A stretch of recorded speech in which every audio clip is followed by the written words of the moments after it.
Good morning, Chatty House.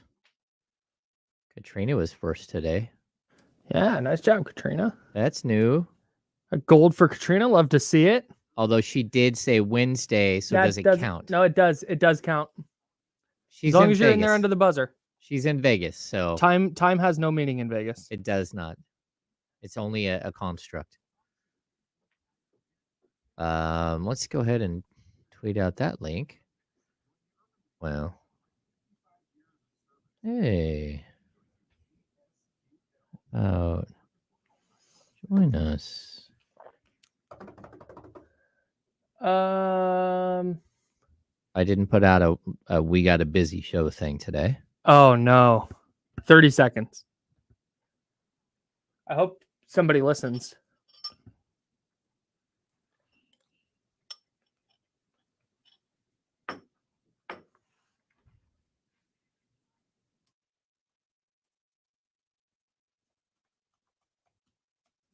I'm going to be smashing this ground turkey and rice for the entire show.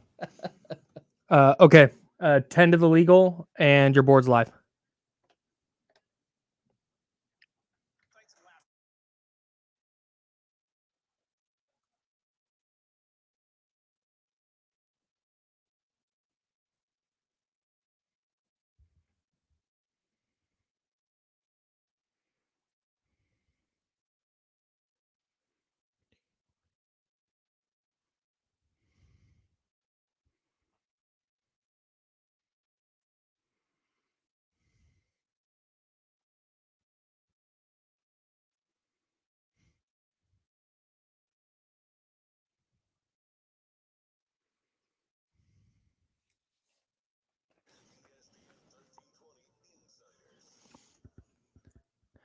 Good morning, everybody. Good morning. Good morning. And a very happy Thursday to you. The best day of the week, in my opinion.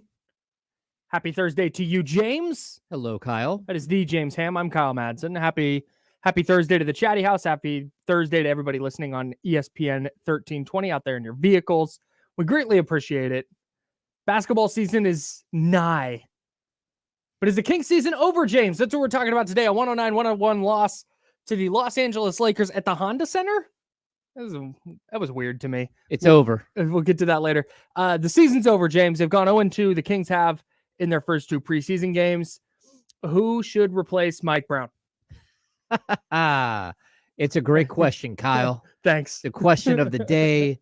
Yeah, I feel like I'm a goldfish today. Like, I have people who are like standing outside my window, like looking in, almost like tapping on the glass.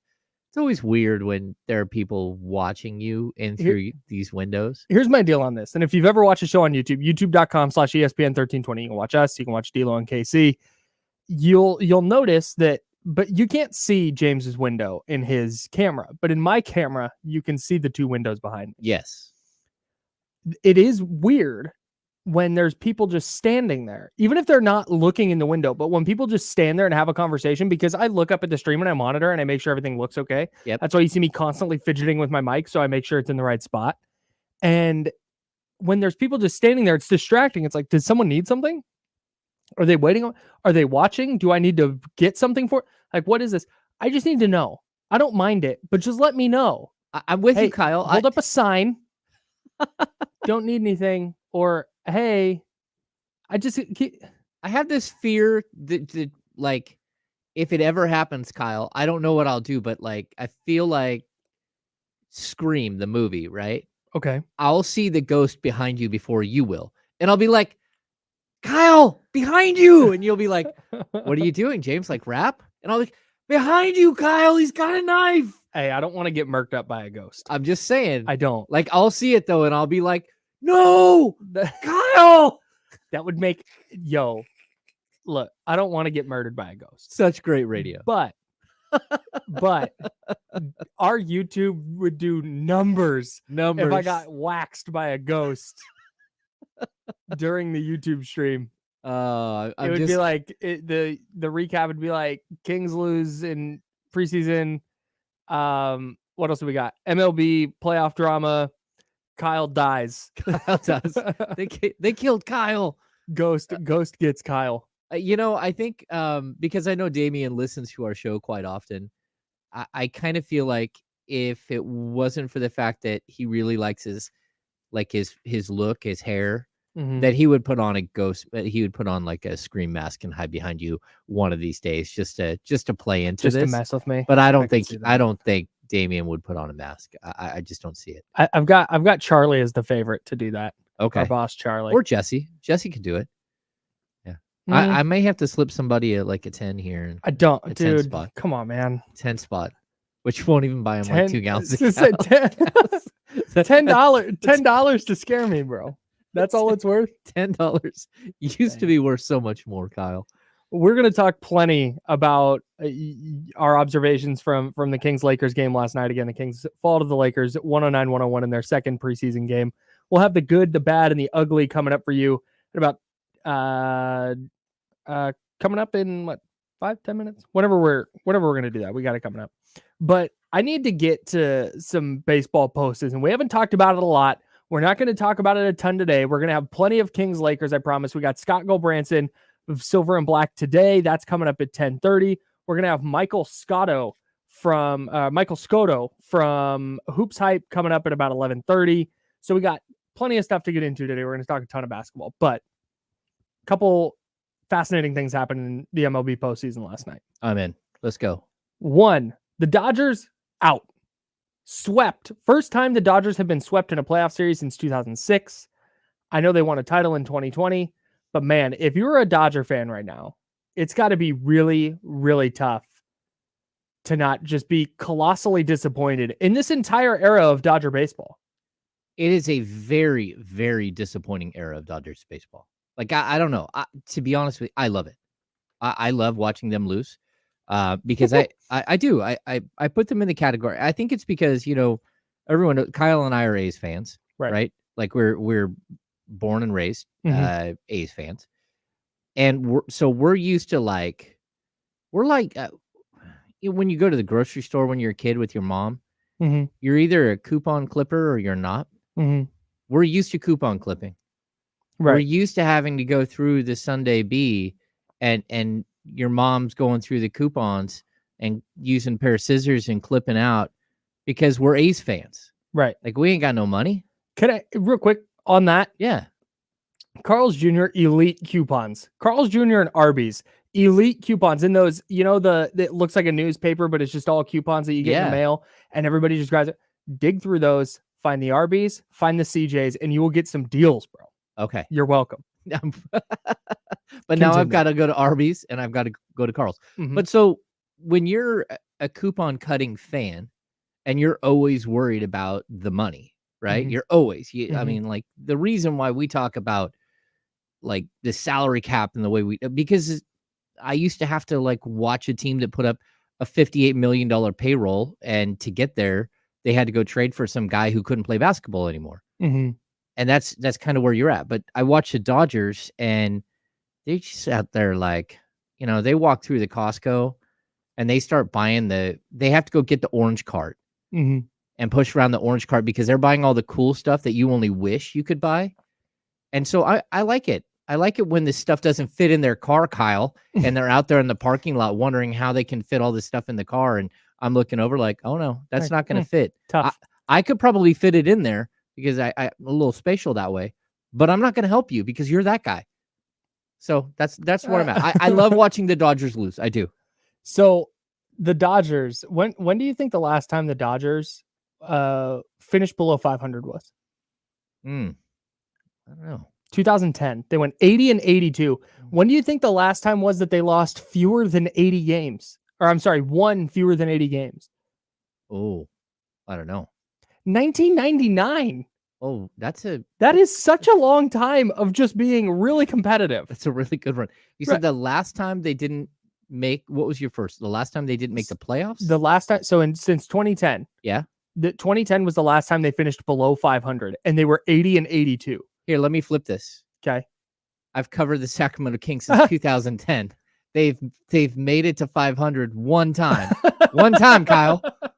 And it was last year. So in the last 20 seasons since 2004, the Dodgers have made the playoffs 15 times, including each of the last 10. They remind you of the Braves. right? From Yeah, the the 90s 90s, Braves. the 90s Braves or 90s 2000s. Wasn't it like 17 years? Like they were just so It good. was such a long time. Every year they won their division, and it was Greg Maddux and Tom Glavine and John Smoltz and Chipper Jones and Andrew Jones and I think Javi Lopez. Like that team was Jeff Blauser. loaded, bro. Yeah. And they had one title to show for it. And that's what this Dodgers team, they have one title to show for it. They are the new Braves. And it makes me wonder what I'm going to pick the two Southern California teams because they're so opposite. Would you rather be an Angels fan or a Dodgers fan? Like just in a vacuum, not you, James, if you had to pick one. But would you rather be a fan of a team that is constantly in the mix and just constantly falling short? Or a fan of a team that's like a perpetual disappointment? Just, yeah. I mean, they're both disappointments in different ways. Right. I don't think I want to be either. I'd become a Padres fan. But if I had to choose one of the two, it would be the Angels. Okay. And okay, so Kyle, when I was young, we would build our houses, right? So like when I was little, we built a house and we sold it. When I was like 8th grade freshman year, we were building our new house, right? And fascinating. Not everybody does this, but like my dad was in the trades for like 37 years, something like that. Anyway, we got to a point. So my dad would work all day on construction jobs in Sacramento, drive back up the hill. So he'd have to drive an hour each way. Then when he got home, we were building our house. So I remember we were building the subfloor and me and my dad were out. It was dark. We had the radio on. We were listening to the 1988 World Series. We had spotlights out because we would work until like 10 or 11. Right. We had spotlights out and we're sitting there working. And I'm like, Dad, I got to go in. It's the 9th inning. I got to run in. And I make it inside. And at this point, we had a trailer we were living in as a family. Sure. I run inside and watch Kirk Gibson hit the home run. I can't ever forget them. Forgive them. That's like tough. Anyone who like starts their lawnmower like and starts doing the pull cord thing, I just like I'm so traumatized. I like want to throw a rock at them. That was such a bad event for A's fans that I wasn't even born yet. Oh yeah. And it comes on TV and I turn it off.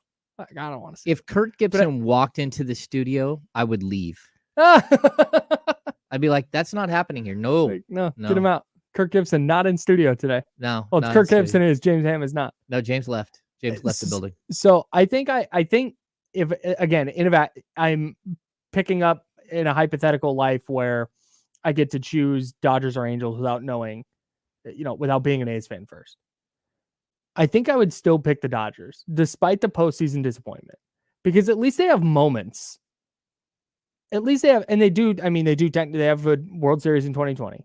They at least still have moments and they have good players and they have things where is it constantly disappointing and a bummer? Yeah. Constantly. But I would way rather that than be the Angels and have Mike Trout and Shohei Ohtani and these two awesome individual players. Mike Trout has never won a playoff game. He's been to the playoffs once. That's just so sad. It's such a bummer, dude. That organization is just so inept. So I would way rather make the playoffs and fall short than be like, if you're a 49er fan, just take it. Would you rather be the Jim Harbaugh era or the Mike Singletary era? Yeah. No, this is not even close. It's not even close. Well, and because if you are a Niners fan, I don't think most of us don't live in Kenny Caraway's world where you have the should have won championships. Yeah, no, the Niners have 14 Super Bowls according to Kenny. Yeah, Kenny has a whole like trophy. It's my favorite thing. Trophy cabinet filled with trophies that didn't happen. Kenny's one of my favorite people because I have no other friends like Kenny. Yeah, I agree. I don't have any friends like that as sports fans are so like gleefully optimistic about, so great. And then I love to see him and retroactively optimistic. Yes. That's the best part. Like, nope, they won 3 Super Bowls with Jim Harbaugh. Like, all right, man. Yeah, they did. Got it. I think somewhere there's got to be a website where you can go and buy the t-shirt that should have happened. Like, because, they make these t-shirts the 49ers won the Super Bowl. Yeah. Well, they didn't. So what do we do with all these t-shirts? Mm-hmm. And I think there's got to be a website and we should find that website. And then we should buy all of Kenny's alleged 12 Super Bowls. I wonder if he'd wear them. Oh, he would wear them with pride. Are you kidding me? That'd be so dope. He'd have different hats that matched. Yeah, no doubt. The other sad baseball thing, and then we'll get to Kings Lakers, good, bad, and ugly here. The Braves are going out sad, dude. That series is not over. The Phillies are up 2-1. They have a commanding 2-1 lead in that series. But the Braves perfectly capable of winning 2 in a row. That's a loaded team. But the Phillies are also good. But if you missed it, Orlando Arcia plays for the Braves after Bryce Harper's base running mistake the other night. We talked about it, the 8-5-3 double play, because Bryce Harper put his head down and rounded second instead of staying there, whatever. Arcia was in the clubhouse after the game going, "Attaboy, Bryce." And that quote, and reporters are in the locker room.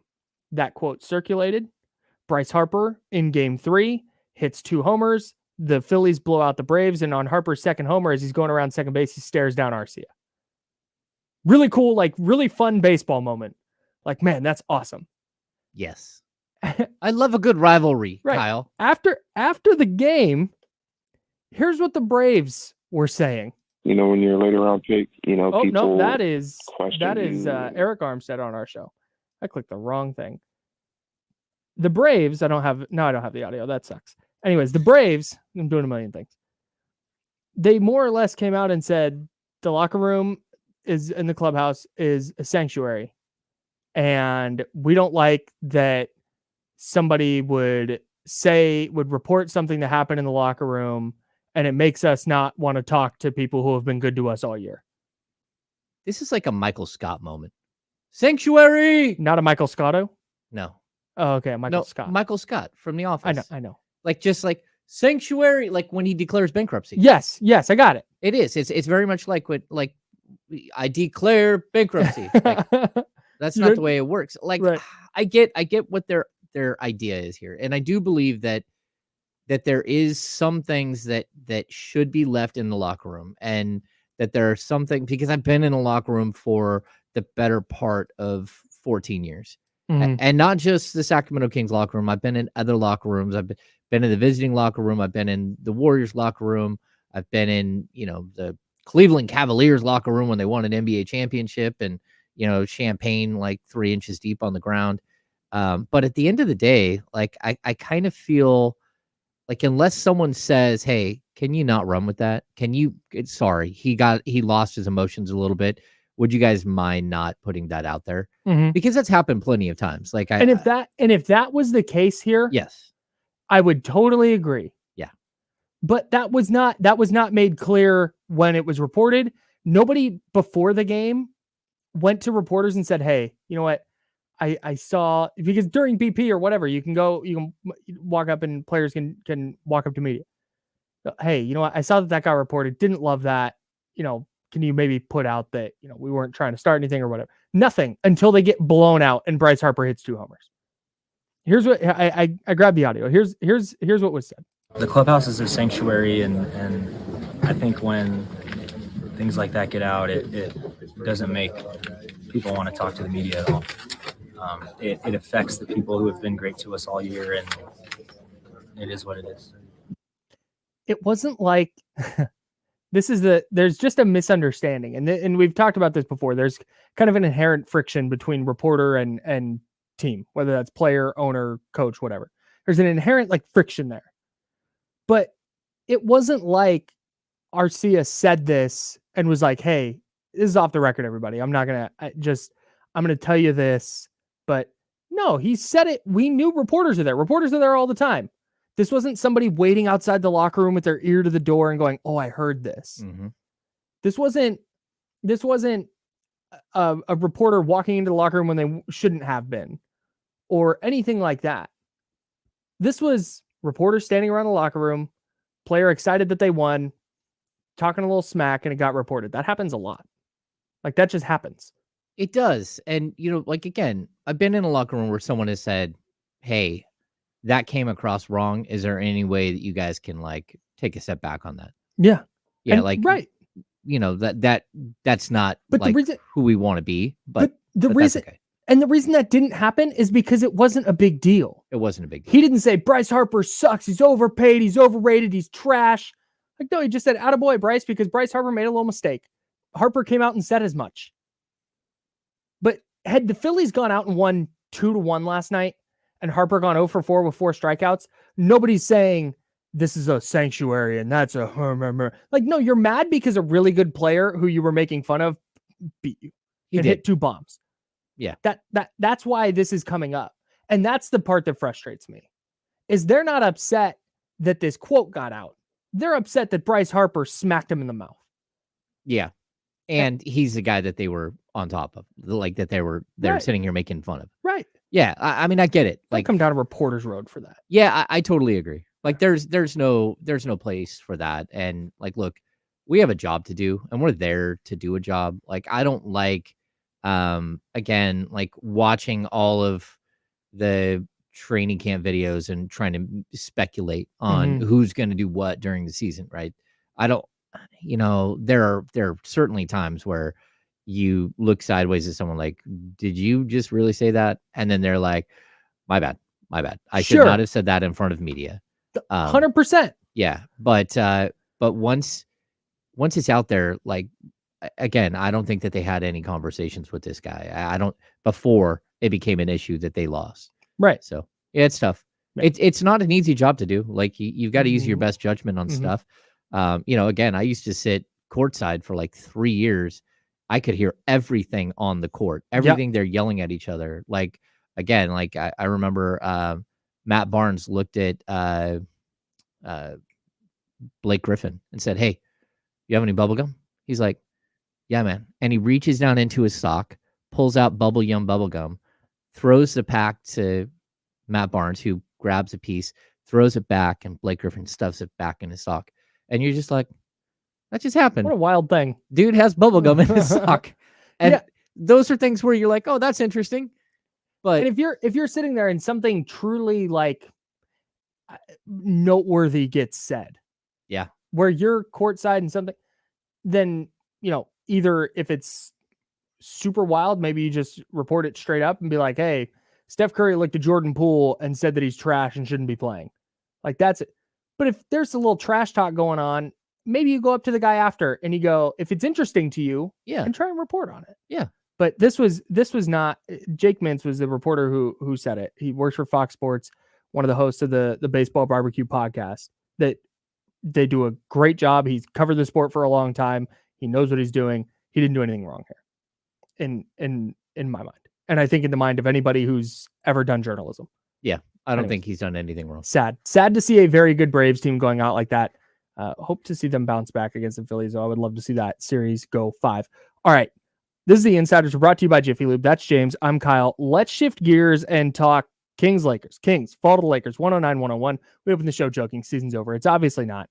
So we're going to run through and we're going to do this, I think, all year. We're going to just kind of go through what was good, what was bad, and what was maybe, a little ugly from the previous night's game. So good thing from last night, and somebody we talked about before the game, was Chris Duarte.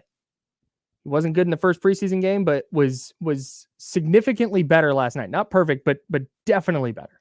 No, I thought he was much, much better. He's perfect from the field, shoot at 4-4 from the field, scores 10 points.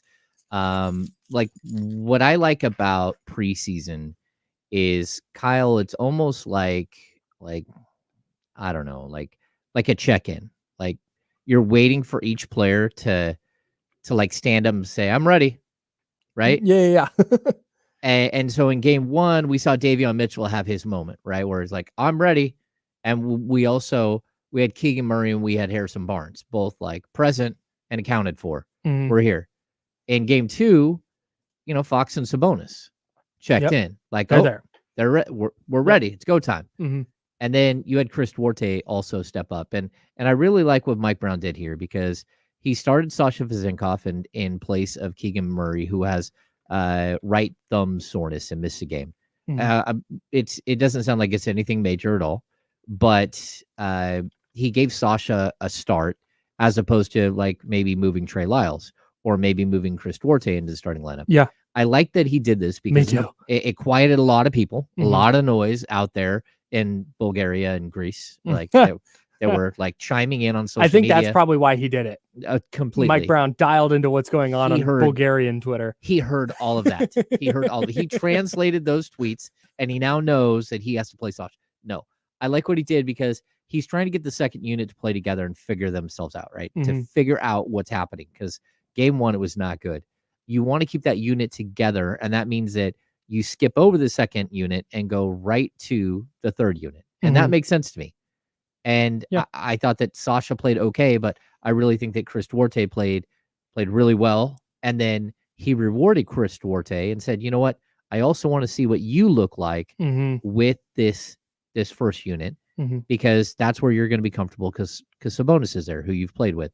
So I like the coaching here. I like what happened. You said something yesterday that was rattling around in my head a lot, and that was that It Chris wasn't, Duarte. don't touch his privates. No, it wasn't. But have I got something for you? We don't touch other people's privates. It's a good rule of thumb for life. So, sorry, I you scattered said, your brain. No, you're fine. You said that Chris Duarte is maybe just more of a Mike Brown player than Sasha Vezenkov. Yes. And I think you saw that last night. It was more active on defense, wasn't turning the ball over. He was knocking down his threes. He was in the right spot. He was jumping, passing. Like he looked like Chris Duarte. We talked about it. He was an older rookie when he came out from Oregon. He's been in the league a couple years now. He's had some injury issues, but he's been in the league a couple years. You think, hey, you know what? He's probably going to pick up these defensive cues for the Kings a little bit faster and going to be more game ready. So maybe Vezenkov's peak maybe is better than Chris Duarte's in a year. But I think right now, if you're trying to look at who's going to play, if it's between those two guys, I think Duarte is just on a track to be ready to play more minutes sooner. And I think you saw it last night. He's more physical. He is more well-balanced as a player. And, we're talking about a guy that the Kings were able to get for 2 second-round picks, who is a former number 11 pick in the draft. Just 2 years ago. Just 2 years ago. Yeah. He was all-rookie first team, I believe. I'm almost positive. His rookie season, he was excellent. Then he had a bunch of injuries, and they went a different direction. And that happens in the NBA. I mean, the Kings it's happened like so many draft picks, I don't even know. But I really like what Duarte can bring to the table. It's just tough because this roster is packed. It's got a lot of players, and Mike Brown has to try to keep everybody hungry, keep all the mouths fed, because he's got a bunch of hungry players, and it's not going to be easy. And this is one of those moments where I thought he did a really nice job of like giving him another look with this with the first team as well. Yeah, and that's also got to be good for his confidence that he has a bad game and then gets a bigger role in the second game and played well. So love what you see from Chris Duarte last night. You mentioned Fox and Sabonis. Sabonis 10, 16, and 5. Fox had 18 and 5. I don't think there's anything more fun for me in the NBA right now than when De'Aaron Fox just turns on the Jets. And it's like, I forget what the movie was, but it was this movie where, it's like Flash, the superhero. When he moves, everybody else stops. Yeah. When he that's how it feels and De'Aaron did that a couple times last night where it was just, okay, I'm scoring on this possession. And he puts his head down and he turns on the Jets and he blows by his defender. And then it's like the whole defense stops moving. And he's at the rack immediately. And he did that a couple times last night. And again, it's not that I doubted he could do it, but it's like, oh, okay, there that is. Yeah, I think we're going to see a really, really big season for De'Aaron Fox. I think he's ready. And what we're seeing right now, the way he's cutting in and out, that even like the 3-point shot, he's been working on tirelessly for his entire career. Sure. If he can get up to 35 or 36% from three, man, it's over. Yep. Like people say, how does De'Aaron Fox become an MVP candidate? That's it. Seriously, that's what it is. You hit 1 3 a game, and all of a sudden he's at 28.5 points a game. I mean, that one more three. Yeah. He gets to the free throw line, one more time per game. All of a sudden he's at 30. Yep. I mean, it's really easy to see how he could stack this thing up and be an incredible player this year. Yep. We have a couple of more good things to get to, and then we'll also get to the bad and ugly. We'll be doing this throughout the show, breaking down the Kings preseason loss to the Lakers, but plenty of good, plenty of bad, plenty of ugly. We'll talk about that. But coming up next, we got to start our week 6 look ahead in the NFL, and we're going to do that as we always do with the homie Scott Gulbransen. Silver and Black Today is the podcast. It's an Odyssey podcast, but you can listen to that wherever you get your pods. Scott, always great to talk football with him. We're going to do that on the other side. That's James. I'm Kyle. We are the Insiders, sponsored by Jiffy Lube on ESPN 1320. Hello, friends. You doing all right in there? Hey, you're clear. Oh, now I am? Yeah. Oh, I wasn't before. No, you are. I was just panicking because the spot took forever to play. Oh, I could hear it start up. No, it just took, I hit the button and then there was like a 3-second delay. Oh. Yeah, I All right. hated it. When What's your primary job is to make sure the station stays on air, that's me.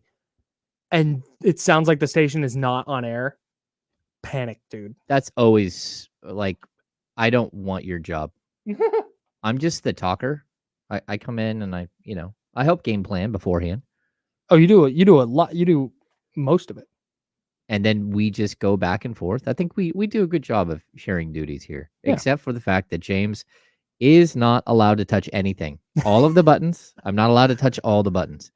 And I don't, people, Hang on 1 second. I'm going to dip out for a second. Keep talking. You're okay. Maybe I can do this. Okay. This is what, there's a giant board here. Everyone see that in Chatty House? James is not allowed to touch anything. There's one button I can hit and shift it to it where it says D-Lo and Casey and then hit it. Outside of that, I'm not allowed to touch anything. And that's not, someone hasn't Charlie hasn't come in here and told me, keep your hands away from the board. It's my own self-imposed rule that James doesn't get to touch anything. Honestly, that's one of the crazy things about a board is it looks like a lot of buttons and it looks like there's a lot going on. But realistically, to run the show, I would have to push 3 buttons. But then you add production elements and you have to start pushing more stuff. But if you sat in here with me with Jesse during D-Lo and KC show for a week, you would have the gist. Okay. I mean, I do run a podcast, and I have ran a podcast since 2011. Right. So you're not totally blind. It's just when you come in and you first look at a radio board like this one, it looks like there's so much going on, and it's like, you don't need this or this or this, and you don't need to worry about this button, and this doesn't do anything. And you really start to kind of there's a bunch of buttons here that don't do anything. It is, dude. There's a gang of stuff. I don't believe you. Well, I mean, they do stuff, but you don't need to touch them because they don't I can turn on ESPN radio right now and turn it up, but I'm not going to do that. Okay. So it's just there. It just exists. See, I like this. Touch the button, James. Touch the button. You can turn your mic on and off. Oh, I know how to do that. I also know that sometimes even right now, Kenny's mic on my board is on. Oh. See, I know how to shut that one off. Now Kenny's mic is back on across the room. I know how to do that. Hey, Chatty House, should we try and I haven't run this by Kenny yet, but or Damien. Do you guys enjoy when we do the crossover stuff right at the end of the show? The last 10 minutes, just kind of chat about what we're talking about that day and get a look ahead to what D-Lo and Casey are going to do. Because if so, I'm going to bug them to maybe try and do that. No, I am down. I would like to do a crossover segment, but they like to do their grand intro, and I don't know if we mess with their flow. That's a good point. Well, let's see. We don't do a grand intro. No, we don't. I probably should. Should I get us drops like that? I don't know. I don't know that I need to be acknowledged. Oh, not God mode himself. Okay, wow. Okay, Jesus. I was gonna show all the comments, but then they started rolling in faster than I could click them. So it's a lot. Shout out. Yeet. We were gonna initially when we were designing the show, because we're the insiders. We're gonna do a segment called Inside Out, where we did a crossover. There's Dame right there. All right, 15 Kyle, seconds. I think he's wearing a ghost mask. Stop. He's got a knife, Kyle. Okay, no Scott yet. We have 10 seconds. Your board's live.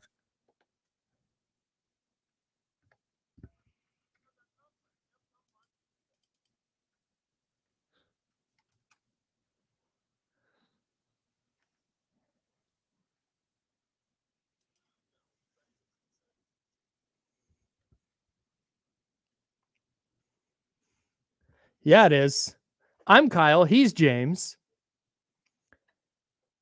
Still waiting on our guy, Scott Gulbransen. He'll be joining us shortly. But we were talking about the Kings-Lakers game. So before we get into the NFL, let's just kind of continue that. We didn't get to all the good stuff that happened last night. We talked about De'Aaron Fox, Domantas Sabonis looked like themselves and looked like they are ready for the regular season to begin. Now, the rest of this preseason for them is just about ramping up their conditioning. Chris Duarte had a nice little bounce back game after struggling in the first game, and that was in a bigger role. But then you mentioned Davion Mitchell, who just looks, you wrote confident. Right. Yeah. He looks way more just comfortable, like not guessing what he's doing. There were so many times last year where it felt like he was just unsure of what he was, not what, like how to play, but just unsure exactly what he should be doing, what he shouldn't, he looks confident running the offense, bring the ball up the floor. He obviously knows what he's doing defensively. He's shooting it with a ton of confidence. So he just looks far more comfortable on an NBA court this year. And I think that's something when you start taking things away from the preseason and, okay, what can we project out long-term? What matters? Going 10 of 45 from 3 in the first game doesn't matter. Davion Mitchell looking comfortable, confident, at ease with his role. That to me is something that will translate into the regular season. No, I totally agree. All right, let's, you know what? It's time to grab the pin board.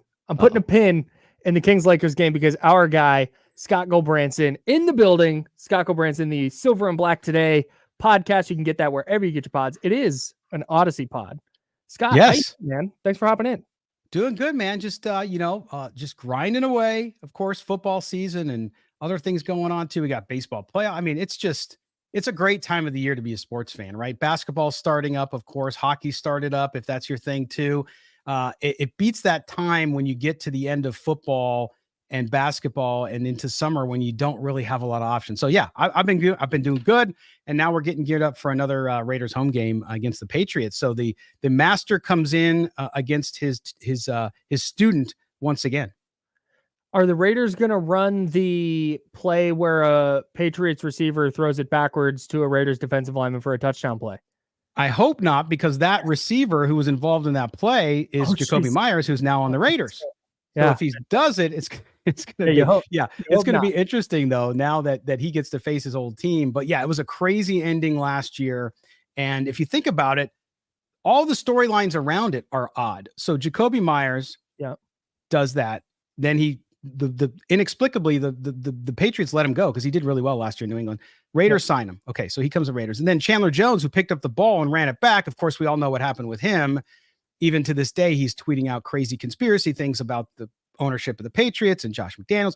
So all of the people involved in that play, Mac Jones having a terrible season. So you start to see all that and you're like, wow. I was just talking to the New England guys out there on the Odyssey station, and they were saying, yeah, it's like everybody's cursed except for Jacoby Myers, who's doing pretty well.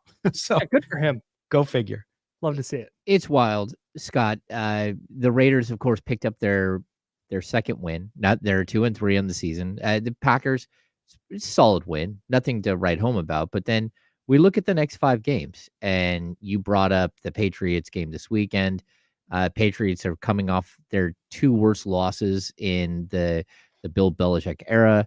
But it doesn't end there. It's Pats, it's Bears. You got a tough game against the Lions, but then the Giants and the Jets. It kind of feels like if they're going to do anything, it happens right now. Absolutely. That if the Raiders, if they're going to find a way to get back in this thing, it happens right now. Is that how you kind of feel? Yeah, absolutely. I think so. I mean, this 3-game stretch especially is crucial because you're coming off a win, and it was interesting. They won the game, but Raider Nation did not feel good about it. Isn't that crazy? I mean, when your team wins, especially the Raiders who've not had a lot of wins, you think fans would be really excited, but they're not, because there's the offense that was so touted that is earning $120 million as a unit this year, the 5th highest in the league, can't get it going. And you have an offensive coach who can't get it going. And you have a quarterback who's come in and frankly has just fallen flat, has not done what they thought he would do.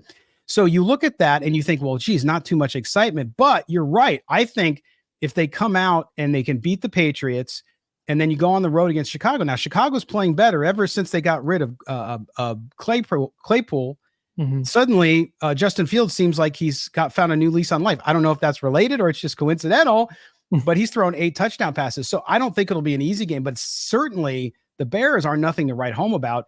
And if they can come out of that, I don't give them much of a chance, obviously, on Monday night against Detroit. But if they can come out of that stretch, 2-1, and then go to 3-2 or 4-2 over that period, that sets them up for a better performance. But, I think fans are looking at it too and saying, we still need a franchise quarterback, guys. Are we going to do that if we win 8 or 9 games? This year you might be able to, but it's going to be dicier when everybody wants to move to the number 1 spot and get Caleb Williams, obviously. Talking with Scott Gulbransen. Silver and Black Today is a podcast and it's an Odyssey pod. You can get that wherever you get your podcasts. Joining us here on the Insiders, James Ham, Kyle Madsen, brought to you by Jiffy Lube. I'm glad you brought that up because that's something James and I have been talking about is like the Raiders are in the worst spot you can be in because they don't appear to be Panthers bad, but they're also not, they're not even like, I don't know, Rams good, where you think they could really compete for a playoff spot. And then once you get into the playoffs, who knows? They just seem really destined to win like 7 or 8 games and wind up in the middle of the draft and just kind of like it's, I don't want to call it a lost season, but do you feel like at some point they should either, I know you don't tank on purpose, but it feels like that would be a better direction for them than trying to go win 8. Yeah, I think what James said is accurate here. This stretch of games will determine a lot. If they, for example, perform poorly in this softer stretch of games, then you could, and they come out of it, at 2-5 or 2-6, whatever it is. Then I think you might see the Raiders change tact and say, well, wait a minute, we're not close. Because right now there's conversation that they're actually in pursuit of another defensive end, which tells you they believe that they still can make a play to try to get a wild card or something like that, which can be really difficult in the AFC in my view. But I think this next 4 or 5 game stretch will determine that. The only issue is you only got 3 weeks left until you have the trade deadline. So if you're starting to look at guys like that, but I think at quarterback, for example, because Jimmy Garoppolo has just been a bust for this team so far, he could turn it around, but as of right now, he hasn't. Then you might start to see them do things like, well, you know what? If we're 2-5, let's put in this kid we took in the 4th round, Aiden O'Connell, who struggled in his first start, but let's put him out there and just let him play and see what happens. See if we have a guy that we want to keep and develop, or do we need to think about trading up if we finish somewhere outside the top 5 to try to get one of those kind of franchise type quarterbacks. So I think this stretch will determine a lot of that and where this team goes as it relates to the rest of the season.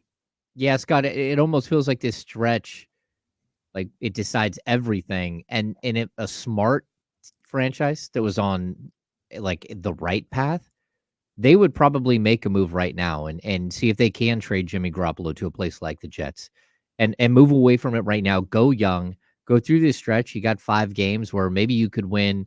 Maybe you can go 4-1 in like the best case scenario, but that's going to hurt you. And you know it. So if they were a franchise that was honest with themselves, honest with their fan base, looking out there and seeing that most of the time their fans are outnumbered greatly in their own stadium, this is probably a good moment to say, hey, let's pull the plug now. Let's not wait. We understand, the coaching situation that he might be lame duck, and I get that he might want to be around a little bit longer, but that he wants to stay around longer. But I still feel like this is a moment where, like, the best thing for the franchise is probably to bail. Yeah, and you're right. It's a hard, and you've covered sports long enough to know, James. It's hard with a franchise to say to its fans, okay, you know what? We had good intentions. It's not going the way we want, so we kind of have to start selling off assets and start building for the future now, even though we're only a quarter this way this season in, if that's the way it goes, or let's say it gets to the half point. So we'll see what they do. There has not been, I don't think, any real pressure on Josh McDaniels yet. I think they went in, the owner, Mark Davis, said in the preseason, you got to be patient with this team. And it's like, well, when an owner says be patient, that to me set up the flag. Okay, they're not concerned with wins and losses this year. Now, if it's really bad and you lose the locker room and leaders are starting to defect, then I think Josh McDaniels could find himself in hotter water. But I just don't see it happening. And that's a concern for fans because Josh McDaniels has not made this team progress at the rate that you'd want him to. The offense is regressing. The offensive line is far worse than it was last year. And you only put one new guy on there.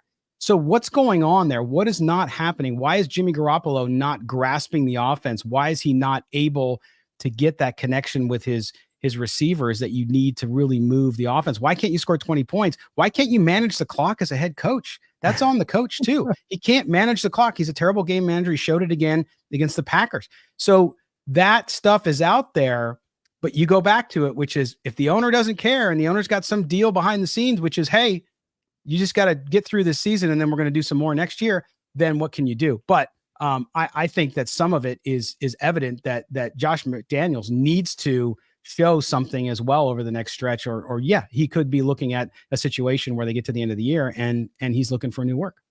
That's the thing that sticks out to me as we talked to Scott Gulbransen of Silver and Black today.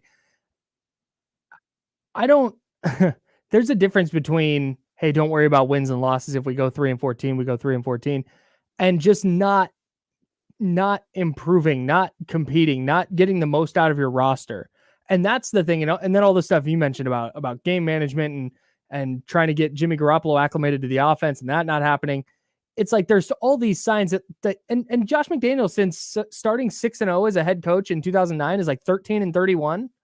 Yeah. There's just not a lot of evidence that he's any good at this. No, and it's a good point too, because you look, and this is what I always tell Raider fans when they get upset if I'm being critical or if they're being critical. I say, listen, look at the rest of the league. Again, as fans, people tend to get myopic. They look at their own team, maybe one of their rivals that's in their division, and that's it.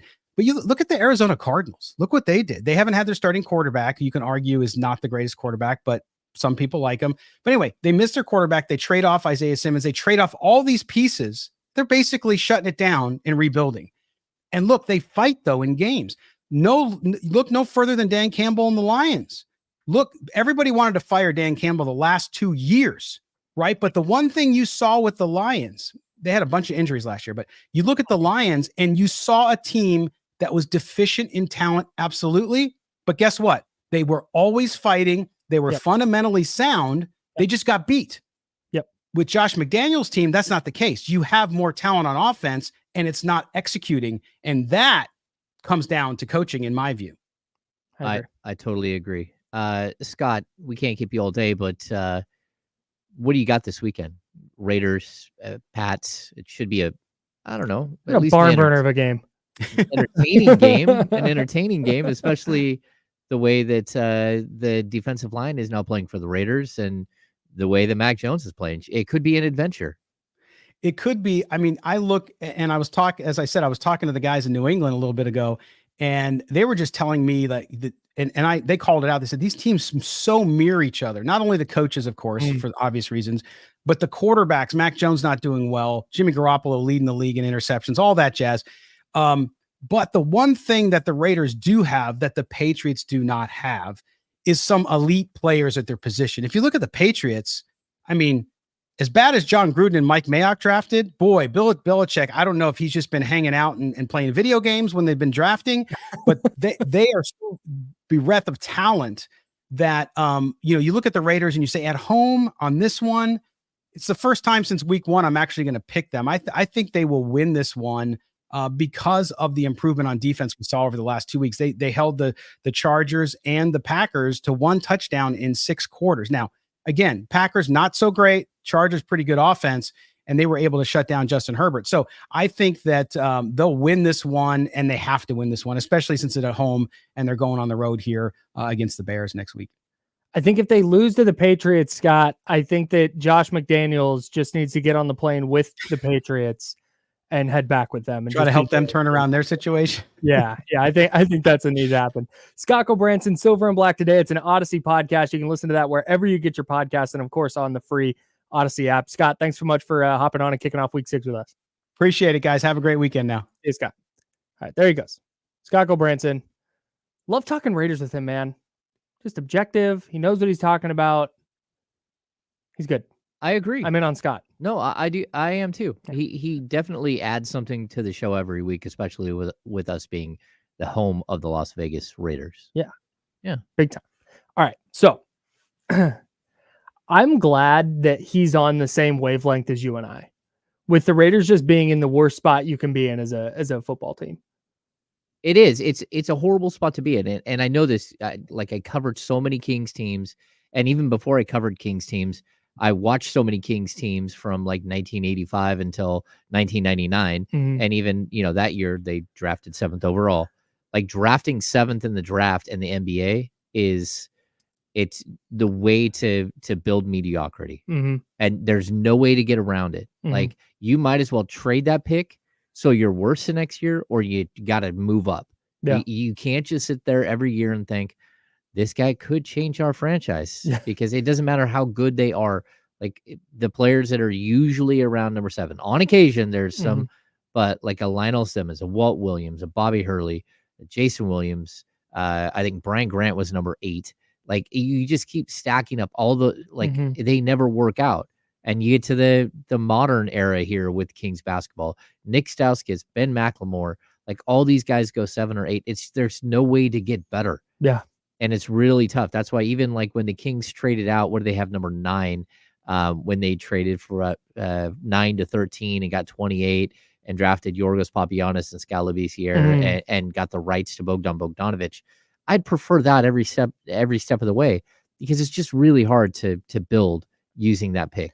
Yeah, you'd rather take the 3 shots at the dartboard than the one in a random spot in the mid lottery. Yeah, it just doesn't help anybody. But it feels like, and that's why when the Raiders signed Jimmy Garoppolo, it was so head scratching to me, because I get what they were trying to do. Because okay, Max Crosby is going to lead this defense, and then it's Josh Jacobs. It's going to be a run heavy offense, and then they have Devontae Adams, a number 1 receiver.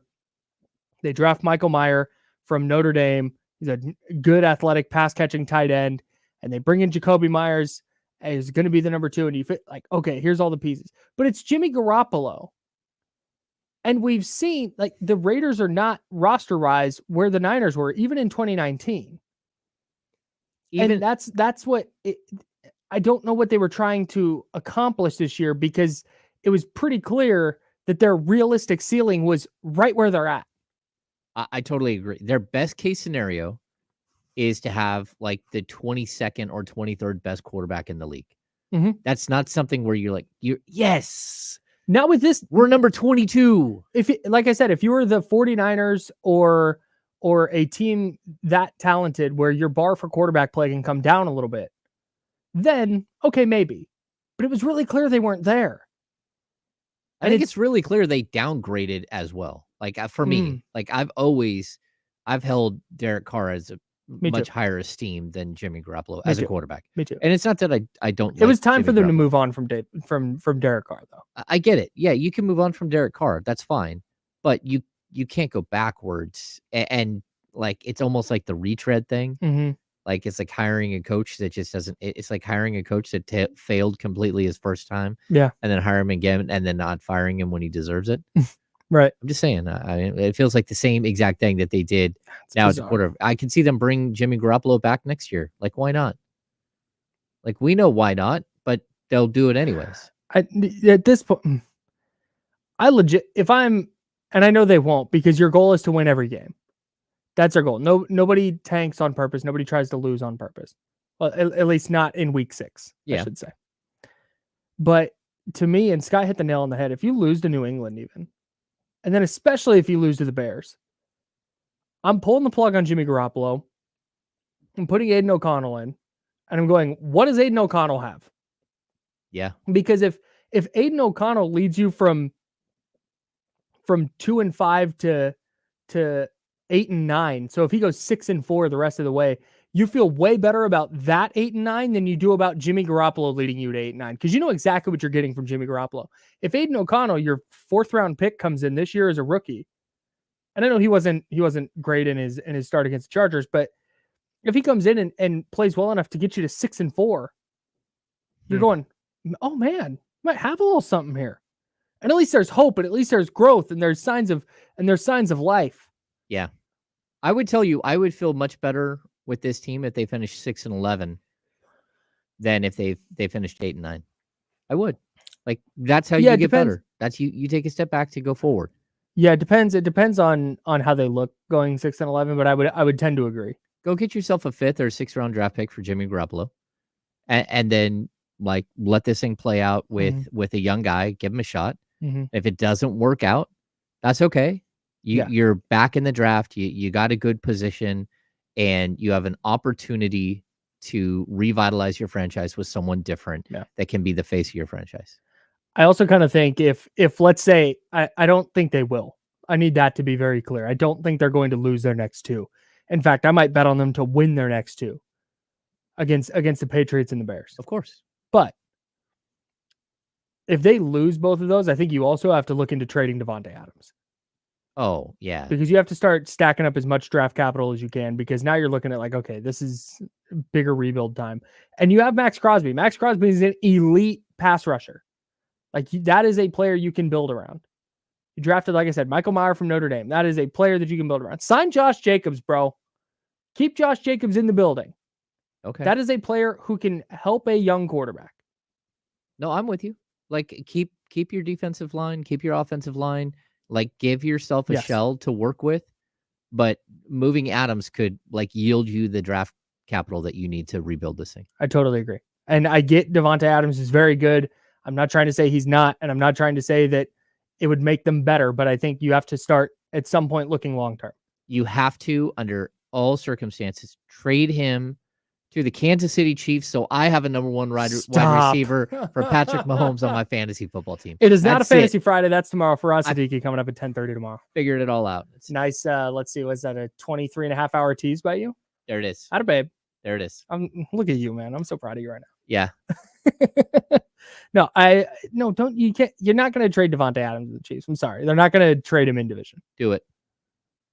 Like, why not? You're going to be bad for a couple of years anyways. Like, you just go, you look over and you go, let's ride to the Broncos. We're going down in flames together. Let's do this. Jeez. We'll rebuild together. We'll be ready when Patrick Mahomes is still 32 years old and throwing 5,000 yards and 40 touchdowns a year. I greatly admire your dedication to your fantasy team. Always. All right, let's get back to the Kings on the other side. We've gone through the good. We need to get through to some of the bad and ugly from their 109-101 loss to the Lakers last night. We will do that on the other side. This is the Insiders. We're sponsored by Jiffy Lube. That's James Ham. I'm Kyle Madsen. We'll be back in a minute on ESPN 1320.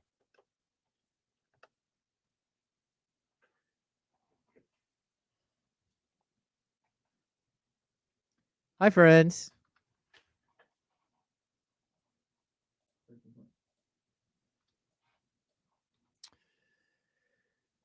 Do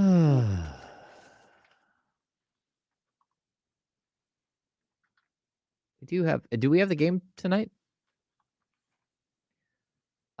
Jason Siebenthal, you ask, why don't we take calls? Eventually we probably will, but you have to remember this is a 2-hour show. And when we bring in, like today, we have 2 guests in a 2-hour show. Like this thing goes super fast. Even the last couple of days, like we had so many topics that just kept getting skipped. Like today, I don't think we're going to talk about Miles Bridges. That guy is in all kinds of trouble again, and I don't know that he needs to be in the NBA anymore. And I didn't think that he needed to be in the NBA last week. Oh, I hear that. Oh, according to Jesse, we've got Braves and Phillies at 5. Doing good, man. Just just grinding away. Of course, football season and other things going on. Good.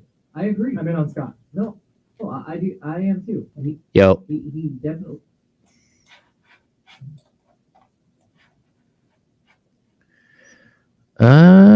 Wait, what happened now? Yeah, so Miles Bridges. You guys should probably look up the Miles Bridges situation. The same lady that he had issues with before, he got into it again during a custody handoff and started throwing billiards balls at the window, at her car window. And so now he's in having charges filed again. It sounds like for child abuse and some other things.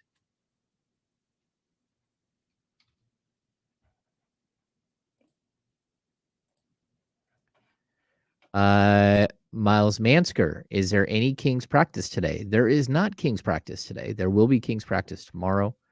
Whether I make it to said practice or not is another question.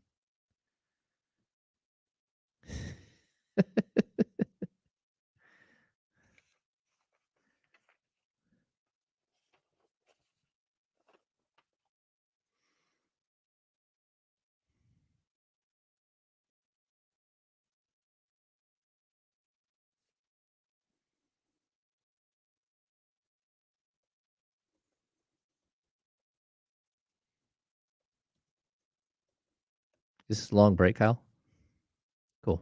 I could hear most of what you were doing initially, like playing Scott sound. Because I forgot to turn my mic off. Yeah. You're all welcome. You're welcome. Hey, just a reminder, if you're in the chatty house right now, go ahead and smash that like button. Oh, yes. We would appreciate that greatly. It also counts for D-Lo and KC. So maybe you're like, I'm kind of out on the insiders. I'm waiting for D-Lo and KC. Well, you can just hit the like now. And it also counts for D-Lo and KC. It's our way of getting around you guys not liking us. Right. We have found to get around. And it doesn't matter when the like button is pushed. We always get in this discussion. Don't hit the like button twice because then you remove your like. True. This is a thing that we discuss on the King Speed podcast with Sean Cunningham always brings this up. Oh, hit that like button. Wait, if you've already hit it, don't hit it again. Stop. Yeah, no, hit that like button once. If you've not subscribed to the channel, please do so. You can also hit the little notification bell. So every time we go live, it'll show you. Yep. I think a lot of our folks in here actually do that. Yeah, When I show up and I turn the stream on at 9:00 and there's already like 12 of gangs you all here. You guys are like sipping coffee together remotely. I gotta tell you, I really want to get to this. Turkey and rice is delicious, but I'm gonna wait. So I'm dying to eat it.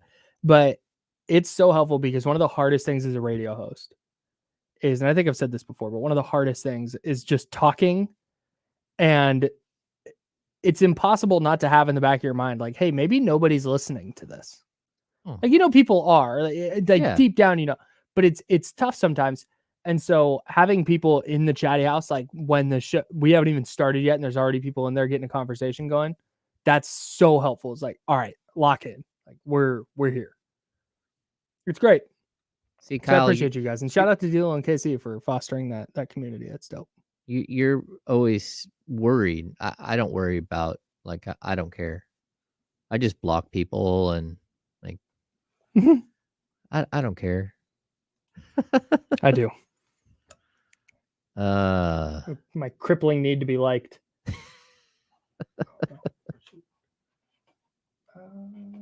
I think we're going back to Good, Bad, and the Ugly, aren't we?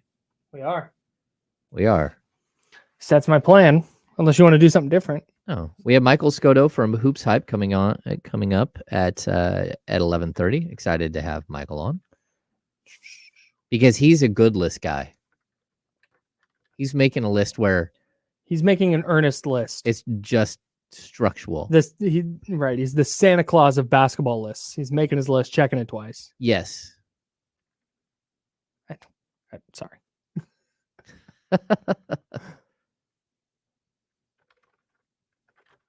Yeah, the Miles Bridges stuff is just tough look.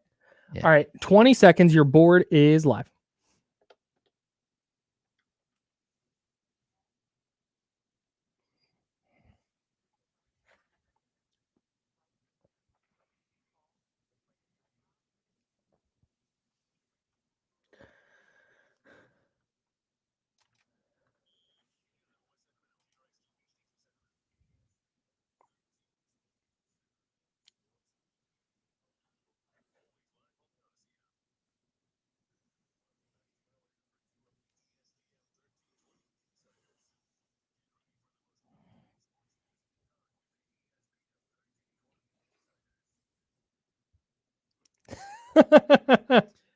I'm so glad. I'm so glad that anybody watching on YouTube can't hear the intro, and only people who are listening on the app or listening on the radio on 1320 AM. Maybe you're listening on the free Odyssey app, but I forgot that our second hour was starting, so I smashed an intro song, and it started playing, and then there was our legal ID. I was like, "Whoops!" So we're good. We faded the intro song out. We're in there. We're back.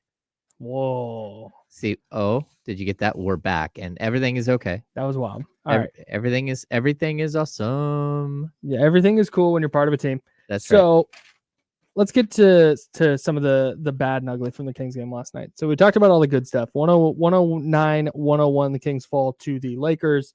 Chris Duarte was good. De'Aaron Fox, Domantas Sabonis looked like themselves. Davion Mitchell, very confident. Harrison Barnes, last good thing here. Yeah. Harrison Barnes knocking down some threes, moving on offense, just a one board, which is suboptimal. But again, he looked fine. It's the second preseason game, and he looked better in game 2 than he did in game 1 for me. I think he looks, again, we talked about who's present and accounted for. Mm-hmm. Yeah, Harrison Barnes is ready. He's ready. Can we pause real quick? We're not implying that Harrison Barnes is going to make some huge leap this year, right? Because Harrison Barnes is who he is. No, he is who he is. You're going to get exactly the same player this year that you got last year. Well, yeah, but I keep telling people this. Like, tell me. Harrison Barnes, until he's not, is your third best player. He is. Right. Like, he does more than some of the other players that we talk about around him, right? The Malik Monk, Kevin Huerter, and of course Keegan Murray. He just does. Mm-hmm. Like, if you're not watching what Harrison Barnes does, when he is focused and does it, he's a very solid rebounder. Mm-hmm. He's a solid defender. He had a horrible year 2 years ago as a defender. Last year, he went right back to who he was every other year, and he was actually a above league average defender. Yep. So these are things. He's a 39% career 3-point shooter. He gets to the line the second most or third most on this team. He's a guy that when you need to get a free throw to slow everything down, to slow the game down, to calm the game down, he'll get to the line. He understands what's going on in the game. He does things that are actually very impactful to wins and losses. Yeah, no doubt.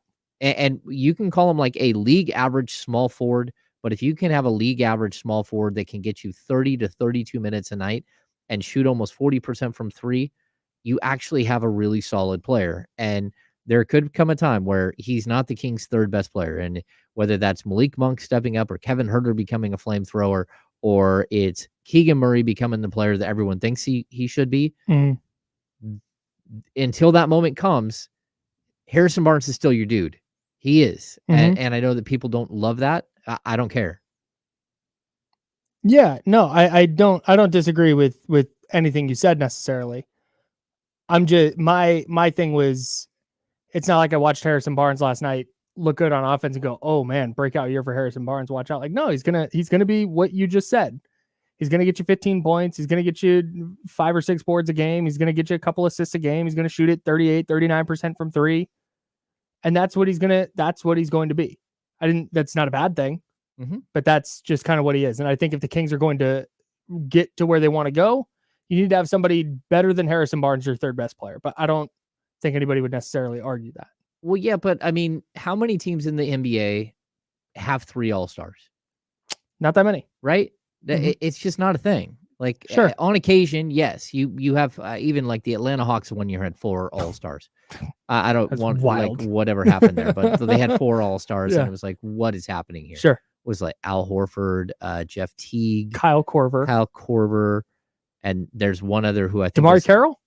No, I think he was there, but he didn't make the All-Star team. We're missing someone else. This is going to be annoying. This is going to be a like. Yeah, because he's their best player, I believe, and we're missing him. Is it like 20? Was that 2015? Yeah, something like that. Let's see. Kyle Korver. Yeah. Al Horford. Was it Tim Hardaway Jr.? Dennis Schroeder? No. Paul Millsap. There it is. Yeah. And Jeff Teague, I believe. Yeah, that's right. Yeah. So, like, very seldom do you have a team that So the fact that Harrison Barnes is a step right below all-star level player, that's good. Like you have a player who I'd say he's a couple steps below all-star player. Come on. Okay. Come on. Yeah, I get what you're saying. He's not a guy who almost missed it, but he's that tier right below. You can put him in the same tier as like prime Rudy Gay. You can put him in the same as like a lot of players, Tobias Harris. Like, again, is Tobias Harris a better player? If he is, it's by like this much. It's not by this much. Hey, Harrison Barnes is a more valuable player to me than I think Tobias Harris, like in a vacuum, is probably quote unquote better, but at twice the price. Harrison at twice the price and would take twice the amount of shots. Like Tobias Harris is getting to his 15-foot contested pull up, whether you like it or not. Oh yeah, totally. I don't know how we got so sideways on Harrison Barnes and the good, the bad, and the ugly, but Harrison Barnes was really good. Yeah, he was. He was very, very good last night. You love to see it. We might need to talk about bad and ugly. I don't know. Yeah, no, we need to. We definitely do. What time are we gonna break? What are we breaking here? We got a few minutes. Yeah, okay. We got a few minutes to talk about what's bad. You have Kevin Huerter and Malik Monk. Just still, you mentioned De'Aaron Fox, Domantas Sabonis, Harrison Barnes. Check. Like, okay, there they are. Yep. Haven't gotten that yet from Kevin Huerter and Malik Monk. No, I think right now they both struggled. I like in my 6 quick thoughts last night, I put them on the struggle bus. Like what's going on here? Again, they were like combined 3 of 14 shooting. They scored 9 points combined. And it's both of them. They both just look a little out of sync. Mm. I would say that Kevin Huerter has less reason to look out of sync than Malik Monk. Monk is trying to adjust to Chris Duarte. He's trying to adjust to JaVale McGee. Kevin Huerter, he's got to do his thing. Run around, shoot the 3 ball. That's it. And knock him down. So like there is a certain amount of like, hey, look, eventually I think he'll be fine. Yeah. But he needs to have that moment like everyone else where he's like, present, I'm here. Yeah. Ready. It feels like, and I felt this in game 1 and then I felt it last night. And I don't know, I haven't talked to the guy, but it's like he's overthinking. Last year it was catch, shoot, or catch, guys closing out, put it on the deck, get to the mid-range, get to the floater. This year it feels like it's catch and then there's like a hesitation or something. And maybe it's something new they're doing with the offense that he's got to think about. Maybe he's trying to get other people involved. I don't know. But there's not that same, and again, it's the second preseason game. I'm not worried about Kevin Huerter shooting the ball this year. He's going to be fine. But it's been the same thing in the first 2 games. It's like there's an overthinking. He had a couple of times I thought in the first game where he overpassed, just one too many passes instead of just pulling up. Yep. And I think there's something going on there where he just hasn't gotten to that. Okay, when I catch it and I've got space in the corner, I am to shoot it. Because there was even one he made from the wing last night. He like caught it and then like looked like he was going to pass it and then decided to pull. I don't know, kind of strange. Yeah, I mean, don't love it. You hope that he doesn't have a little bit of carryover from the playoffs, and I don't think he will. I mean, he's such a great shooter, and what he did in the first like 6 weeks of the season last year, people forget. Like you shooting like crazy, like 54%. It was unbelievable. It reached the point. So he does that for a couple weeks, and I'm going, okay, early stat. He did it for long enough that it was like, can he sustain this? Yeah. Is this? Is he going to bat 400? This is a good sample size. It's like with baseball. Is he going to bat 400? We know he's not going to bat 400. Right. But is he going to bat 400? Yeah. Yeah. You keep looking. I'm like, oh, is that going to happen? Like it's July and he's still hitting 400. This is like, like, man, it's only July. He's got like 3 months to go. Yeah. He's not going to bat 400. No one bats 400. He has a 1 for 20 streak and it's over. Yeah. Ted Williams hit 406 that year, did not win the MVP. Bananas. Ridiculous. It's so crazy. Anyways, free throws as well. You have down here as bad. Yeah. I didn't think that they were aggressively looking to get to the free throw line. Like you can't go through a game in preseason against their second team because they didn't even bring like 4 of their dudes. Yeah. Like they didn't bring any of them. Austin Reeves didn't light you up like he probably would have just because I talked trash on the radio about him yesterday. That's number 66 player in the league, Austin Reeves. Yeah, 56. 56? 56. Oh my God. 56. And like I love again, King's Muse. Thanks for clipping it and throwing it out there what I said. you did miss a point where I said this is not an indictment on Reeves.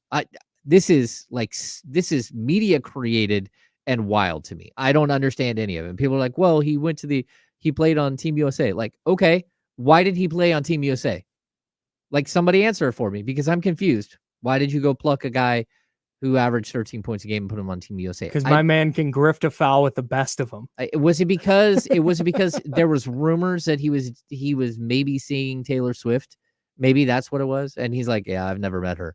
Like that crushed that quick. I don't know what it was, but all I can tell you is like this kid, I wish the best for him. I really hope that everyone's just not setting up to fail. Yeah, it's tough. It's tough. Me too. All right, we've got more bad and ugly to get to on the other side. This is The Insiders, brought to you by Jiffy Lube. He's James. I'm Kyle. More bad and a little bit of ugly too. Yeah, we got to get to that. This is The Insiders on ESPN 1320.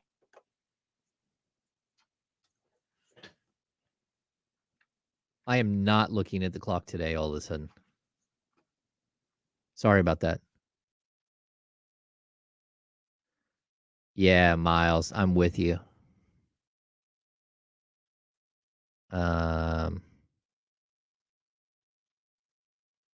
Right there.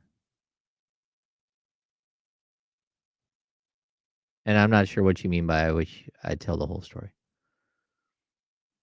Because usually I do tell the whole story and it runs this long.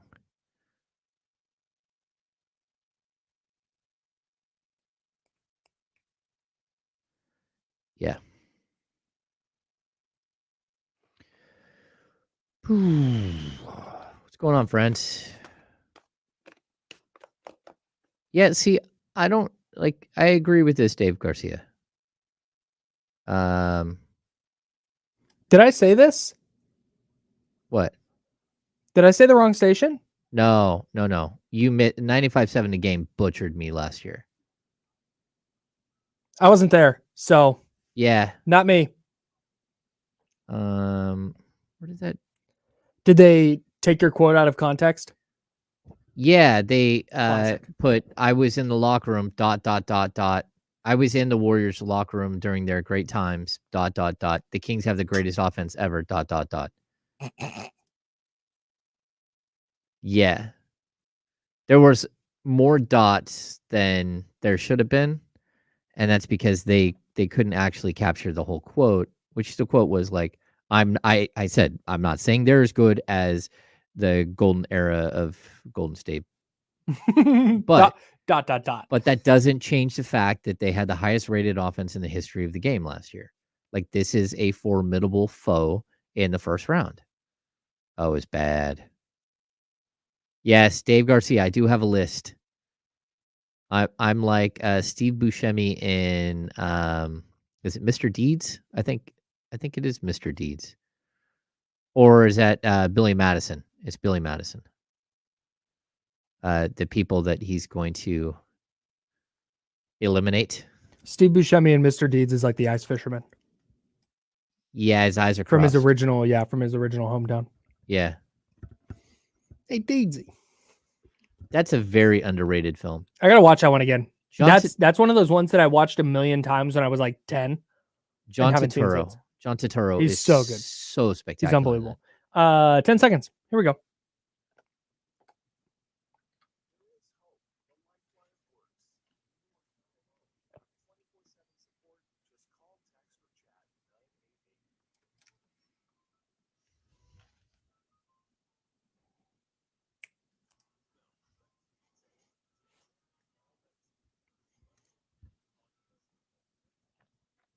Yeah, you're dang right it is.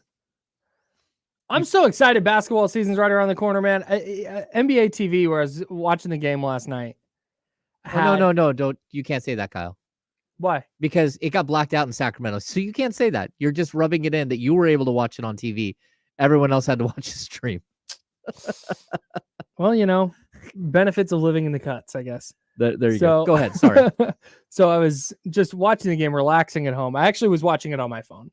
Was where I originally had it. Then we got it to the TV. But anyways, so I was watching it last night, and they have a little countdown on the bottom, like 12 days to NBA tip off. I'm like, come on, man, we're right there.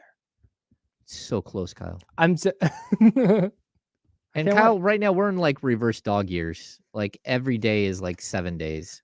But like it eats up 7 days. Like it, yeah, you know what I mean? Like our lives are going so fast right now.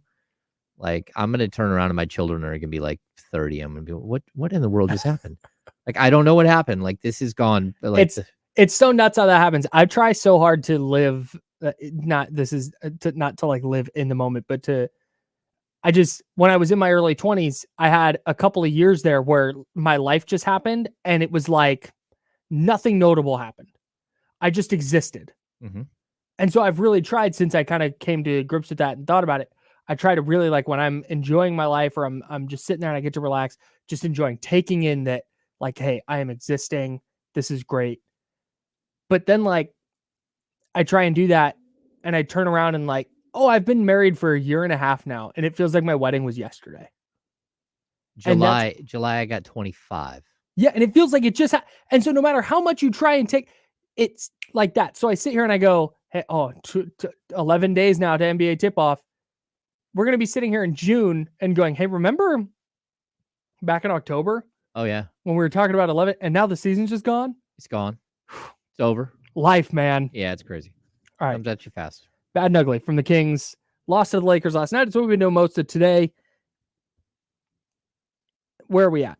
Okay, you have written down here, and I'm interested to see this because I didn't think Trey Lyles was bad last night, but you say you have written down here that he's still adjusting to life with JaVale McGee. Can you explain that to me? Yeah, because like he's not used to playing with a guy like JaVale. He's not big. Like the Kings didn't have that big last year.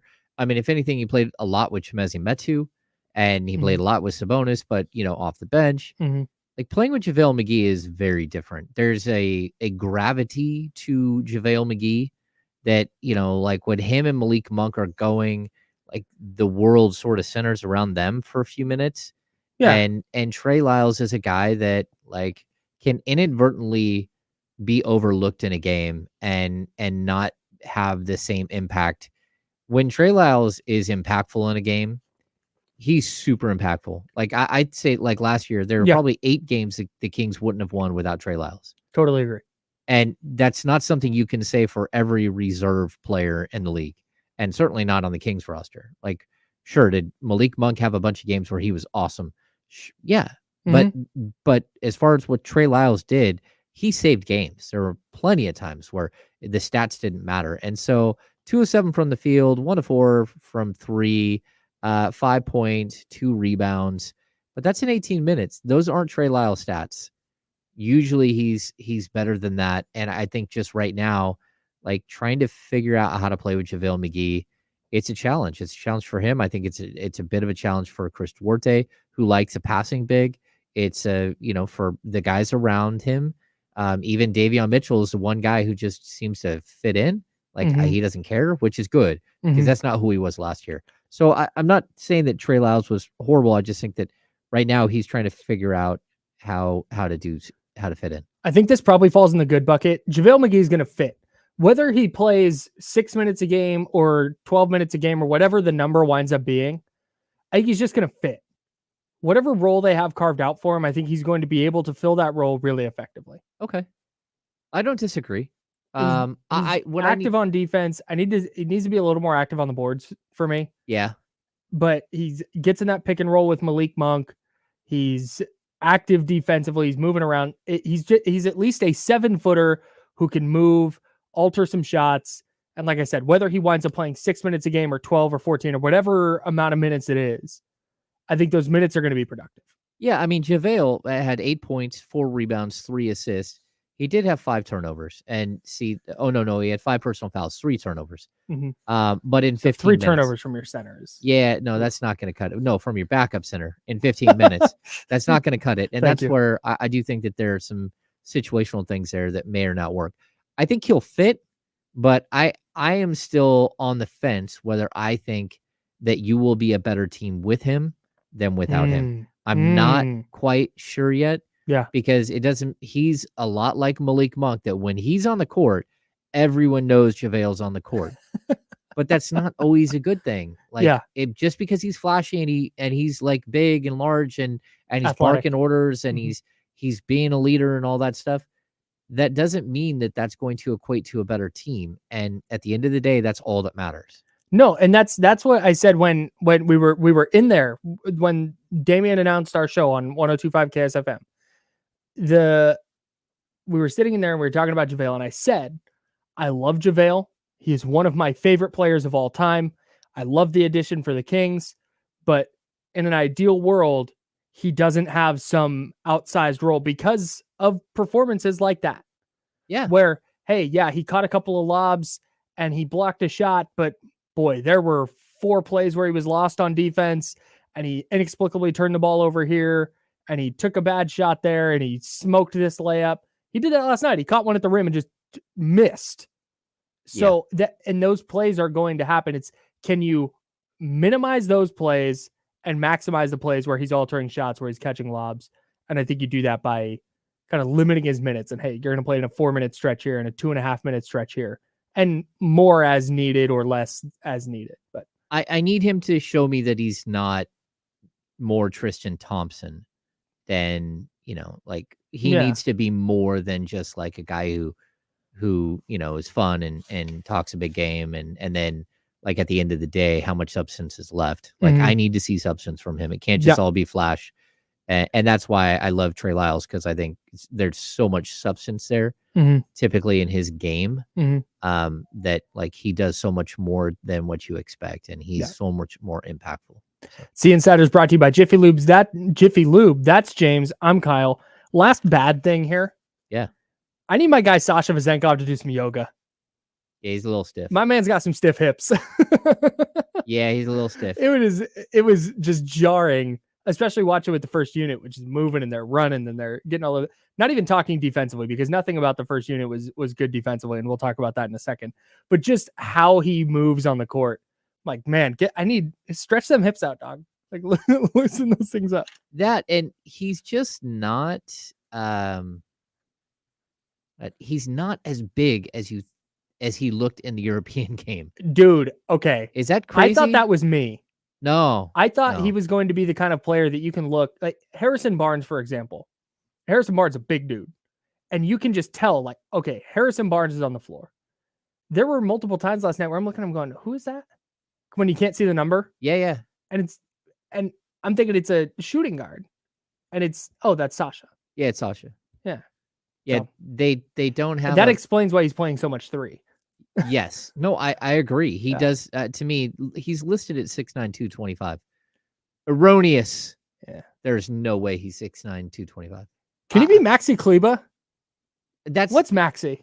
I think Maxi's a little bigger than that. That's I have brought up Maxi Kleba as a comp.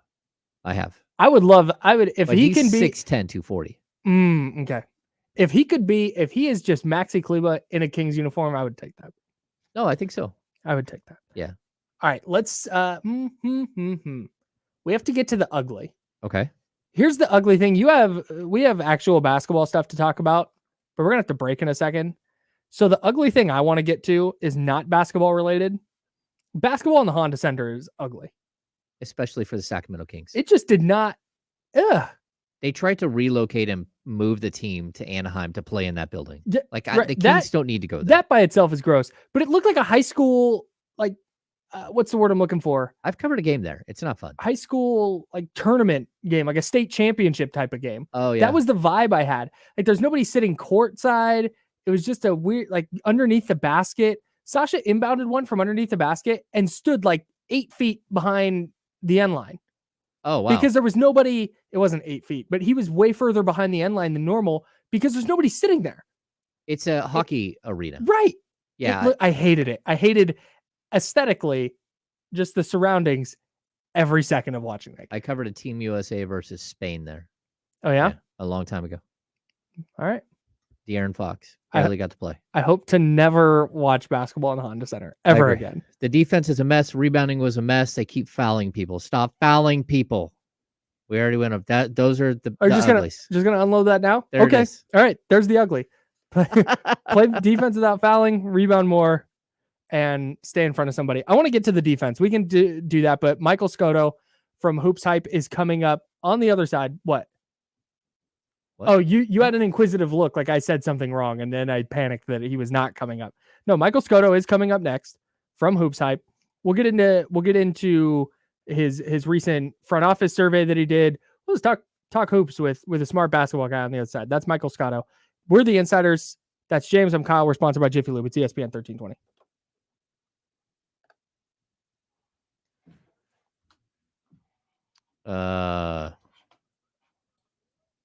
Yeah, they list Maxi Kleba at 6'10". I don't know. I mean, they're supposed to have to, like, these numbers are supposed to be honest now.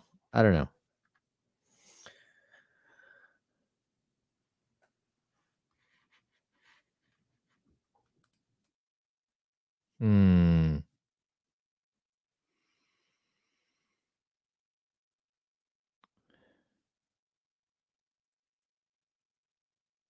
In the world?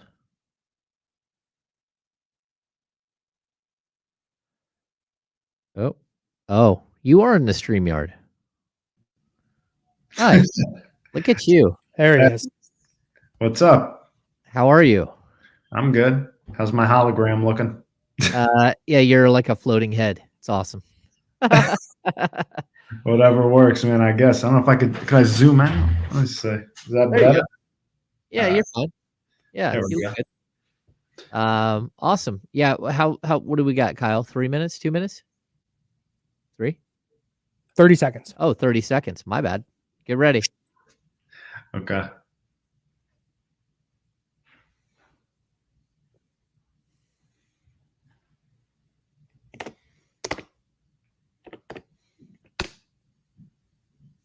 All right. Board's live.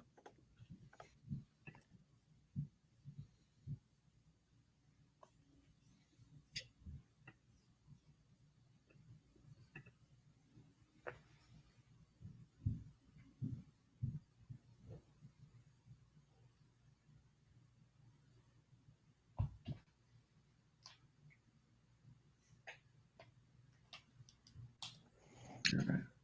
We're on airplane. We're good. Cruising right along on a Thursday, the best day of the week in my estimation. We talked a lot of Kings Lakers, but let's get our guy in here, Michael Scotto from Hoops Hype. Michael, thanks so much for hopping on the Insiders. How we doing, man? Hey, what's going on, fellas? My pleasure to join you guys. We have done so many things with lists during the course of this show. We've been on air for about a month and a half. We've done so many things with lists. And we're anti-list. We've decided we're anti-list. We are. We just, Okay. but in the sense that and you just recently did your survey of front office members, and you put together answers from this survey. That it's the reason James and I appreciate it, even as list haters, is because it's not just a random assortment of guys that you haphazardly throw in an order and you make the decisions on it. You're actually asking people and getting down to kind of the nitty gritty of how to put these things in order. And James and I really appreciate that. I'm glad. I mean, look, it's like, so for the top breakout candidates list, which your guy Keegan Murray got featured on, one of the Kings guys, I just, give executives an opportunity. Give me 3 guys that you think are going to be a top breakout candidate for the year. And if the first guy gets 5 points, second guy gets 3, and the third guy gets 1.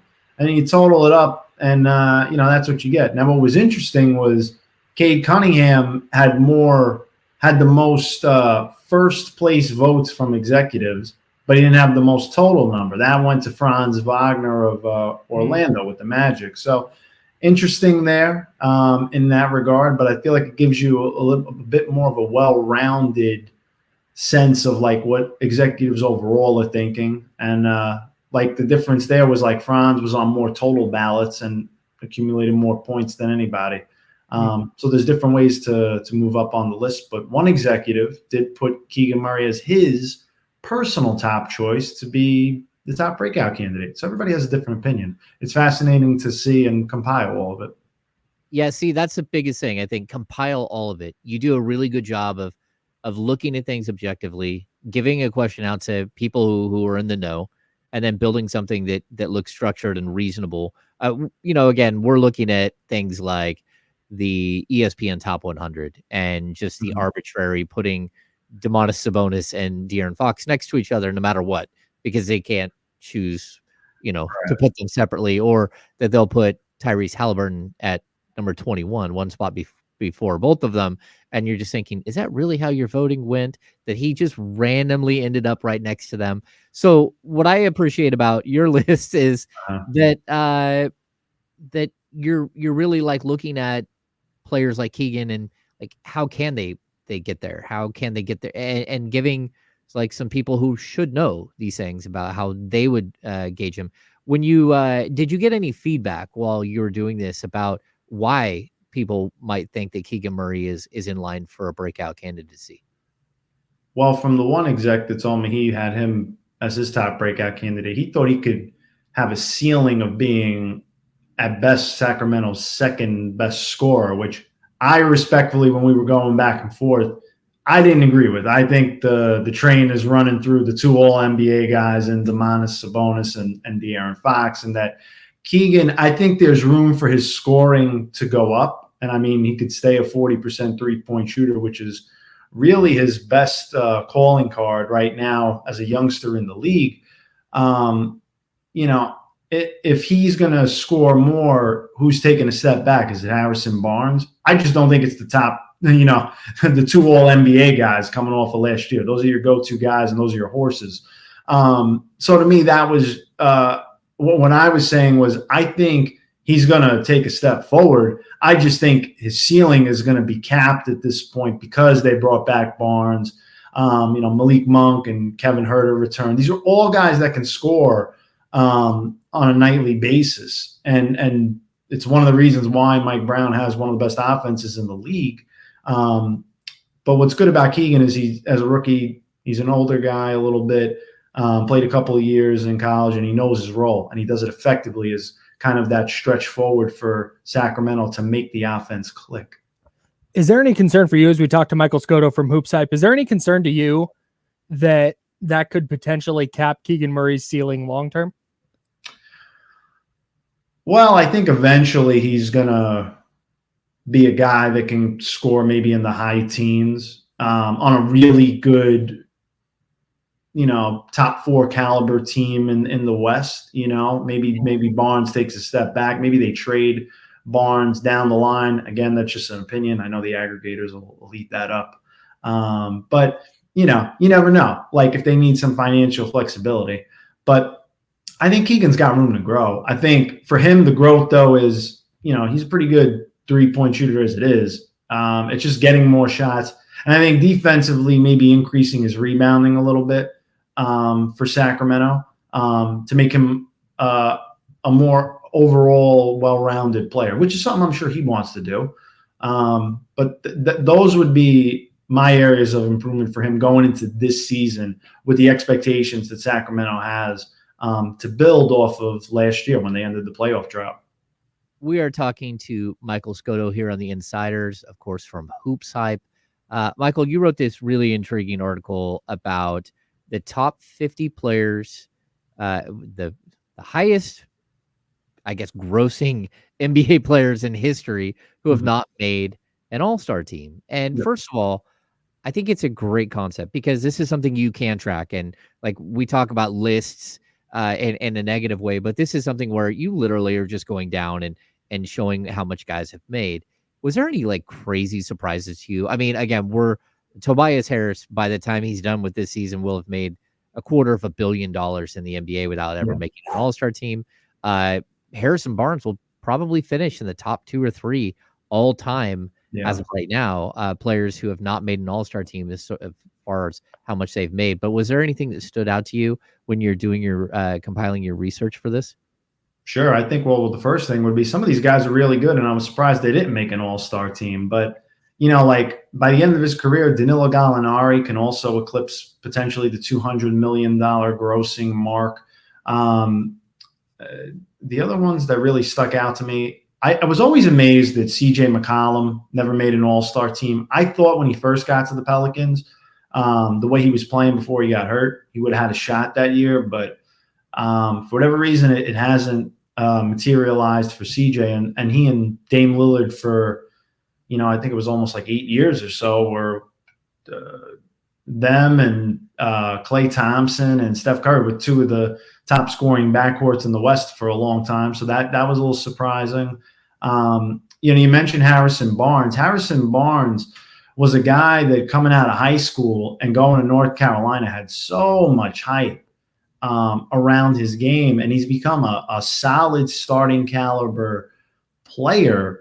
But I think the ceiling that he had, that many thought that he had when he was a youngster in high school and maybe at the start of Carolina, it didn't materialize, but he still had a great career overall. Other guys that stuck out to me, I think Al Jefferson stuck out to me a little bit because he was a guy that averaged 20 and 10. And the crazy thing about Al that I don't think people realize, he earned an All-NBA selection, but he wasn't an all-star one year. I know he played on bad teams, but that was interesting to me, the discrepancy of, well, you made an All-NBA team, but you didn't make an all-star team.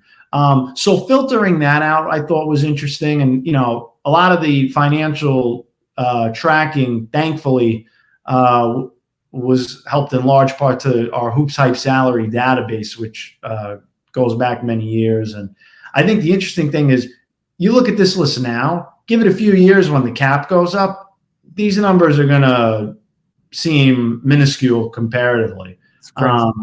So, I think the lesson here is we all chose the wrong profession. We should have been NBA pro basketball players. I think that's what the lesson is here. A lot of GMs and former players tell me that. They're like, what? You didn't play? Yeah. I thought for sure. No, we're talking about Michael Scotto from Hoops Hype. You mentioned a couple answers ago, you were talking about how there are expectations now for the Kings. Yeah. They have snapped their playoff drought. What's your expectation for Sacramento this year? Just your personal one. I mean, I think certainly if they hit their ceiling, they could be a top 4 team in the West. I think one thing that's of note from last year, for the majority of the season, they were pretty healthy.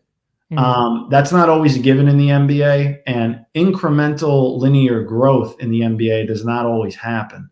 I think for Sacramento, they took good strides last year. I like how Mike Brown, their coach, is embracing trying to put almost like championship expectations for them. I don't know if they're there, but I can certainly see them doing better than they did last year, I think. The thing about the West that's interesting, by the time you get to the end of the regular season, it's all about the standings that are separated by, I don't know, a game, 2. And it's all matchup driven. If you get a bad matchup, like look at the East, for example. Miami had to be one of the toughest 8 seeds, and look how far they went.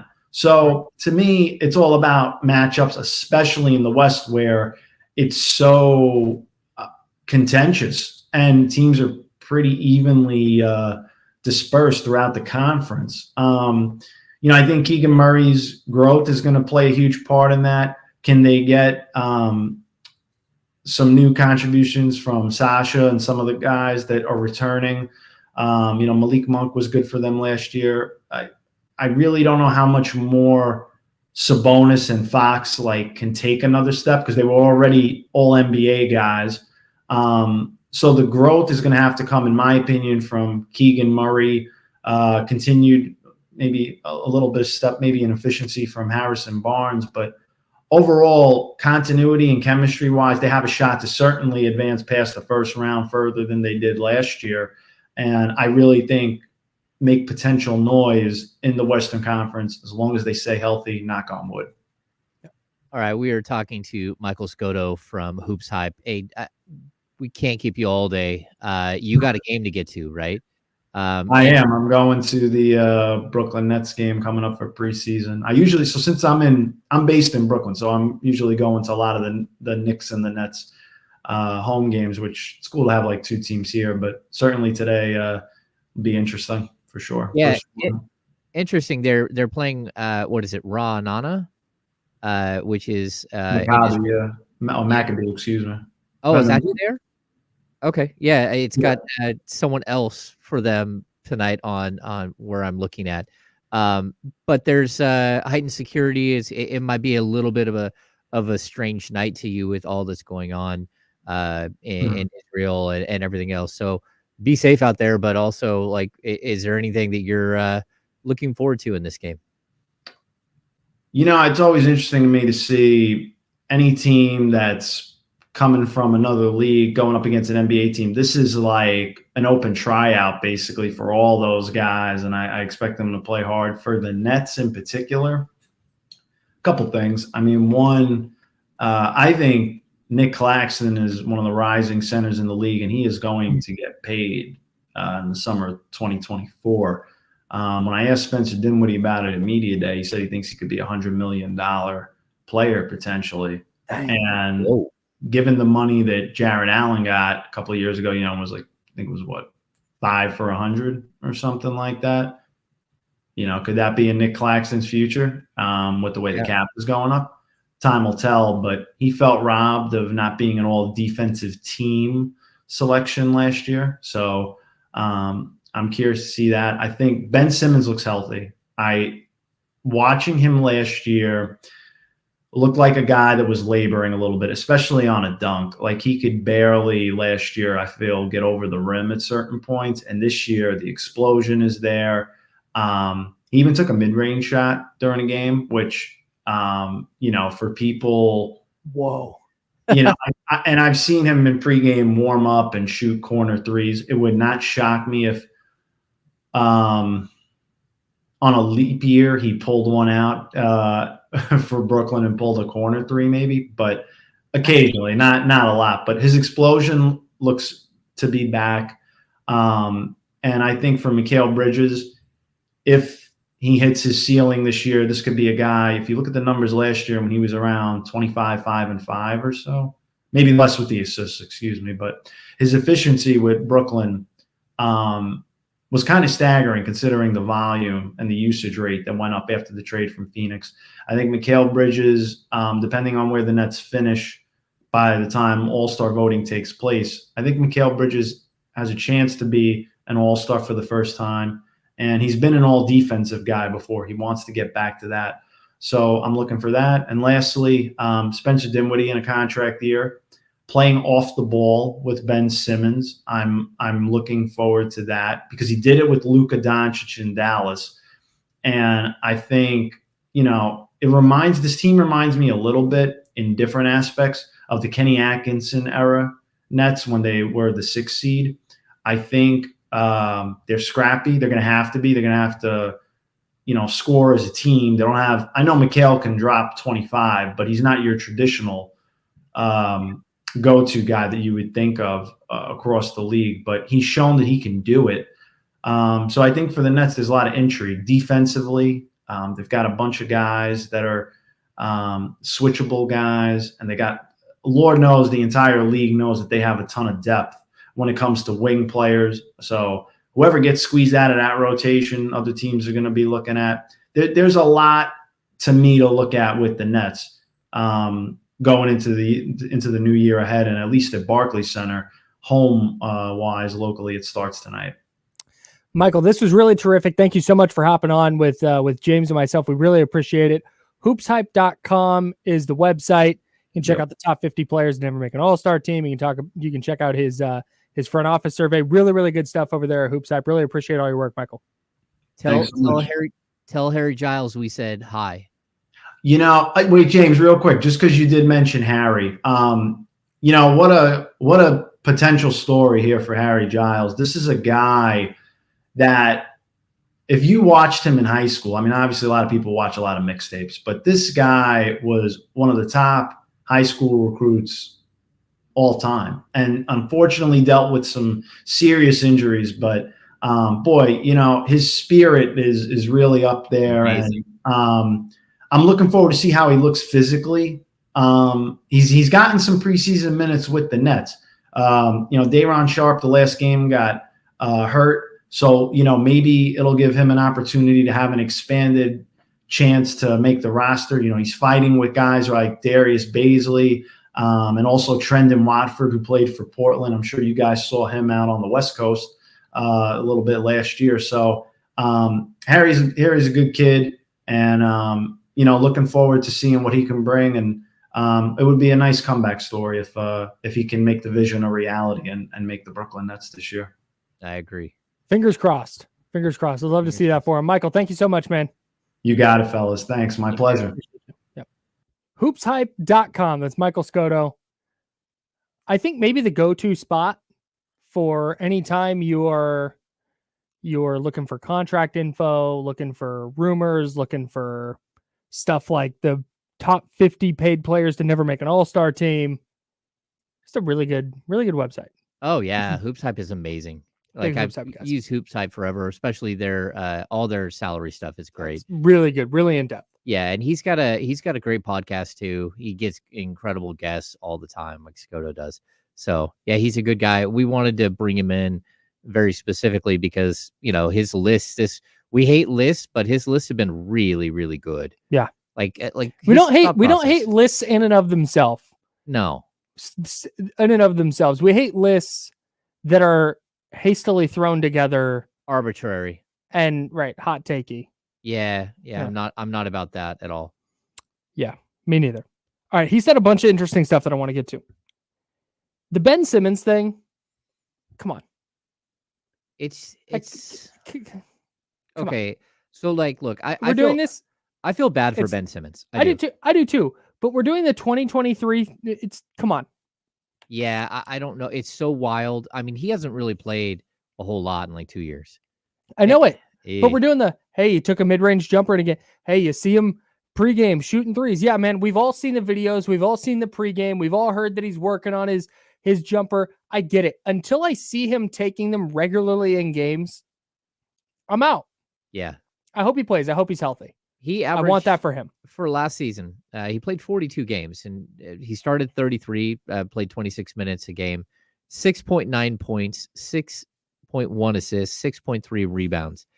He is still he has a potential, but I think that the biggest tie we have here is that, there was many times where the chatter heated up and you thought he might actually become a Sacramento King. Yeah. And I'll tell you here's the stat for you. Throughout his career, he's in the Yinka Dare conversation. So Yinka Dare finished his 4-year career with 4 total assists. Ben Simmons in 5 years has 5 total makes from behind the arc. I thought one of them was like a half-court chuck at the end of a half. Yeah, I think an accidental. Yeah, something along those lines. No, I just don't. He was supposed to be. Not supposed to be, but there was talk when he first came out of LSU. Man, he has the skill set to be like LeBron James. Mm-hmm. He is 6'11". He can pass the heck out of the ball. He can score it. Watch out for Ben Simmons. There's zero excuse for him to produce like Draymond Green. No, none. Zero. I mean, he is a great defensive player. No, sure. He does a lot of good, but yeah. Until I see him taking those corner threes in games, I just don't care anymore that he's working on it. Yeah. I don't care that he's doing it pregame. He missed the entire 22-23 season, I believe. Yeah. All of last year? No, the year before. Let's 21-22? 21-22. Yeah. 21-22 season. Bad. And like I said, I hope he's healthy. I'm not rooting against the guy. Yeah. But as far as hey, watch out for Ben Simmons, okay, man. I know I've been watching. We've all been watching. Yeah. If they can string it together, that's an interesting club because they're long and athletic. Yeah, sure. Yeah. Sure. If you told me that Ben Simmons took 2 threes a game and hit 34% of them, I'd be like, oh, wow, okay, the Nets get really interesting. Yep. But if he's going to be Draymond Green up for them offensively, I just don't. No. I don't care. Unless Mikal Bridges is averaging 35 a game. And I don't think he's going to. Love Mikal Bridges, but he's not a 35 PPG guy. No. He's really talented and great two-way player, but I don't see that as I love the idea of assessing players based on whether they can score 35 a game or not. Can they score 35 or not? It's just there's 2 guys in the league that can do that. You know what? He did bring this up, though. It's something that makes the Kings intriguing, and it's something that coaches used to tell me about, different versions of the Kings. The fact that the Kings have 6 guys that can go for 30 at any time, that's a big deal. Yeah, no doubt. It forces teams to defend everybody. Yeah, in a totally different way. I mean, you can put all of your eggs in defending Sabonis or in defending Fox, but you can't defend both of those guys and stop the 3-point shooters. Yeah. You just can't. Right. That's why I really love the way that Monty McNair has built this team out. Yeah. all the pieces fit and it all makes sense. I want to real quick before we get out of here. I saw Ramsey in the YouTube chat, and you can watch on YouTube at youtube.com/ESPN1320. Chatty House is the best place to be during these shows. It's so much fun. But Ramsey basically scoffed at the idea of Keegan Murray being a breakout candidate because he set the rookie record for made threes last year. And that's not a disparaging remark to Keegan to call him a breakout candidate. Yeah. That is to say, yeah, he was a really good player, but he scored 12 points a game. This is, hey, he's going to take 12, 13 shots a game and might score 17, 18 points a night and be a really, really good player, putting the ball on deck, making plays. There's room for him to improve and to be a really, really impactful player. Yeah, even like what Mike Scotto said about the one executive. He said he believes he can be the Kings' second leading scorer. That's impressive. And I don't disagree with that. I mean, we're looking at, that's a ceiling for sure. Yeah, we're looking at a guy that, like there's potential there. Sabonis is more of like a 19 point per game guy. Keegan Murray can get to 20 points per game without any question. Maybe not this year, maybe this year, but also maybe next year. Like it's usually a progression where you go, if you're at 12, you go 12, 18, 21, 22. If that's who you are. Right. That's what the progression looks like. Right. And I'm fine with that. He might take a leap and jump past one of those steps and hit 19 or 20, but that would be a big leap. And he's in the running for most improved player if that's the case. I would be pretty surprised if he did that this year, just given how their offense works and the fact that he doesn't have the ball in his hands a lot. Yeah. I'd be pretty surprised if he did that. All right. There's a Taylor Swift game tonight. Oh. Taylor Swift going to be in the building in Kansas City for the Chiefs game against the Broncos. Swifties. The Broncos haven't beat the Chiefs in something like 12 years. Yeah. I don't know if it's 12. It's a lot of years. I saw the stat. Mahomes has never lost to the Broncos. He's 11-0 career wise. Let's ride. That's so wild. Who you got? Who do I got? I got the Chiefs. I think the Chiefs I'm in a game with my homies. I think I've got the Chiefs in a game that I think is going to be closer than it probably should be. I hope it is, because I could use 5 touchdowns, 300 yards, 350. Give me 400, 5 touchdowns. Let's win this. Love the commitment to your fantasy team. Fantasy Fridays tomorrow. Faraz Siddiqui is going to join us at 10:30. Always love doing that. James, thanks for hanging out. We did a ton of Kings Lakers today. We'll talk more Kings tomorrow and get you ready for week 6 of the NFL season. But first, D'Lo and KC, they're going to take you up to 4:00. So don't go anywhere, whether you're listening on the radio, on the Odyssey app, or on youtube.com/ESPN1320. We've been the Insider, sponsored by Jiffy Lube. Thanks so much for listening, everybody. Bye.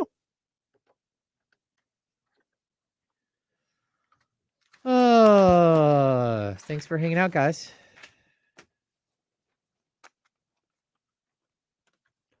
Chatty House, appreciate y'all. Yeah. See you, Chatty House. Our friends are coming in the door at any moment trying to take over. So I have to move everything around. I'm just going to leave. I'm leaving. I got stuff to do. You got stuff to do? Goodbye, everybody. You're not staying around for Hispanic Heritage Day here? I would if it wasn't at 3:00. 3:00. I know. I don't know if I'm going to stay or not. Okay. I do love I would tacos, like to. though. I know. I do love the tacos. Decorated great. It looks awesome. I know. And I'm not. It's more. I'm not sticking around here till 3:00. We have a mariachi band coming. Oh, maybe I will stay. I think I saw margaritas in the fridge. Bro, so much margarita mix. So much margarita mix. To go put my lunch in there this morning was like, Things oh are my going God. Down. All right. Yeah. Goodbye, y'all. D'Lo and Casey next. See you guys. Yes, EB, I know. The Kings were healthy last year. I got it.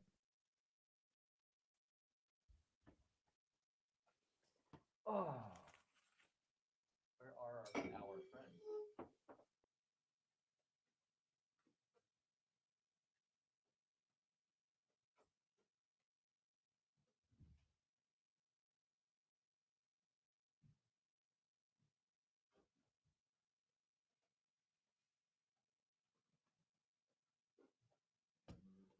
What up? Yeah, I'm like, where's everybody? Hammer. What happened? Oh. How was the show, man? Good. We had 2 guests. Went fast. 2 guests and stuff. I didn't hear Scott, but I heard Michael. Shut up, Blake. Scott did? He played on us last week. I think Scott's having a rough week. I think something's going on there. Yeah, he had some issues with us too.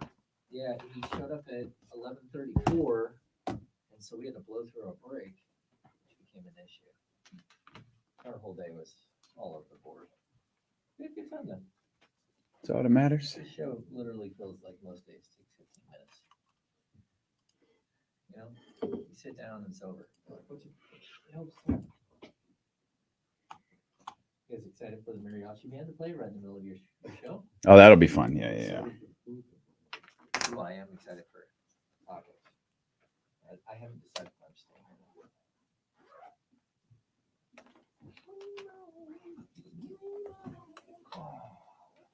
I didn't have Kenny singing Aerosmith on my bingo card for this Thursday. Yeah, that's not when I was. No, I just heard this song. But where that song is famous for something. Is it on? Well, I know M famous in used it. general, but like they played it on like a. It was on a commercial, but Emery did it. It's from like 1974. The song itself is already classic, but It's they incredible. played it. Yeah. That's before he had complete reconstructive throat surgery. So the original, his voice sounds 100 times different than it does now. All right, friends. All right, See you, James. See you, man.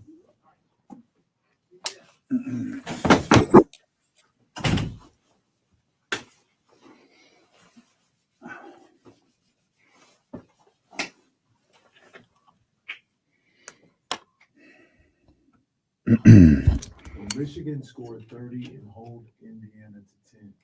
I don't know, man. It's tough, man. I mean, Indiana. Your mic's not on. That's a juggernaut. I mean, assuming that you'll be able to score 30, hold them to 10. It's asking a lot. It's asking a lot.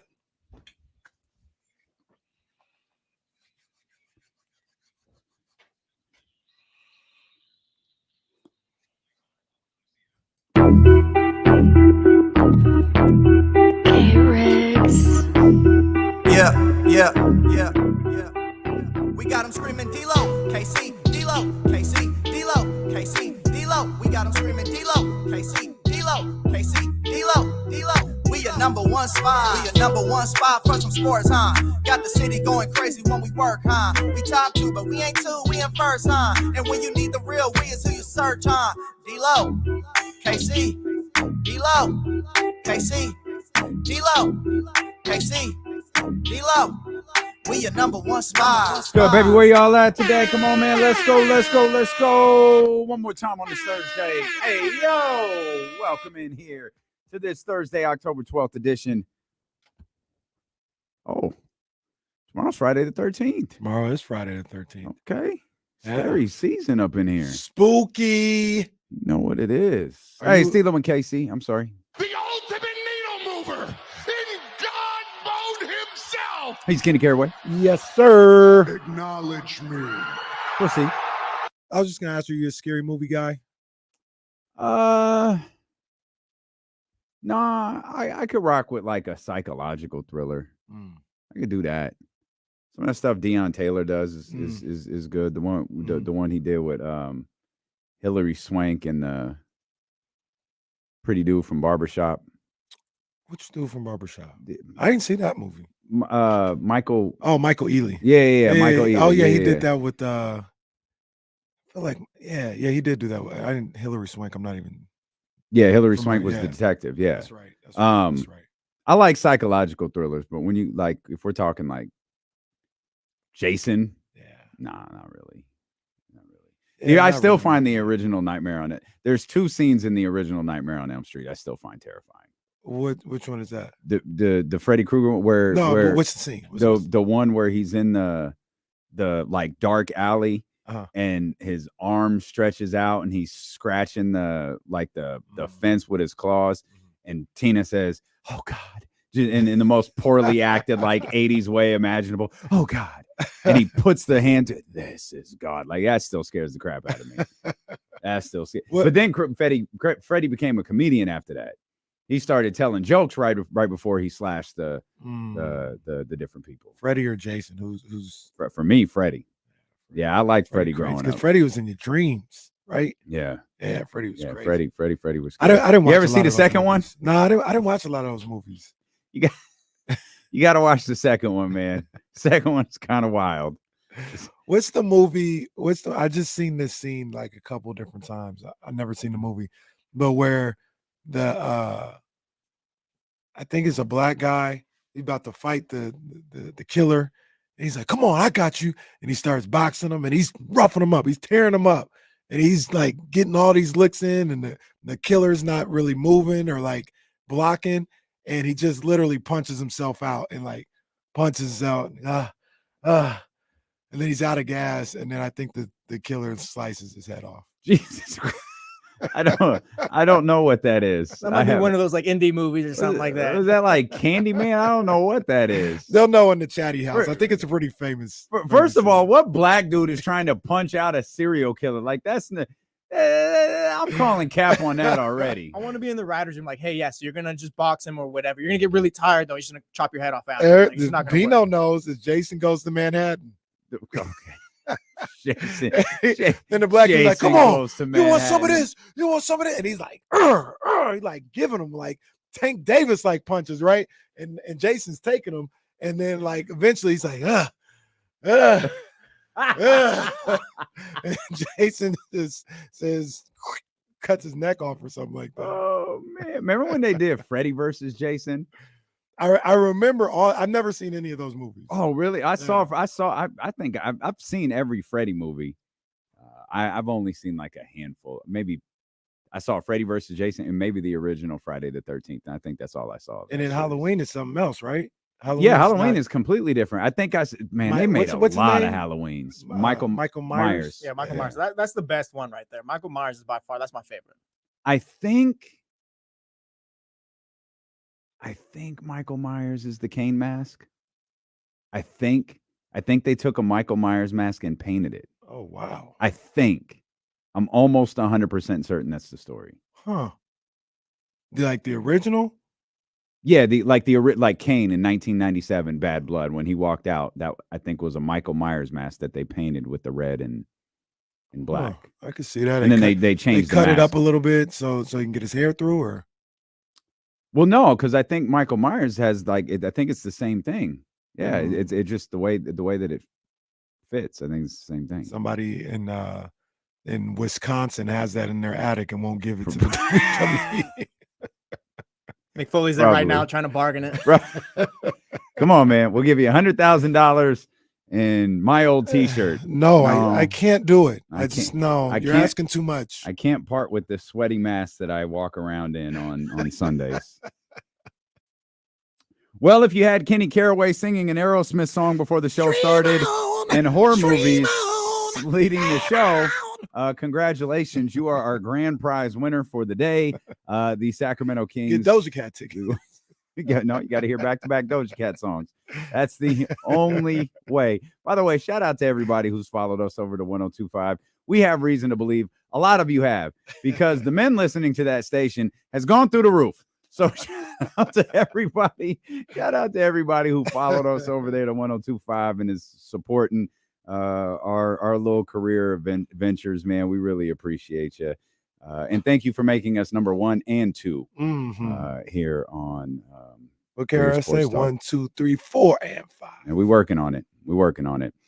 Kings lose last night. I'm just looking for a victory from Sacramento. So I just want to be clear. Just asking. No one cares. No, I don't. Okay. I don't care. I mean, is there any point before Utah you'll care? No. Yeah. All right.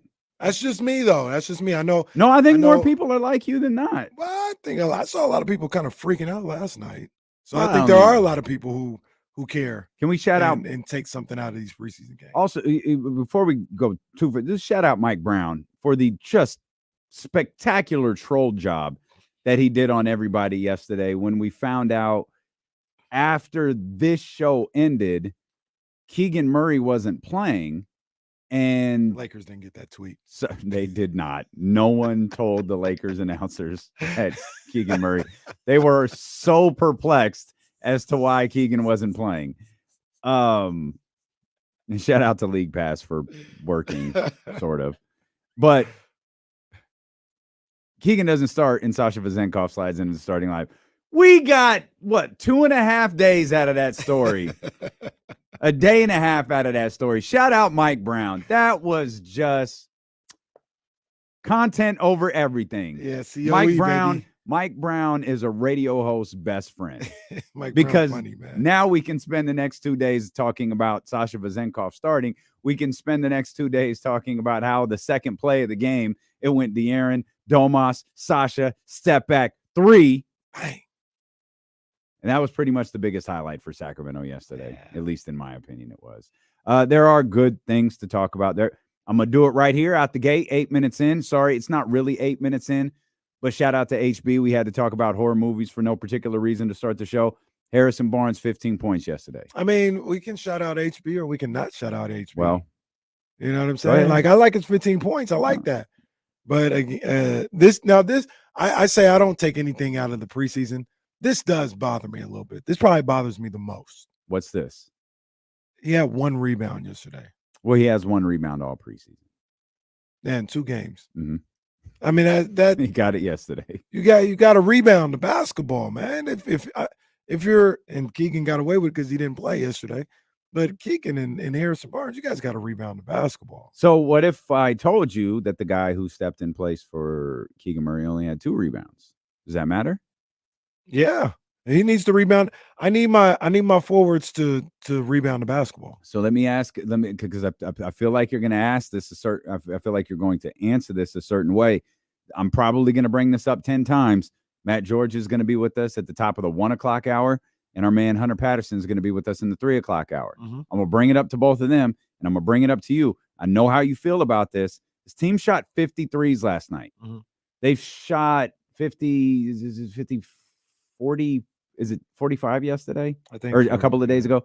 I think it's like 95 threes in 2 games. Mm-hmm. Cool? Yeah, don't bother me. Well, that's why they're not rebounding, because they're shooting 53s. Well, they shouldn't be rebounding there. They should be rebounding on the defensive end.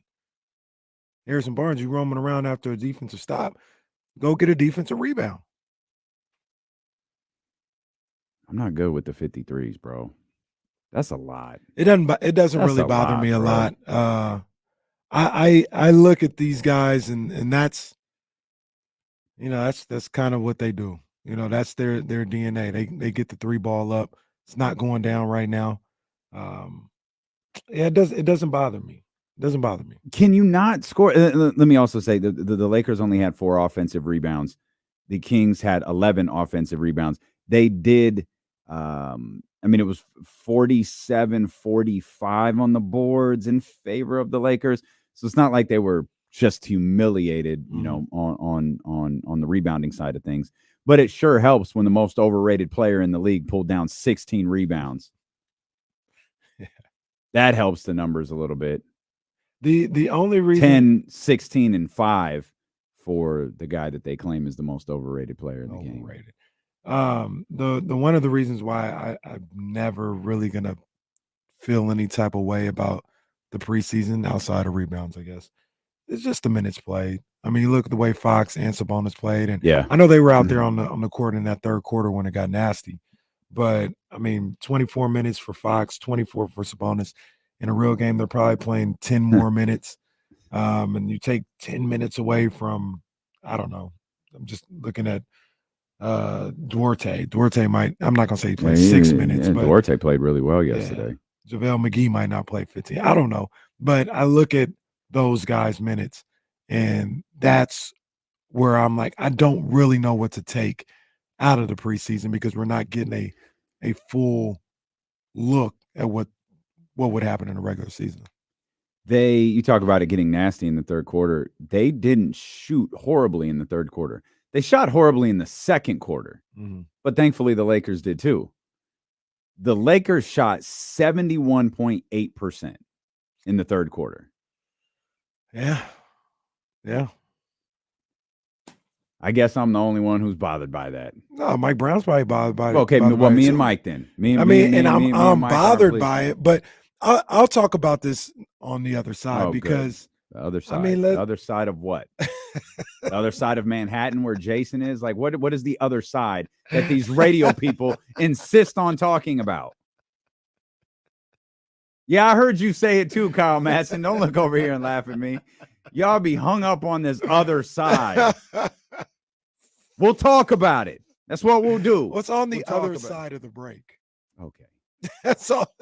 Okay. Whatever y'all want, man. Y'all radio people, I swear. We'll come We'll back. talk about it when we come back. We'll talk about it. That's what we'll do. We'll talk about this team's defensive effort. We'll talk about them shooting threes. We'll talk about physicality. We'll talk about this preseason game. I'm not making a big deal out of it. De'Aaron said something yesterday that a lot of you have been saying. I'll repeat exactly what De'Aaron said to you when we get back here. It's D-Lo and KC, brought to you by Sky River Casino on Sacramento Sports Leader. And I mean that. ESPN 1320. You got these commercials all blaring in my ear. Charlie, got Kyle Madsen Charlie, talking about the other side. I think you heard you say it again. What happened? You said when you get back from what? Why don't you go to hell? Straight to hell. I'm asking you radio people.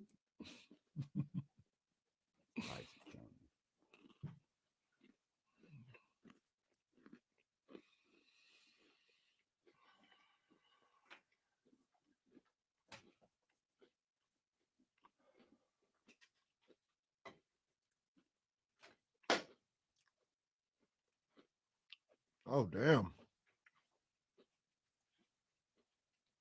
This looks pretty dope. Our guy DJ Oasis and our guy Nico today at Dive Bar, they're doing a Death Row versus Bad Boy. Oh, on the ones and twos. That's dope. Bad Boy. I mean, it's not really fair because Death Row wasn't around that long. Bad Boy would wipe the floor with Death Row. Wipe the floor. Yeah, well, by virtue of the fact they just weren't around. Death Row was around for like 4 years. Bad Boy was around for like 25. Yeah. Now, if you wanted to do, there's some heat on that. If you wanted to do like, if you wanted to close it off to just that 5-year window, yeah, now we got a real battle. But shout out Nikki D and Nelson. Yeah, big ups, big ups. Two of the dopest people in the building. Nikki D. Georgia's finest. Georgia. The whole day through. So this is let me see some real quick.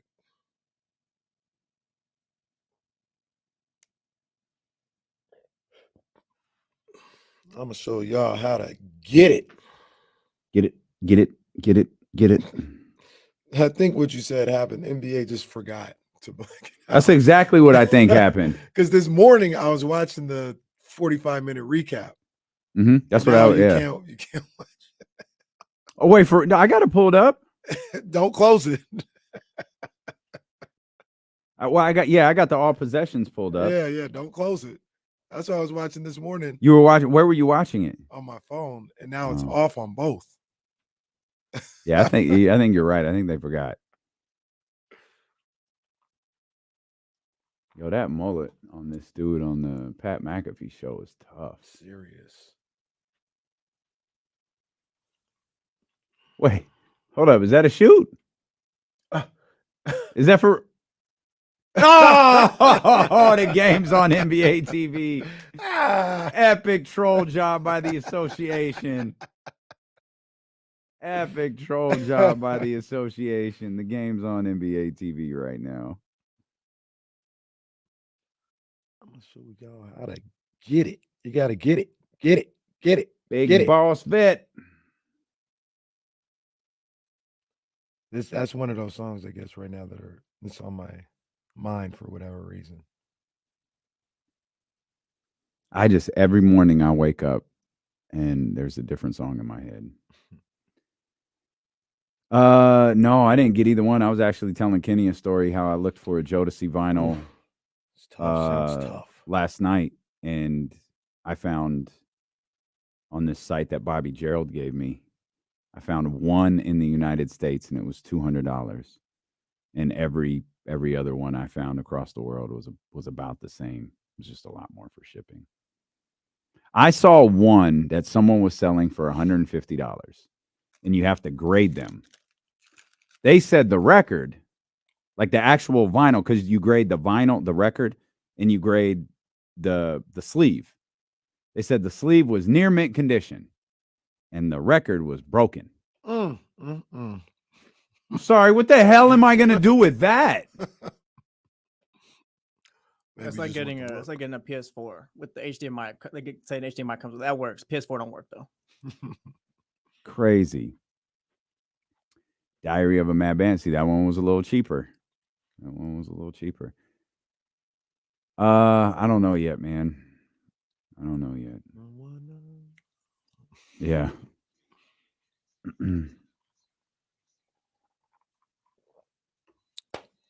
Well, Lizzie asked in the chatty house, when's the next live event? We don't know that, but if you're going to be at the Sportsmen Expo this Saturday, you can see us from 10 to 12. Stop by and say hello. This is a shoot, not a work. We're going to be at the Sportsman Expo. That's a true story. Go hit the catch and release pond with D'Lo and Casey. That's a true story. Catch and release. I can't lie. Sometimes we just do stuff because of the money. Like, I ain't even going to lie to nobody. They threw that in our email. We're like, hey, we got you guys scheduled for the Sportsman's Expo. I was like, oh, what is it? Hunting, fishing, shooting. I'm like, oh.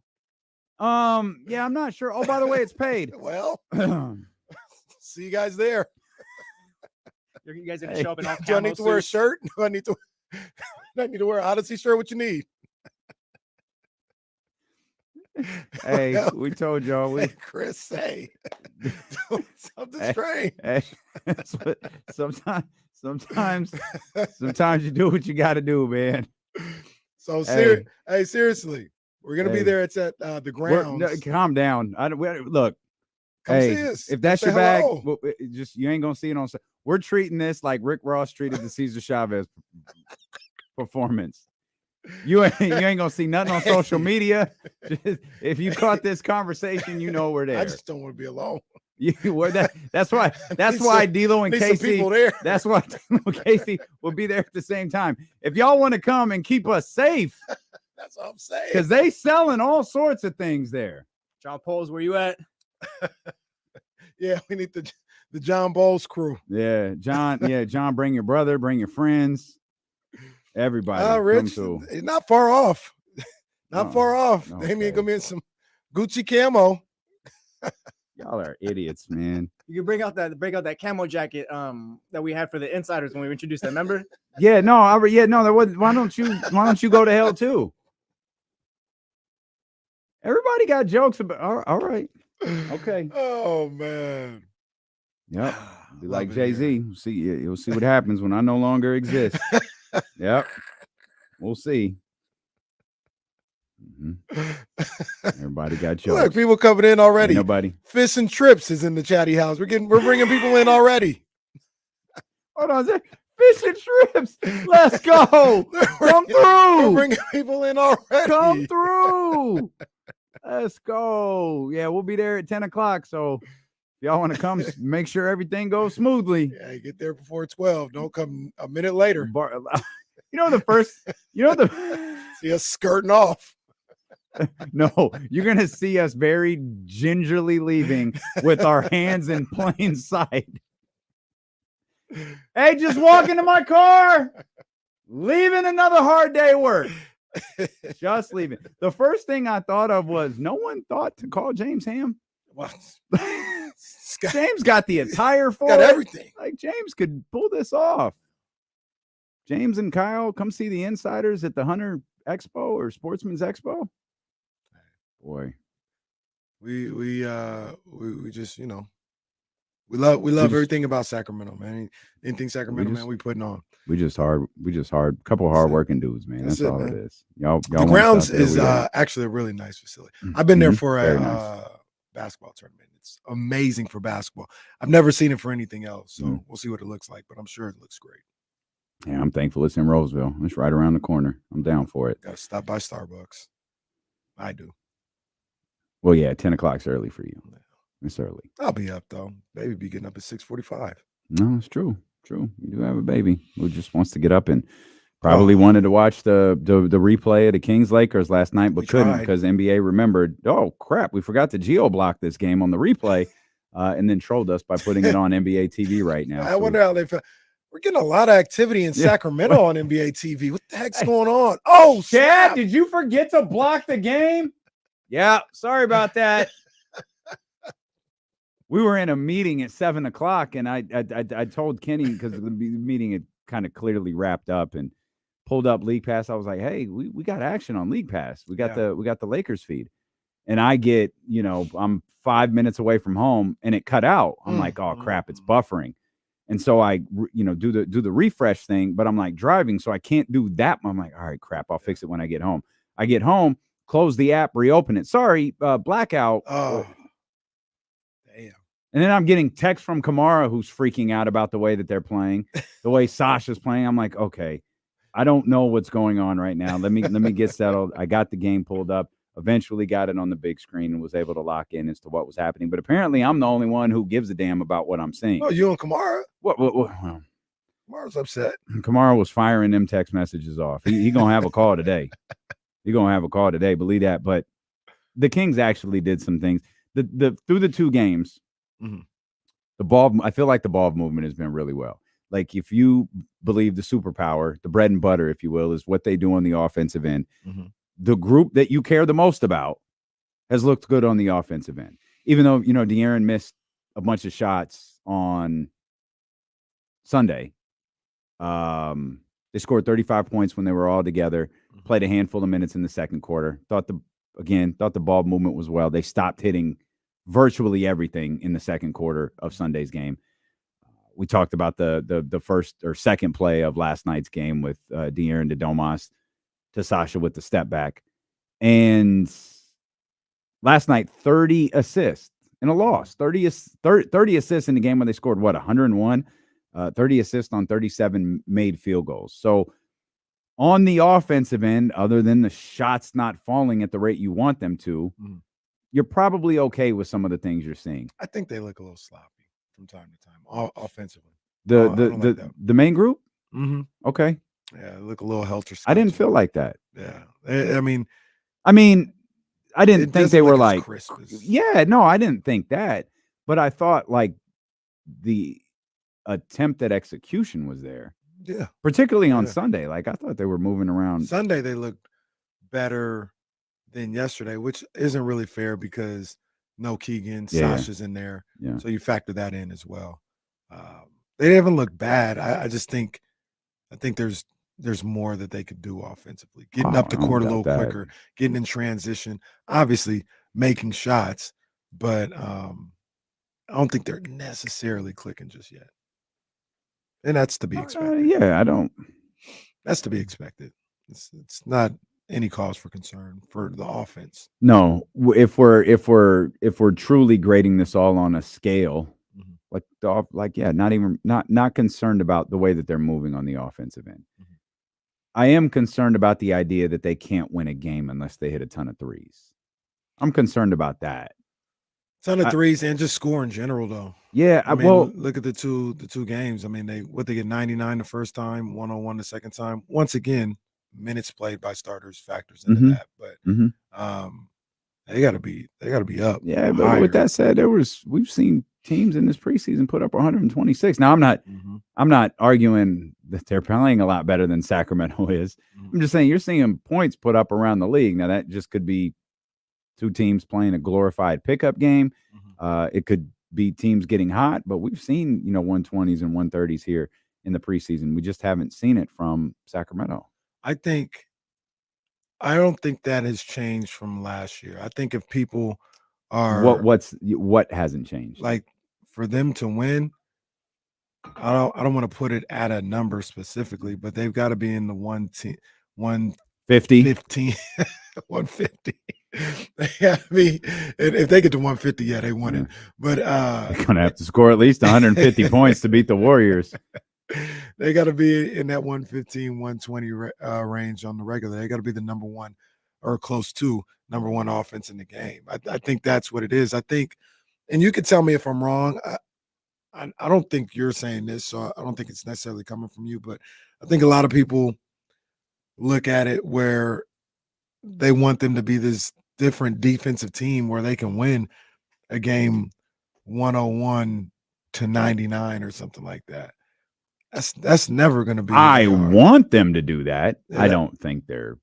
That's never. They first and foremost, their identity is that of an offensive team, and if they're not playing towards their identity, in my opinion, more times than not, they're going to struggle to win games. So they've got to be, hey, this is what we do. We go out there, put up 115, 120. You try to catch up, and in that, there are times do something on the defensive end. Well, they do though. I think that's a misconception. They do, and they did last year because people would always point out how they played in the fourth quarter on the defensive end. So they do, but first and foremost, we getting up and down and we scoring points. Okay, so let me ask you this. With the strategy that you're with the idea of what you just laid out, does this team have a non-championship ceiling? History would tell you they don't.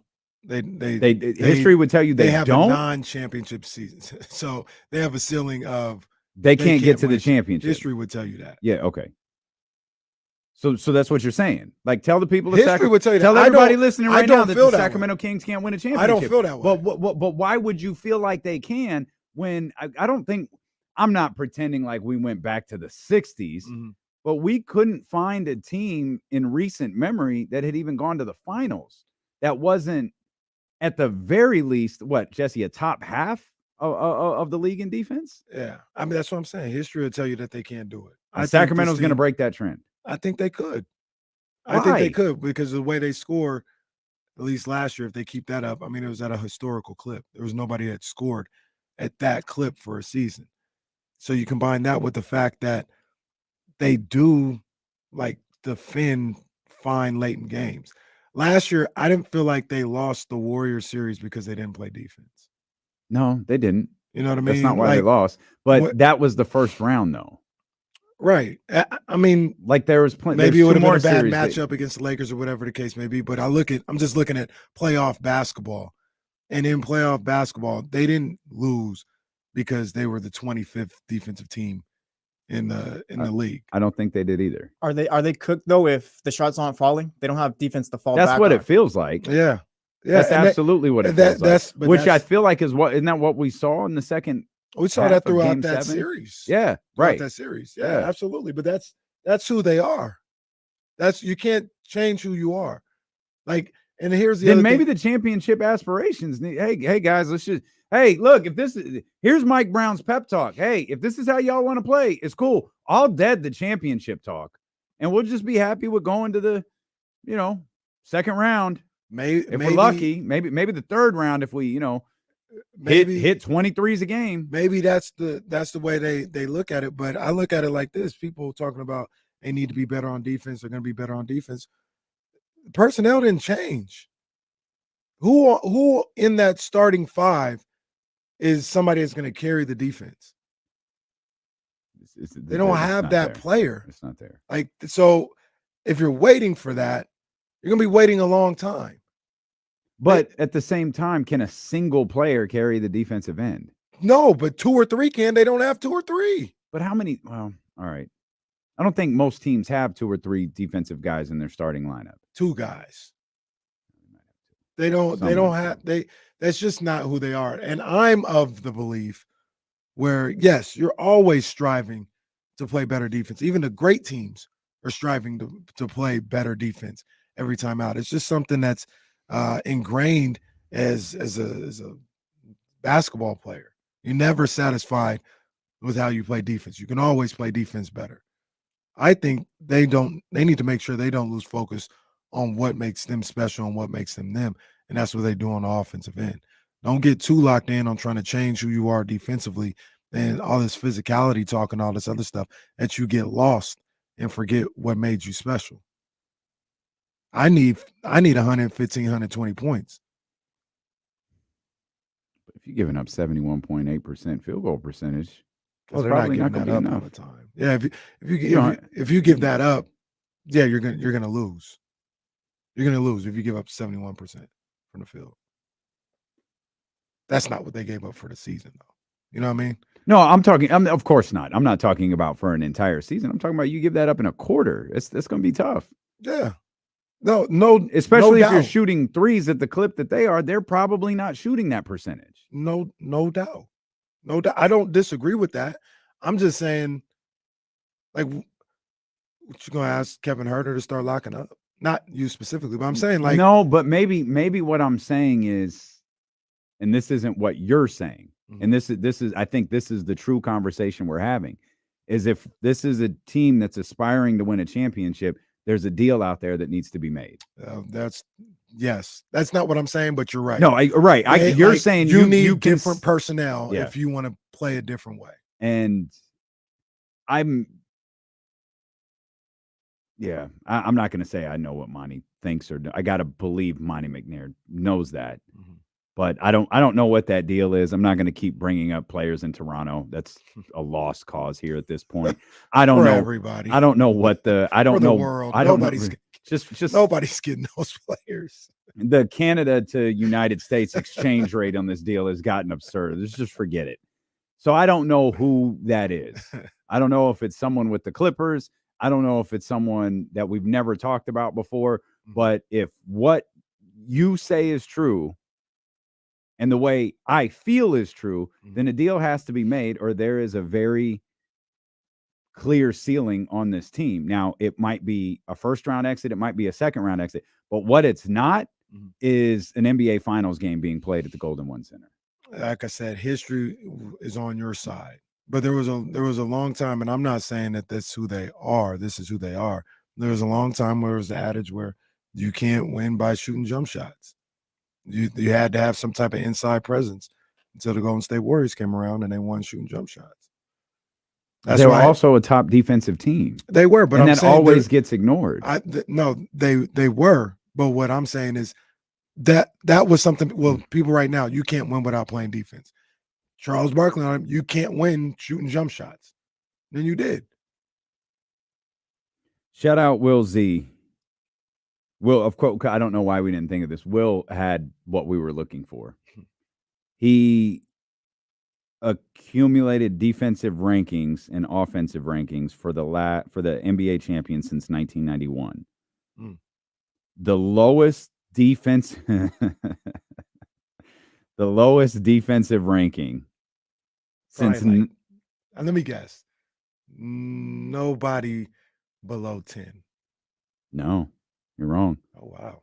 This is gonna the lowest defensive ranking of an NBA champion since 1991 was the Los Angeles Lakers in 2001 when they were ranked 21st. Yeah, I remember that. Outside of that, the lowest defensive ranking team since 1991, the Houston Rockets in 1995 were 12th. For those curious, the year prior, they were second. The Golden State Warriors in 2018 were 11th in defensive ranking. For those curious, the year before, they were second. And the Nuggets last year were right smack dab in the middle at 15th. Interestingly enough, the lowest offensive ranking to win an NBA championship since 1991. The Rockets again in 1994 were 15th. The Detroit Pistons in 2004 were 15th. And the Golden State Warriors in 2022 were 16th. Those are the lowest. What that tells me a lot of the time is you gotta be top flight in both. Yeah, the top offense has 1, 2, 4, 5 times. A LeBron Heat team, Jordan's 91 and 92. Jordan's 96, 97. Those are and I said LeBron. Oh, and the Warriors in 2017. Those are the top offensives that have won an NBA championship. Like number one. Right. This is great stuff, Will Z. No, it is, man. And my whole thing is not don't play defense or nothing like that. It's just like, well, what you can't expect guys to be what they aren't. And I would much rather focus on what their strength is and make sure that doesn't leave them, and incrementally say, hey, you guys got to be better here as a team. We got to be better rebounding as a team, all this other stuff, as opposed to I just don't want to lose what makes them special.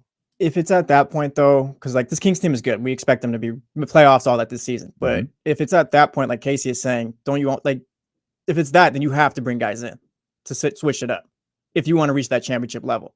Because those stats that you read up from Will Z, you got to be at least the lead in one and then respectable in the other. The Kings are just a horrible, bad defensive team right now. You can't be horrible. Like it's really what it just kind of boils down to. You've got to what were they last year? I think 25th. You can't. That's right. You can't be that. No. And this is the bigger picture of what I've talked about numerous times before when people talk about expectations for this year and what you're expecting. And I would always say, hey, just get back to the playoffs, because you need to establish yourself as a playoff team and a playoff franchise that's going back there year in and year out. And you talk about the history of the NBA. It's usually not jump on the scene and then go to the NBA finals. Usually, and I used the early 2000 Kings as an example too. They lost in the first round a couple times. And then the front office and everybody said, we need to change our personnel to match up what we have to do. This was fine that we have Jay Will and Nick Anderson and Corliss and those guys. They're great offensively. We don't have enough defensively. Let's go get a Doug Christie to help anchor the deep. That's usually how these things go. The Kings brought everybody back. I think it might be, and especially since the West is kind of a crapshoot, I think they might be able to get by, win some series in the playoffs or what they have. But if they don't, that's going to be the natural next progression. All right, let's look at this roster we have, and we're going to have to make some tough decisions with people we really like, people the fans really like, to bring in what we need to bring in to win, to be a better defensive team. It's a natural progression, in my opinion. Don't we already kind of know, though? Do you expect these guys to ever get better at defense? Like, we've already hit the progression where we know it's just like this group defensively. It hasn't worked for years. Like, we got new guys now, but Kings defense has been bad for years. Don't we already kind of just know it's not going to work defensively? Yeah. Oh, and then I feel like they do. They meaning the front office group in charge. I feel like they know this can only go so far the way that this is. And then Monty's a numbers guy. He's a Will Z guy. Well, now we're talking through this, and we're talking about some things. And look, this team is this team this year. I love all these guys or whatever, but it's like we talked about with trade deadline moves. There's 3 guys that aren't going anywhere in that starting lineup. Mm-hmm. So to get a high quality starter, you're gonna have to trade a starter. 2 guys left. One guy, you kind of dibbled and dabbled around whether or not you were going to move him or not. You brought him back. Or just not sign him. Yeah. You brought him back.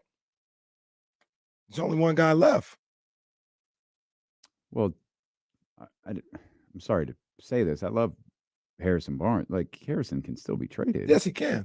But I'm just saying, essentially, those 2 guys are where you'll be looking to make the moves. Yeah, I'm aware of all that. I'm not at a point right now where I'd want to move those 2. I want to see. I still want to see what this team could do as currently constructed. I agree, and see what they can do if they can essentially defy the odds. I think they have an opportunity to be that dynamic on the offensive end where they could go. Doesn't change. Last year, I thought they could go to the Western Conference Finals with this team. I still feel the same way. Okay, Matt George is going to join us at the top of the 1 o'clock hour. There's still a lot more to talk about regarding the Sacramento Kings, regarding this game last night. We'll talk about Kevin Huerter. We'll talk about Davion Mitchell as well. We'll talk about Sasha and the 2 games that he's had as an NBA player. And then, as I mentioned, Matt George of ABC 10 and Locked On Kings will join us here on Sacramento Sports Leader, ESPN 1320.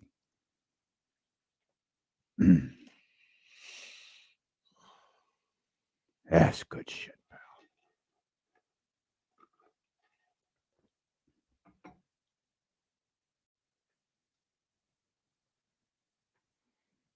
Gabe Vincent, pull up 3. I think there's also the point to where you got to like kind of attack it, like going for a championship and stuff like that. Because if you kind of wait, I don't know, like windows close fast and stuff like that. If you have your opportunity ready to go, sorry, are you talking? Yeah, if you have your opportunity ready to go, I feel like you got to just attack, go for it.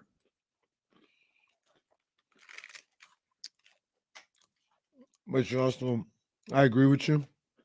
But you also wait for the right time. Yeah, I'm not saying like do something out of like crazy right now, but when the right deal comes, like you got to make that, or even take a risk. Yeah. A great defense.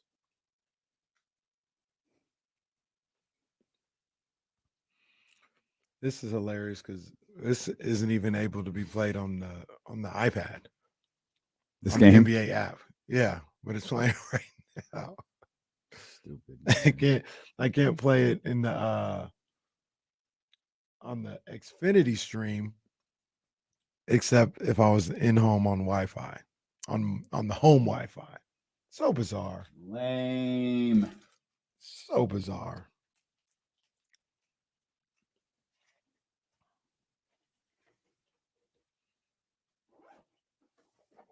Why do they play games at the Honda Center?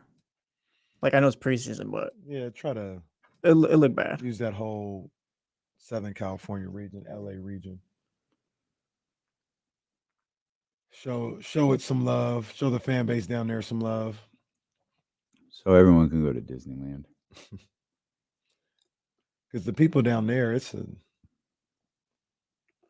not the. Is this the pond?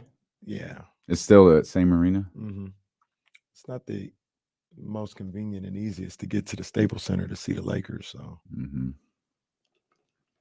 throw them a bone. Is Kyle still in there? Okay. Okay.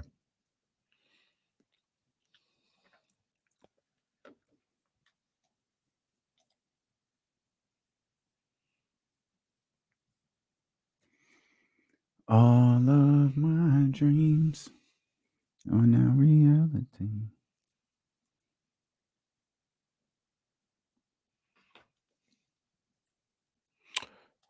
Kirk, I think they're gonna be a good team. I think they're championship contenders to me. Yeah, they're gonna be good. I think what they did at the end of last season was good, and they built off of that. I think the offseason. Bro, a good team. It was hella cold this morning. Like for real cold. It's gonna be 90 next week. Yeah, it's gonna heat back up. Well, that's trash, but it was.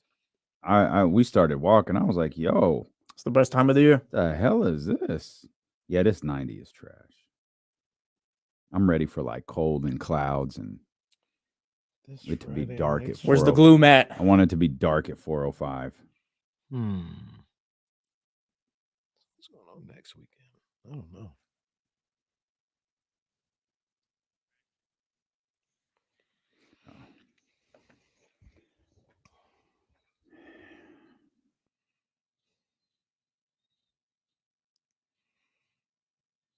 Matt George going to join us here in just a couple of minutes. Matt would have a much easier time joining us if I sent him the invite to join the show. Invite coming, Matt. As would our good friend Hunter Patterson, who's going to be with us in the 3:00 hour as well. So invite sent. Everyone check your spam folder. Do we still come across this spam on the call log? I don't think so. I can't remember who it was. And Nick Wagner went like a beginning of the season said we don't come up with spam anymore. Nice. Very good. We made it, kids. We made it. We did it. We did it. Kevin Huerter, who a lot of conversation around his first game on Sunday. Worst player in the history of the league, like the guy that the San Francisco Giants traded for. Shout out AJ Pollock, who did absolutely nothing. No. And then, lo and behold, it turned out to just be one game, and Chris Duarte played really well yesterday.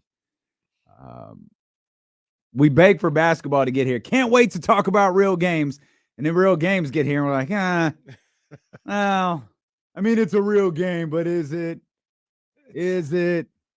It's preseason's always weird for me. It's always weird. And De'Aaron said something last night that I think a lot of Kings fans have been saying, and it was the Kings went 4-0 in preseason last year and started the season 0-4. Like, there's things they have to correct. De'Aaron knows there's things they have to correct. Mike Brown sure as hell knows that there's things that they have to correct. But putting too much stock into wins and losses is a bit silly. Go ahead, Justin. I was gonna say wins and losses, yeah, but I think as far as like the people who say like, oh, don't worry about the defense right now, it's preseason. I don't think like it's been 3 years, not just preseason. No, I'm with you.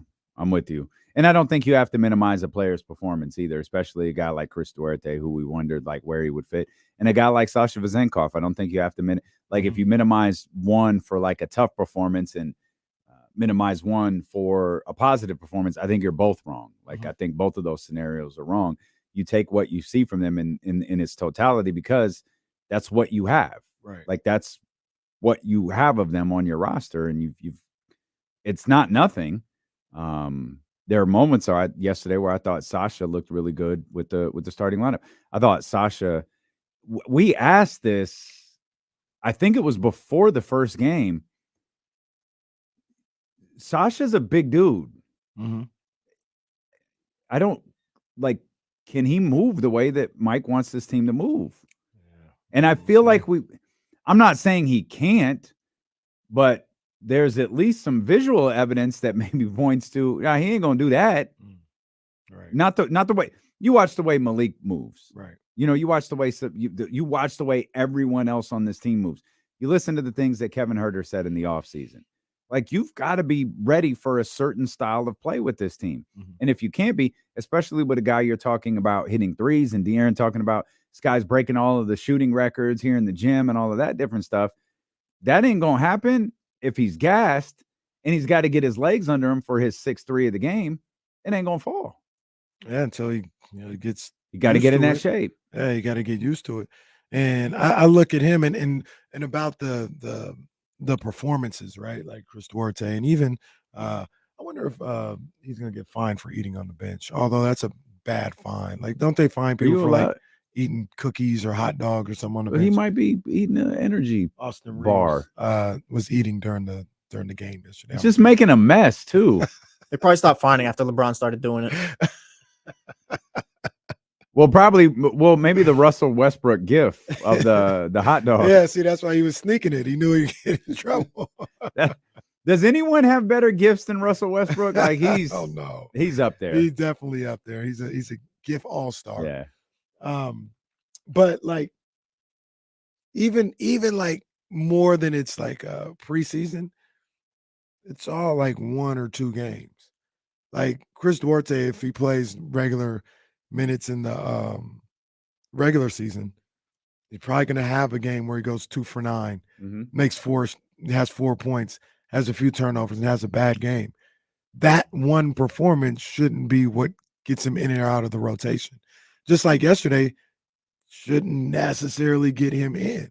It's all like a journey. Even the whole preseason is like 5 games. It's just a little 5-game stretch. Regardless of what it is, good, bad, indifferent. It's a 5-game stretch. And I think that because we are so thirsty to see real basketball, see these guys playing, sometimes we get caught up in what they look like in that one game. You know what I mean? And I thought you always want to see these guys perform well. Like, you always want to see that. That's always something that feels better than not. Like De'Aaron Fox yesterday, feels better watching him play than the way he played against Toronto. You know what I mean? So I don't want to act like I don't feel the same as everybody else when you want to see him play good, but you just try to realize it's all one game, and then you don't know what they're working on in that one game either. Yeah, you don't know what Mike Brown is working on as far as rotations, matchups, and trying to see people there. Yeah, and that's what I mean. Like you can't minimize one and overhype the other. Like you have to take it all in as to paint the picture, right? This this game, Toronto, Golden State, all of these games coming up, you tell the whole story. Yeah. Doc Rivers. And I wish they tell the whole story. Thank you. And then last year, I remember specifically, they went undefeated in the preseason. But I remember the game at Phoenix. I think they played terrible. They played horrible. And the Stockton Kings came back against the Tucson Suns and ended up winning that game, right? You know what I mean? So it's a win. But I just remember watching that game and like, man, they're not playing good at all. But everybody would just say, oh, they went 4-0 last year. No, they did. Well, they went 4-0. That game wasn't even a good game. What do you think of Sasha? I like some of the things I see. It feels like, and understandably slow. Does he look? The game is, he's trying to get adjusted to the speed of the game. Yeah. Is it too much to say? Man, this is going to come across. He's been an NBA player for 2 games, so I don't want this to come across a certain way. I'm literally posing this as a question. No, I'm not going to pose it as a question and make somebody else answer. I'll say the way I feel like at times he doesn't look like an NBA player. You know who it reminds me of? I'm so sorry. Yorgos Papagiannis. Like there were times where Yorgos looked just lost. And there were times like the last few games, the only 2 games he's played, where it's and I guess this is totally understandable. You're getting used to a new offense. You're getting used to new teammates. In the flow of things, it's like, man, he looks kind of lost. You talk about the offense not necessarily looking crisp. Gave it a perfect out, right? With Keegan being out of the starting lineup and Sasha being in. That's when it looked the least crispy, if you will. And sometimes I just watch Sasha like, man, like he maybe, sometimes, hey, basketball is basketball, right? Well, yes, in its simplest form, it is. But even in the NBA, Mike Brown's version of basketball is going to be different than, say, Mike Malone or Eric Spoelstra or different coaches around the league, and there's always going to be a certain adjustment. You're asking a guy to go from one league to another. Yes, we can dumb this down and just say basketball is basketball, but I think what we're watching is him like working through the learning curve, which for me, I probably didn't think was as steep as it appears to be. I think there's probably a greater learning curve, especially with a player who's not like you use Luka, for example. Obviously, Luka's completely different because he's a generational type of player, but Luka's in charge of everything. Luka, you can make the transition from Europe to the NBA when you're in charge in Europe, and you come to the NBA and you're in charge. Exactly. Sasha's not in charge. Sasha's got to let De'Aaron and Domas and the other guys be in charge and find his place in that. So there were just times last night where I was like, gosh, man, what a great play right there with De'Aaron and Domas. Yeah. And then like 2 minutes later, be like, oh, is Sasha running the wrong way? What the hell is going on here? and maybe I took the learning curve for granted a little bit. Yeah, I think there's going to be a learning curve in the new league, new system. Feels like he's playing in a different position, like playing out on the perimeter on both sides of the ball a little bit more than he did for what is it, Olympiacos, yeah, something like that. Yeah, so soccer team Real Madrid, maybe. Right. So he's trying to get adjusted to that. I agree with you. I think there's a steep learning curve, and we're watching him go through it. I think he's a guy that he'll find whatever he needs to find to be effective in this league. Just may take a little time. So no learning curve for Matt George, ABC 10, host of the Locked On Kings podcast, joining us here on D'Lo and KC, KIFM West Sacramento, 98.5 FM, KRXQ HD2 Sacramento, ESPN 1320, always live on the free Odyssey app. We welcome those watching. on Twitch, YouTube, Facebook, and Twitter, wherever you are. We appreciate you so much for letting us be a part of your day. Matt, what do you think about all of this? We're talking about Sasha. We'll start there. Your opinion so far on Sasha, and do you think there is a bit of a learning curve, so to speak, from Europe to the NBA? Well, first off, Damien, you know better than anybody the learning curve that I went on just to be halfway decent at anything in life. So, but great. Look where you are. You're a TV star now. Well, a TV star. You're the Matt George. I'm not sitting in Kenny Caraway seats at the Golden One Center, well, but I'm getting none there. of us are. None of us are. I'm not driving a spaceship either, D-Lo. I mean, Jamie Foxx is sitting in the Kenny Caraway seats, but I mean, me and you, Matt, that's not. You lent him tickets, Kenny? That's nice. That was I don't know what you guys were talking about. I'm up there with everybody else. Y'all see me all the time. That's not true. That's not even remotely true. You're making Jazz climb those steps at what, 8 months pregnant or whatever. That was 9 months. It was like 9.5 months. Ryan was watching the game at that You're trying to get Ryan to come. Like, come on, Ryan. We got a game to watch. There absolutely is a learning curve between Europe and the NBA, and actually Sasha has been very vocal about that too. Like when Sasha came in, I was most impressed by in his introductory press conference, and I was trying to make it sound like not like a snotty American way of saying it. Like I was very impressed by how well he was able to articulate, and it wasn't like his English. I meant how well he was able to articulate what he is expecting of the league. And he goes like, the league is going to be faster. I know it's going to be more physical. I know there's going to be concerns on defense. Sasha brings up his defense more than anybody else. When we're talking to Sasha in these media scrums, he's the one referencing defense before we're directly asking him, hey, like, how do you feel about the defense? I mean, we've asked that from time to time, but for the most part, Sasha's the one like, yeah, the defense is going to be something that I'm focusing on and working on. I'm not making any excuses. Like this is, so what Sasha is going through is what he's been telling us he's expected to be going through, and he's making no excuses. Like, I have to learn this game. I have to pick it up. I have to adjust, and I have to be ready and capable for it. And it's weird. Like, I'm on this teeter-totter, guys, of like, it's just 2 games, right? Come on, it's just 2 games. Give him the time. But also, man, it's 2 games. And we've seen moments like he gets his opportunity with the starters. One of the first plays of the game, dribble handoff from Domantas Sabonis, step back, drains a 3. It's like, yes, that is what we've been envisioning all offseason. That's perfect. That's easy. That's textbook. I couldn't point to really anything else offensively he did for the rest of the game. And then defensively, he struggled so much that ultimately, if Mike Brown is going to start his season with Vezenkov in the rotation consistently, which at this point I think is less likely than maybe we thought coming into training camp, it was because his offense was so good that it made up for some of the concerns on the defensive end of the floor. That's like something we say a lot about Kevin Huerter. Like Kevin Huerter's 3-point shooting and spacing is so good that we can put aside some of his defense. And last night he was, I thought, just as bad defensively as Sasha Vezenkov was. Both of those guys are getting blown by nearly every possession, and the Lakers were coming after them almost every single possession, and it was working. But Sasha's offense is not enough right now to make up for the fact that defensively he's getting targeted every single time down the floor. And Mike Brown prepared us for that. He said they're going to be coming at him every time, and we need to prepare him for that. So this is where you want him to learn. It's the preseason. But as you guys know, like the Sacramento Kings, once game 1, less than 2 weeks from now in Utah hits, like the Kings can't afford to ease Sasha along. They're trying to win basketball games, game 1 through game 82 and into the playoffs.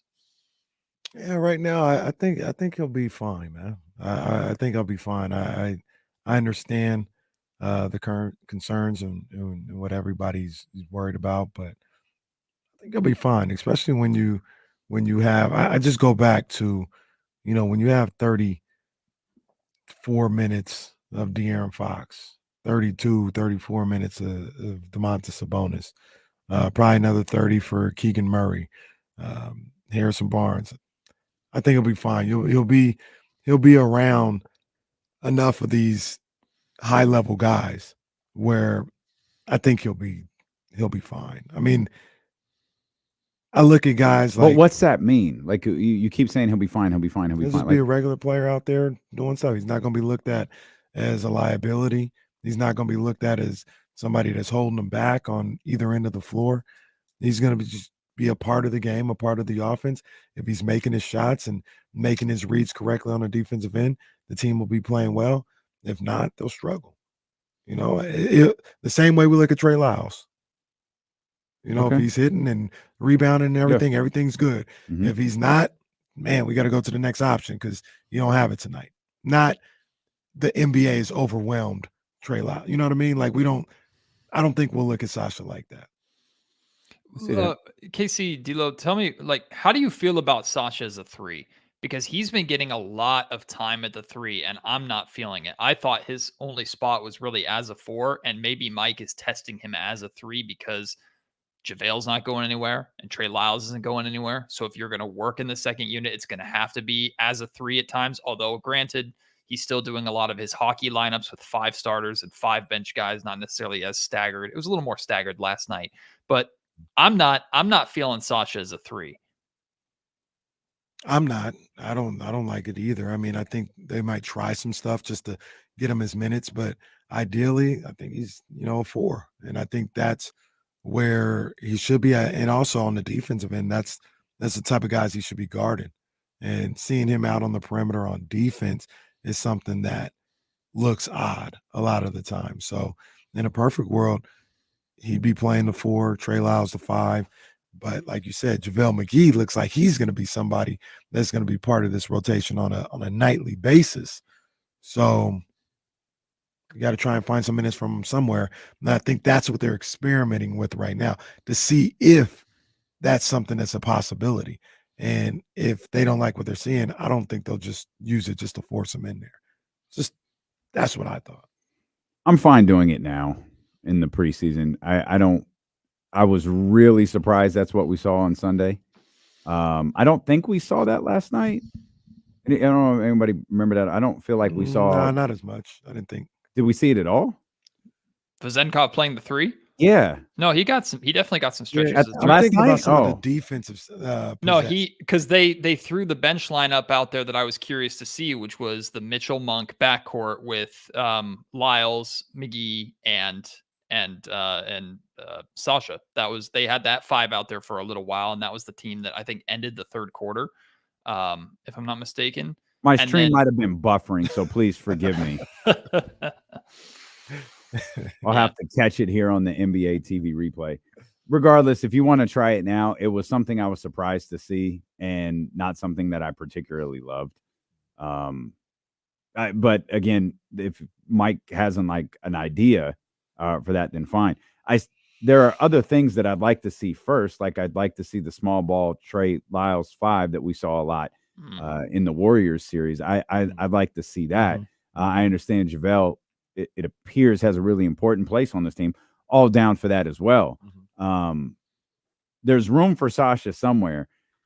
The 3 just, I don't know, like because one thing I'm concerned about, Matt, is I just don't know that if he's going to be in the same type of shape that Malik and Davion and Trey and De'Aaron and Domas and all those guys are going to be in. So it's hard to envision what these non sweeping lineup changes will look like when it's Davion in for De'Aaron, but there's 4 other starters out there. And then, one more starter exits, but De'Aaron comes back and then you make another 2, like where there are starters always out there to kind of help with the process a little bit and put the best, lineup forward. It's hard to envision what that version with Sasha Vezenkov looks like, what that version of the Sacramento Kings looks like with Sasha Vezenkov. Maybe it makes a lot more sense than the idea of JaVale, Trey, and Sasha at the 3 with Davion and Malik. That's why I feel like it's such a big talking point now. Like Sasha Vezenkov has been the talk of the training camp and off season and preseason to this point. And that's fine. Like get out of the way, focal point, exciting EuroLeague MVP. What can he provide the Sacramento Kings? Most are touting him as the biggest addition the Kings made this offseason. But once we get to actual regular season basketball, where you're going to have Mike Brown's top 8 guys playing a healthy amount of minutes, maybe a 9 sneaks in there, and sometimes maybe a 10th man sneaks in there from time to time. Like at that point, if Sasha is 9 or 10 being snuck in a situation here or a situation there, the Kings are down, they need 3-point shooting, put Sasha in the game and stuff like that. at that point, like, we're going to be so focused on what everybody else, or we should be so focused on what everybody else is doing for the Sacramento Kings, especially offensively, that's where I go back to Sasha's natural fit on the offensive side of the ball. Like, if at this point, yeah, Sasha got a run with the starters. He got a 6-minute or so stretch at the beginning of the game. And then from that point, it was a little bit of staggered lineups, and the starters played a little bit more. I think Fox and Sabonis both played like upwards of 24 minutes, which I was kind of surprised about. I thought they'd only be in like the 20 to 21 range. But I mean, those guys are obviously going to be mid to sometimes high 30 minutes per game guys, because Mike is not going to sacrifice their minutes if it has any negative impact on the Sacramento Kings winning basketball games. So my overall point is, regardless of if it's Duarte or if it's Vezenkov or if it's McGee or whoever, these guys are ultimately support pieces. They're support pieces to the core that's already here. And I think some people are paying attention to the core in preseason so far and going, man, they haven't looked very sharp. And I don't know if people are hitting the panic button yet necessarily on that, but it's fine to talk about Sasha this much in preseason right now. I'm pretty confident that if we're talking about Sasha this much come the regular season, something's probably wrong, because the Kings are grasping at straws. Yeah. I go ahead. No, go ahead. Yeah, let's not grasp at straws early in the season. Let's just dead that right now. Let's not grasp at straws early in the season. What did you think of Chris Duarte? I feel like those are two guys that we were probably watching the most. I think everyone is curious about Sasha. Mike Brown's comments to you guys a couple of days ago through some fun gasoline, created a nice little inferno for us to talk about for a couple of days, until he goes, yeah, Keegan's out, Sasha's going to start. It's cool. Which is funny now that I said it. Was Sasha starting at the 3 or the 4?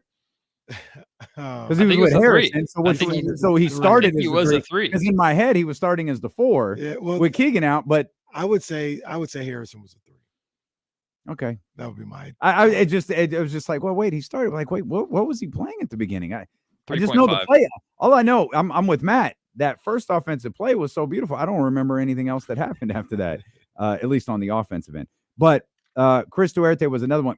Part of the reason coming off of that tough Sunday game against Toronto and Vancouver didn't really, kind of go his way. It looked a little rough, from my viewpoint, looked significantly better last night. Yeah, Duarte, I feel like, and Mike kind of did this too, but even before Mike made the comments about, like, sometimes Sasha will be in the second unit and then Chris Duarte would be in the third unit. Like, Mike indirectly made it a Duarte versus Sasha kind of battle, which those are two very different players playing completely different positions. But I get the point, because I was already expecting, if there's a 10th spot open, it's probably those two guys that are competing for it. Initially, I thought McGee would be more in that conversation, but McGee seems to be pretty firmly 9. Like, Mike seems to believe that JaVale McGee is going to be a consistent part of this rotation. At least that's the expectation coming into camp. Of course, that could change. Mike has no problem changing things on the fly over the course of the season. But I thought a lot of people reacted overly negatively to Chris Duarte after game 1, more because of that. And I know Mike Brown's comments were after game 1, but I saw a lot of people saying, like, how is Chris Duarte out there playing with the second unit in the first half and Sasha Vezenkov's not getting into the game to the second half?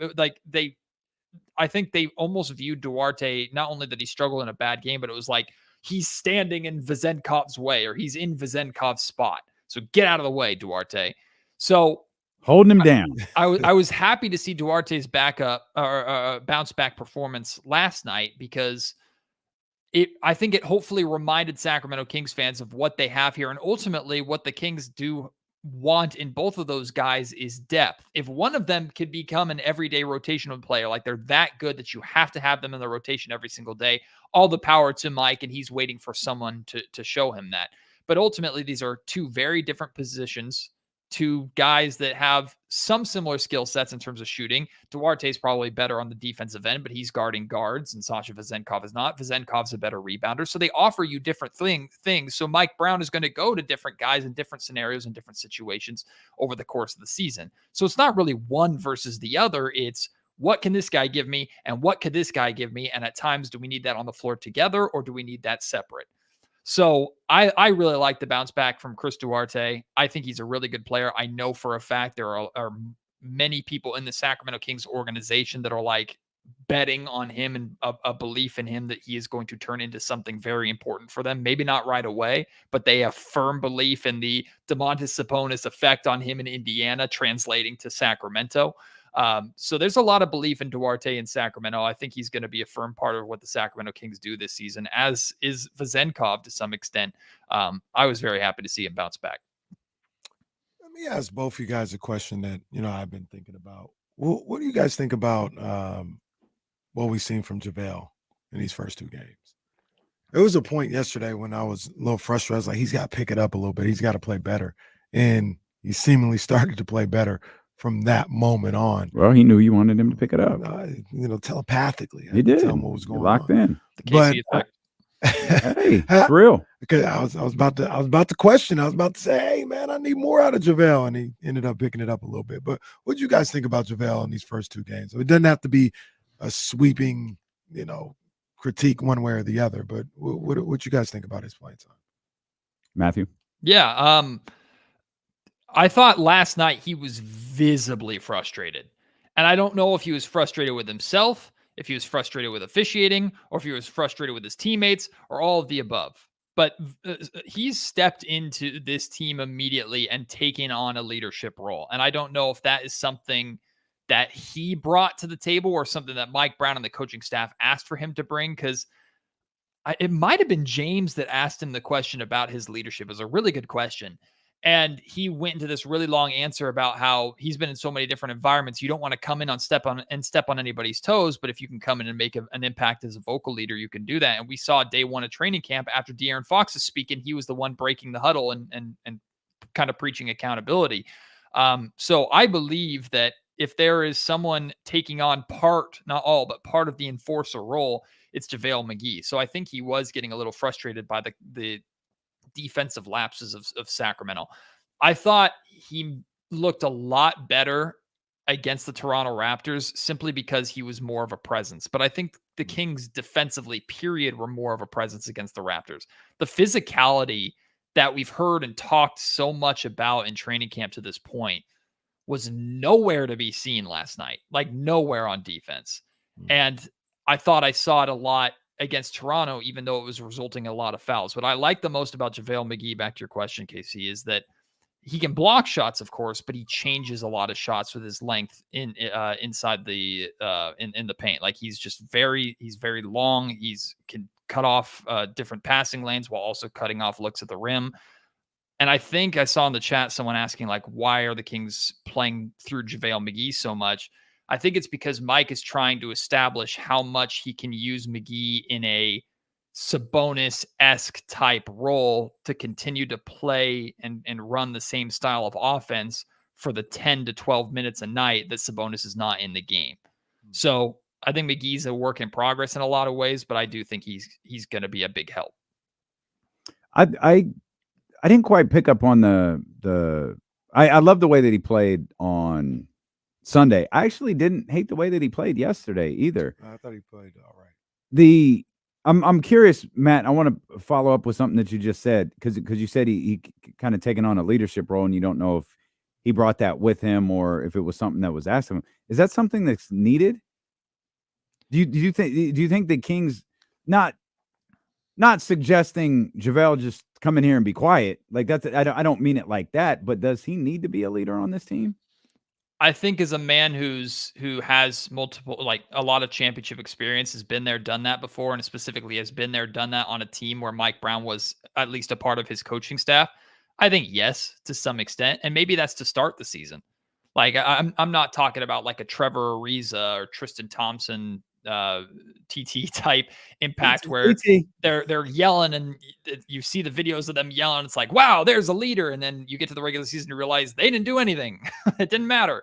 Like, I think McGee's very different from that. And he's not yelling and screaming and overbearing and taking the platform away from De'Aaron or anybody else. But I clearly think that he feels that he needs to kind of establish that accountability, especially on the defensive end, establish the bar, establish the expectation, at least set the precedent for it immediately. and then maybe take a step back. So I think that aspect is necessary. That's funny. I'm watching JaVale's plays back there. I guess I just didn't notice this last night. And maybe I'm only noticing it because Matt pointed it out. I can see what you're talking about now. By the way, Casey, we're back up. I'll explain that in a minute. Oh. But yeah, we back up. League Pass can go to hell. We're cooking right now. Let's go. I can see. Let's go. I can see exactly what Matt said. I don't know why I didn't see this last night. Like, he does look like he's frustrated with, and I don't know. He's also not moving. This is something we asked about Sasha, Matt. For guys like Sasha, for guys like JaVale, and I'll throw Chris Huerter in this, guys who are newer to the squad. Is the pace of everybody else going to throw them off? Like, are they going to be able to keep up with De'Aaron, Keegan, Harrison, guys who did this last year? Because I'm just looking at this play now. For context, JaVale's not out there with De'Aaron and Domas and those guys. He's out there with. This is the second quarter. This is the second unit squad right here. But, they're not at that Sacramento Kings pace down the floor. Do you think that's going to be an issue with these newer guys in the lineup, or on the roster, I should say? I would not accept that as an excuse. And if it is a problem, then Mike's not going to play them. So I think yes, to some extent, because the Kings play so fast that everybody and their mother comments on it whenever the Kings play them. So, and I know McGee probably felt that same thing when the Kings played Dallas a couple times last season. He was probably huffing and puffing trying to keep up, and he's an athletic big, like for his age and for his size, he can get up and down the floor pretty well. But getting up and down the floor with Luka Doncic versus getting up and down the floor with De'Aaron Fox, those are two very, very different things. So, yeah, I do think that the pace of play and the amount that the Kings wanted to hit the ground running and build off of what they had last season with so many returning players, I think that's a natural disadvantage for incoming talent. And I think JaVale is the best suited to handle that because of his experience in the league versus Sasha Vezenkov, who this is his welcome to the NBA is here's a team with high expectations, a team that likes to play fast, a new style of basketball, a completely new league. You're 28 years old, figure it out. So I do think there's definitely we talked about learning curve earlier. I think there's definitely a learning curve to the Sacramento Kings for these guys, but that's not something that can be used as any kind of excuse. If they're not ready, Mike Brown's not going to play them. JaVale I think JaVale, this is just a theory now, watching JaVale plays over and over again. He might have just been frustrated with the way he was playing. I think so too. Because something that, like, we got to keep in mind, JaVale didn't play a ton last year with Dallas. Right. And, like, I'm not saying he's getting reacclimated to the NBA. I don't mean that. But if, in fact, his role is bigger with this team, bigger than we expected, and certainly bigger than it was with Dallas, he's probably trying to just get comfortable in the flow of an offense that moves a really specific way. He had, like, a couple of plays where he just kind of lost control of the ball. That's where I saw what Matt was talking about, like the frustration in JaVale a little bit. But then he followed that up with a couple of shots where he, little jump hook mix back of the rim, grabbed it, hit the putback. Yeah. Like, overall, like, I see what Matt was talking about, the frustration that he played with a little bit. But overall, I think he played really well last night.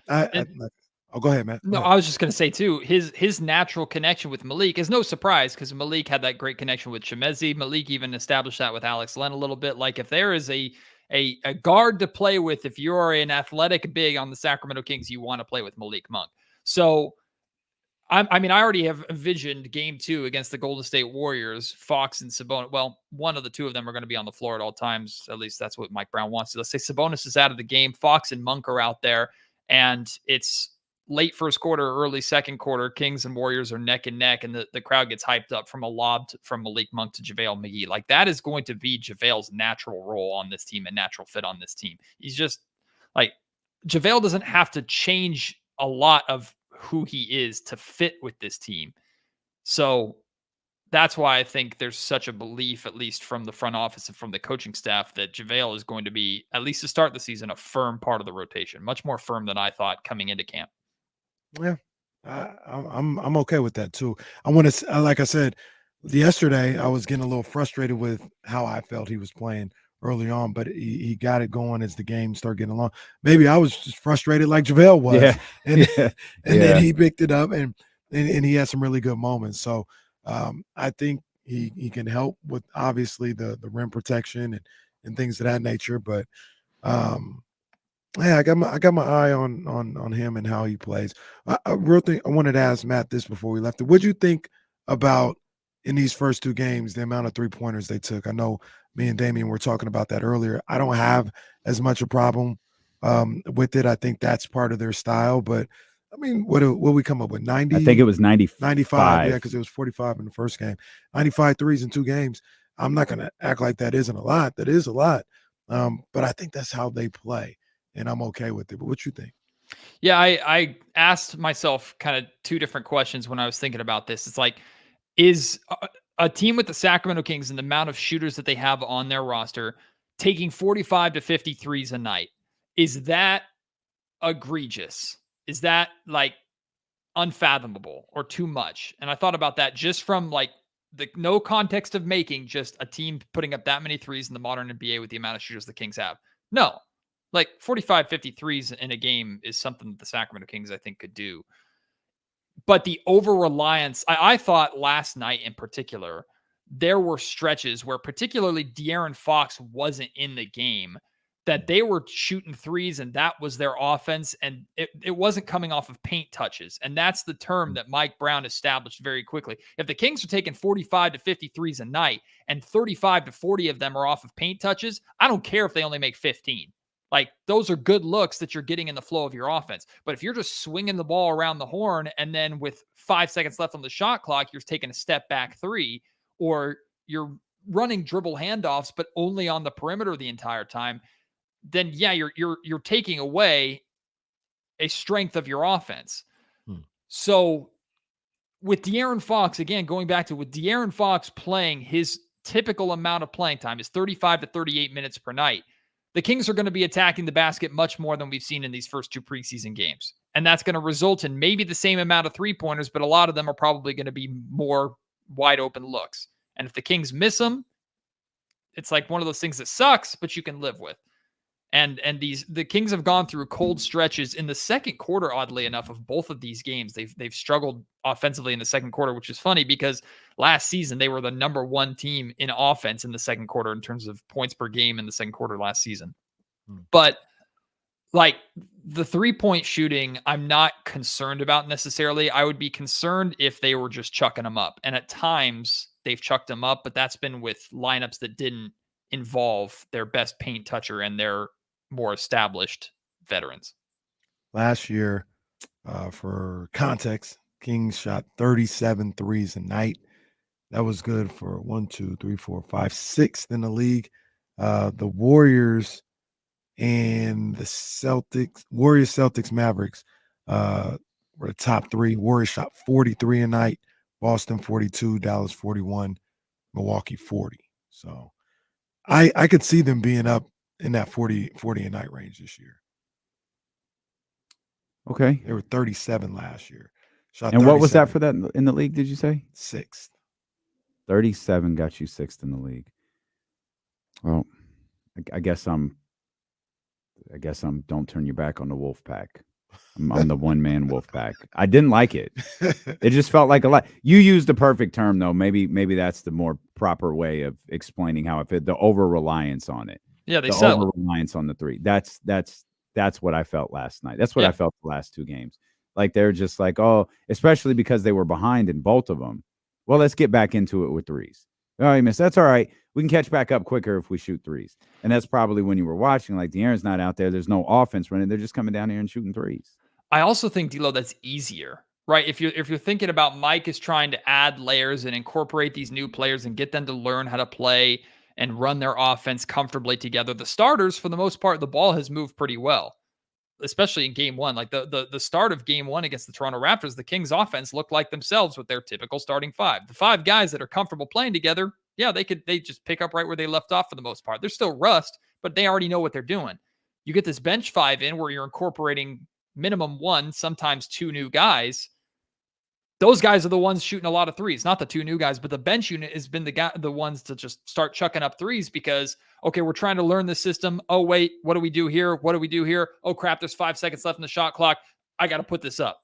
So I think they're shooting a lot more and settling a lot more for threes right now because it's easier than working through kind of the half court offense and learning the new sets. And it's kind of been their fallback at times. It's just, oh, well, we got to put this shot up. It's a decent shot. We believe we can make it. Sometimes they do, but it's not necessarily what we're looking for, what Mike's looking for, but it's better than forcing something at the rim. Locked On Kings podcast. Make sure you're a subscriber over there, both to the YouTube channel and the podcast. Great stuff from Matt George, as always. Of course, his great work over at ABC 10. Where are you tomorrow night? I am at Del Oro at Rockland. Very good. Big SFL game. Yeah, Rockland needs a bounce back after that loss last week. It's going to be tough. It's going to be Del tough. Oro's lost 2 straight too, so both those teams are hungry. Go Yes, CKM. indeed. Well, just score this week. How about that? How about just get in the end zone this week, guys? Kick a field goal if you have to. It's a rebuilding year. Shout out McClatchy. Great, Matt. Thanks for making time for us, man. We really appreciate it. We'll come back again. Make sure you're following Locked On Kings wherever you get podcasts from. We're back with more Steeler and KC. Brought to you by Sky River Casino here on Sacramento Sports Leader ESPN 1320. Great stuff, Matt. Thanks, man. Oh, always a pleasure, guys. Sorry I missed you last week. It's weird. Like if I don't have my D'Lo and KC fix, it's like I'm thrown off. Like what am I doing? Yeah. You start itching and withdrawals. It's tough. Yeah. It's tough. It's tough. Ooh, I just found the spot when my daughter spit up on me. Oh, well, it happens. When it happened this morning, I was like, where is it? I think I got it all, and I did not get it all. Here, Daddy, take that with you. Dad problems. Take that with you. Dad problems. Damn it, man. All right, man. We'll have a great day at work. Thanks, we guys. appreciate you as always. Say hi to Hunter Patterson for me. You bet. We'll talk to him at 3 You gonna o'clock. be there? Well, yeah, I'm talking to Matt George. You're definitely gonna be there on Sunday. It's actually up in the air. I'm not 100% sure. I might be there for like the first half, but Sundays are busy Toyota Sports Extra Day. Hey, you're on that D'Lo schedule, boy. I like it. Come in for the first half and then dip. No, I don't like it. No, I don't like it at all. I like that. You're going to get used to it, Matt. You're going to be like, oh, this is the life. Fourth quarter is when the Sacramento Kings shine, and I look over my shoulder and there's an empty seat with Damian Barling's tag right there. I'm like, oh. If you listen closely, right before the halftime buzzer, you can hear a peel out and D'Lo taking off down K Street. From D'Lo's. I'm sorry. That's if you look up in the sky, you'll see it flying away. Yeah, there you go. That's right. Room full of smart asses. Yeah. All right, y'all. Appreciate you. Thanks, my man. All right. Later, Thanks, guys. man. Act like you ain't got one. I'll send you the pass. They revamped this website. Let's go. Yeah, this shit is confusing. This literally is one of took me 10 minutes to find JaVale McGee highlights. This is one of the best days of 2023. No, this is a big day. And I got married this year. Yeah. Yeah. Sorry, Jazz. This is a little bit better. This is a little bit better. League pass can go straight to hell. League pass can go straight to hell. If I ever talked to Adam Silver, I think I'd ask that. Like, why are you guys doing it like this? You know who does a really good job? Well, they all kind of do, but the NFL does a great job with their. They actually do. Yep. And even more than the season ticket, like the NFL League Pass or Pass on the website, where you can watch them games immediately. Yep. Condensed is all ready to go and everything. All right. You got everything. You might have to do a weird search to get the login because the old bookmark changed. Won't he do it? Won't he do it? God did. Ernie, what's going on in here, man? Can you stop antagonizing everyone and just have fun? Yeah, Ernie, come on, big dog. Just have fun. Ramsey weighing in on McClatchy. Hey, man, chill. We don't need that, Ramsey. We don't need all that, man. They made the playoffs like 2 years ago. That was one of the first times I'd ever see them make the playoffs. They didn't make the playoffs. Man, what a day for us. Oasis is here. We got the stars in the building today. Wish there was some way I could fix this. What if I did that? Oh, there we go. Yeah, we got these Fox highlights rolling. What's up, brother? We're zoo animals again. I look up and this dude's staring at me. I'm like, yo, you want to go? Thing about these studios. Yo, you want to go? Like, what are you doing?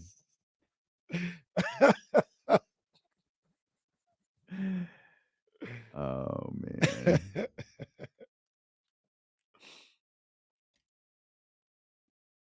De'Aaron the floater. De'Aaron is so cold though offensively. He's got the ball on he is string. So cold offensively. On a string. Oh. Is Will you out there?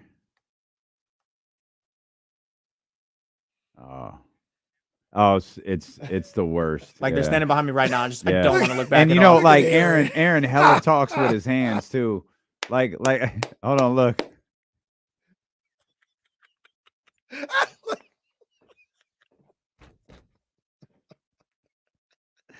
It's funny for the stream. Y'all don't know this. We're just zoo animals here over at ESPN 1320. I love Aaron, our operations manager. Man. He talks with his hands like he is really, really animated when he talks, and he's clearly giving somebody a tour. And I got De'Aaron Fox highlights playing in front of me. I look up and this guy's just staring at me. I'm like, hey, I was like, hey, like I gave him a head nod.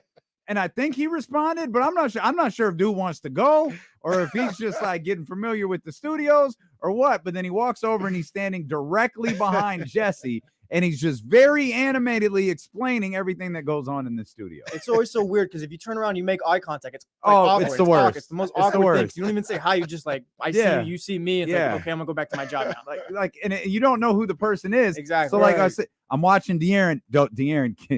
God, if De'Aaron's percentage at the basket goes up even out, like he is so nasty. Crazy. Speaking of, I'm scared to touch any tabs right now. I know. We got our access to synergy back. It's as KC said during the commercial, it's the best day of the year. And the man got married like 2 weeks ago. Like we're like our game just went to a different level. We could cancel League Pass. We ain't worried about them no more.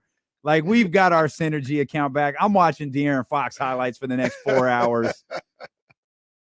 But it's an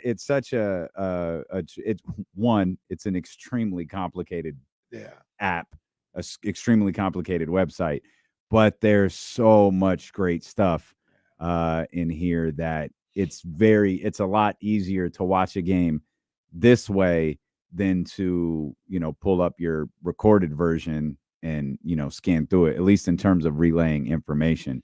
So just pulling up the JaVale McGee stuff while we were talking to Matt George added so much to the conversation because I didn't see what Matt was talking about until I watched it back the second time. And his frustration appeared to come after a couple of, as they'd say in baseball, some unforced errors. Right.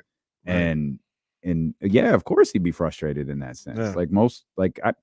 I had an unforced error in the KSFM studio. At least I think I did 2 days ago. I was mad as hell about it. Like I get it. I get it. And look, man, these guys, they're still working through some stuff.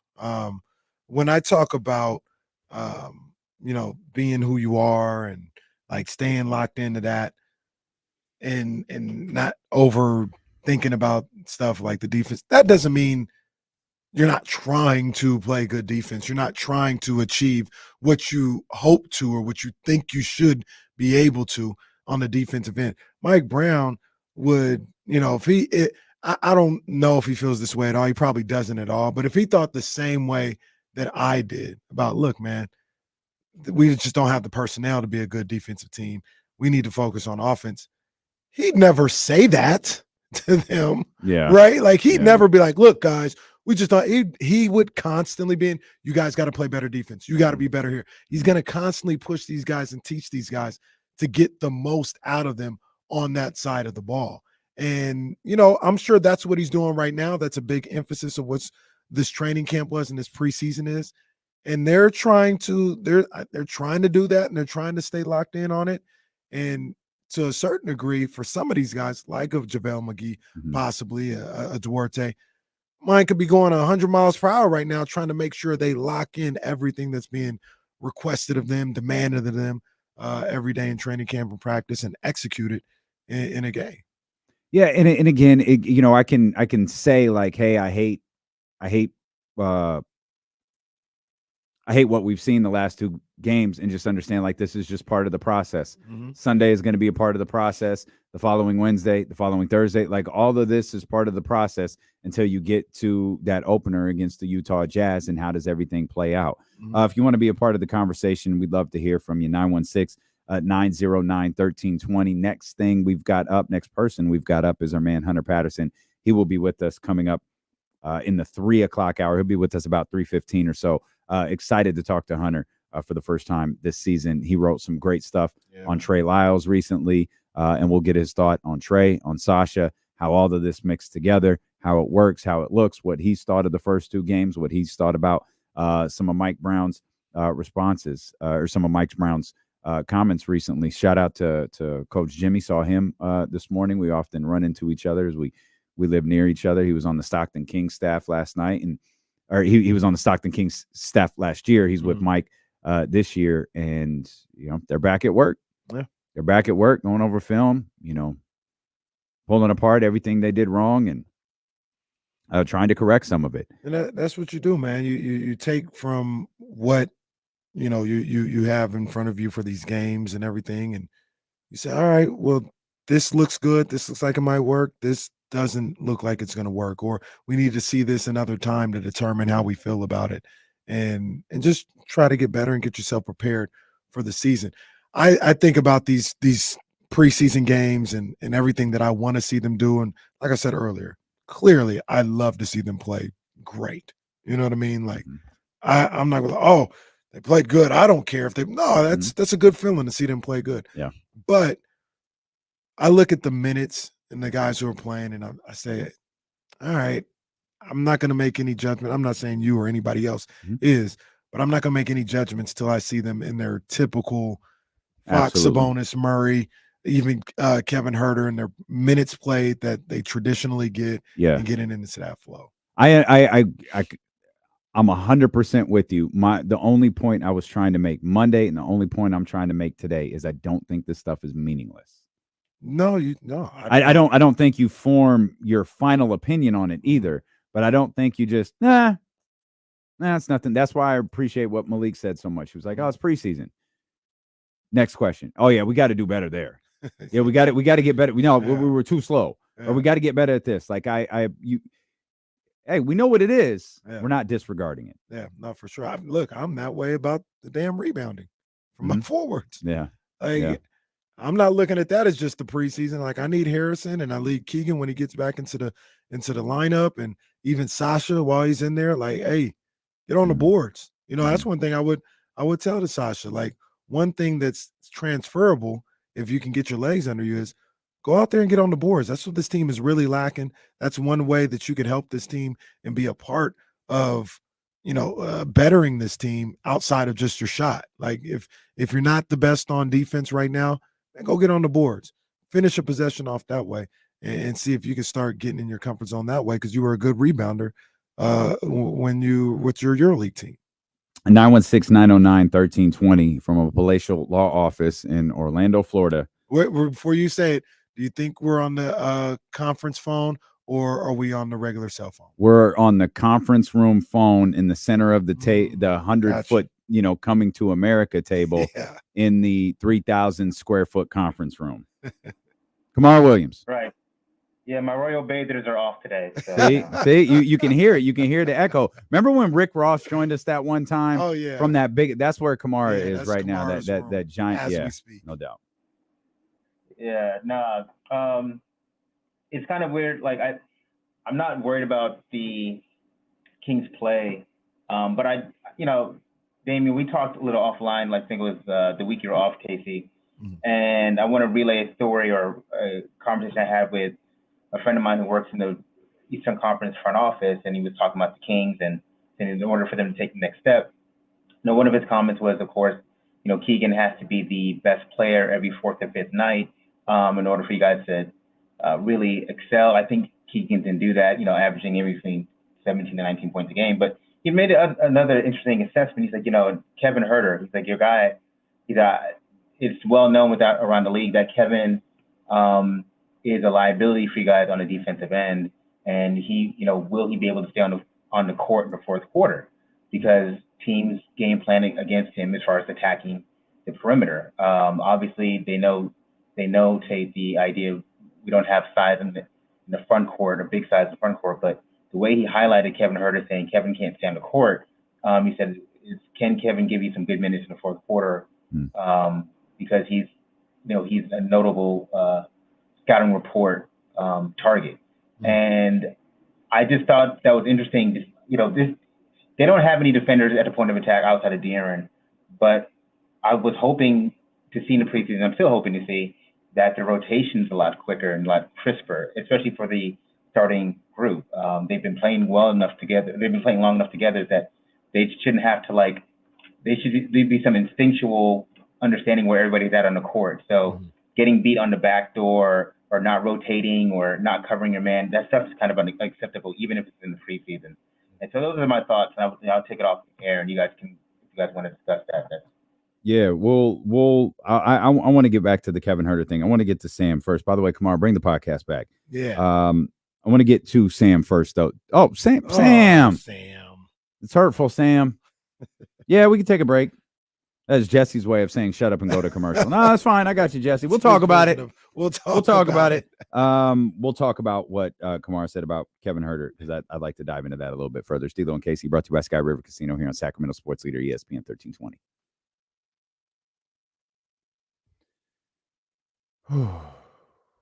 I can't even lie.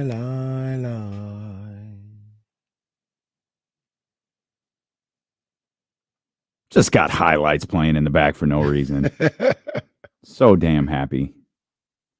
Yeah, I'm trying to figure this out. Yeah, it's not easy. If all else fails, search Sacramento Kings. That's what I did.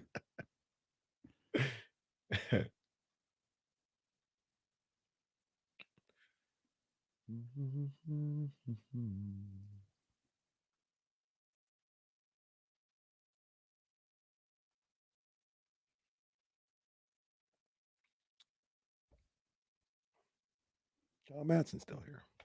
Yeah, why are they hanging out? What are they meeting with somebody? What are they doing? You see Andre and Benavidez and their feelings about Canelo? No, what they say? They said F Canelo. Andre been saying that. Payday. Payday. They want a payday.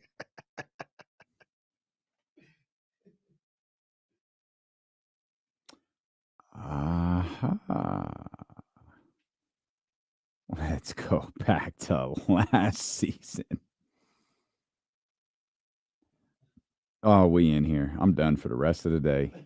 I'm just going to be talking about different highlights I'm watching. They're going to call me Kenny Z. Mm-hmm.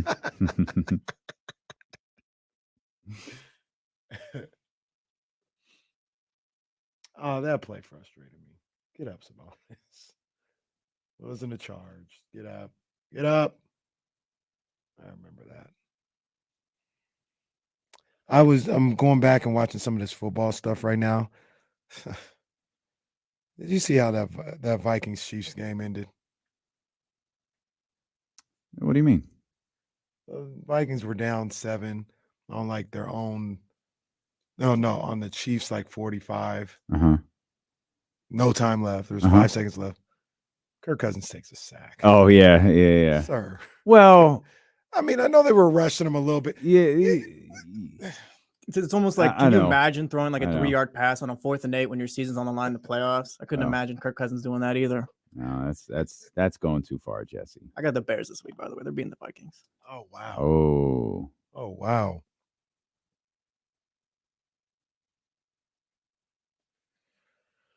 I can even lie. Let's see if Justin Fields can put another one together. I think I might watch the Spanish broadcast of 49ers Cowboys just because. Okay, I need to change something here. I don't want the clips to air yet. Not most recent first, oldest first. I don't want to watch Game 7 highlights. Oh no, I do not want to watch that.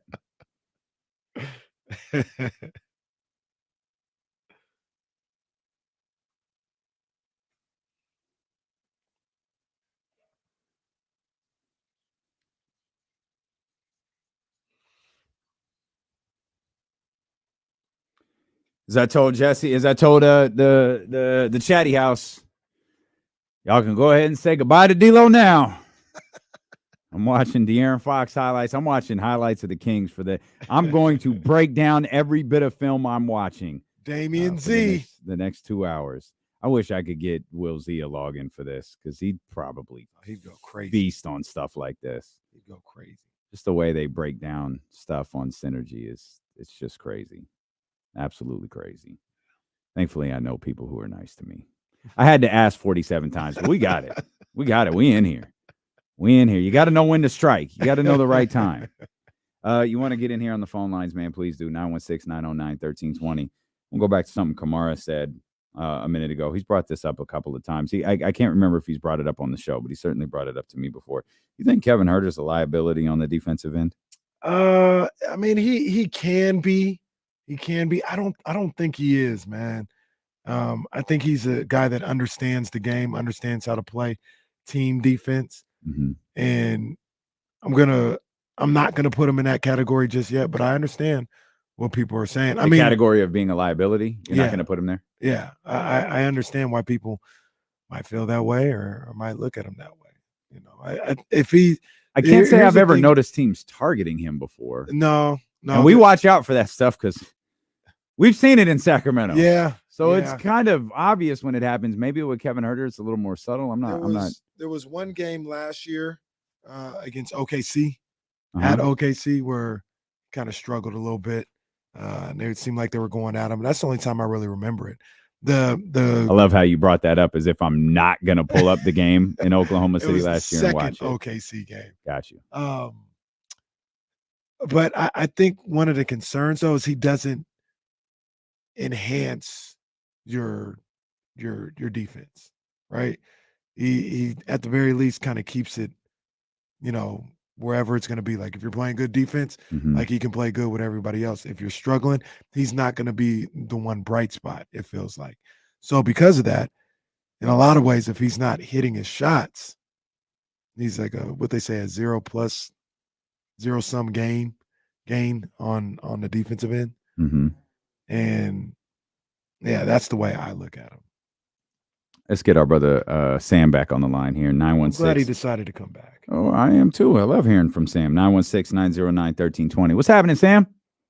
Hey guys, having a good day. Very good. Yeah, man, very good. absolutely. Even better now that you're here. All right. Well, I'm back because it's basketball season. So here's what I'm pondering. Let's go, baby. Your Kings put up about 100 shots a game. Let's say you make 50% of those. 20 are threes and 30 are twos. That gives you your 120 points right there. Yeah, I'm not doing that math, so I'm going to take your word for it. That's the way it works out. But for them to shoot that, for them to shoot that and hustle back and get on defense and everything, they're constantly running and gunning. They don't fall back on defense as they should. So maybe they should cut down to, figure the number out, 46%. Something like that, or take 90 shots and make as many, but you're doing some defense and rebounding. I think the speed of their game does not allow for the defense that you folks are looking for. Yeah, I feel like Sam was insulting my intelligence with that whole conversation. There was a lot for me to break down, but I did get the gist of what he was trying to say. And I think it's the question we always ask. Yeah. Would you be willing to sacrifice something on the offensive end to be better defensively? And your answer due to the 2022-2023 season was always that. Because I don't think where you're going to get defensively because of that is going to be enough. Mm-hmm. You know what I'm saying? Like if you, once again, I'll use 2K Madden ratings. Yep. If right now, offensively, you're at a 92, defensively, you're at a 72.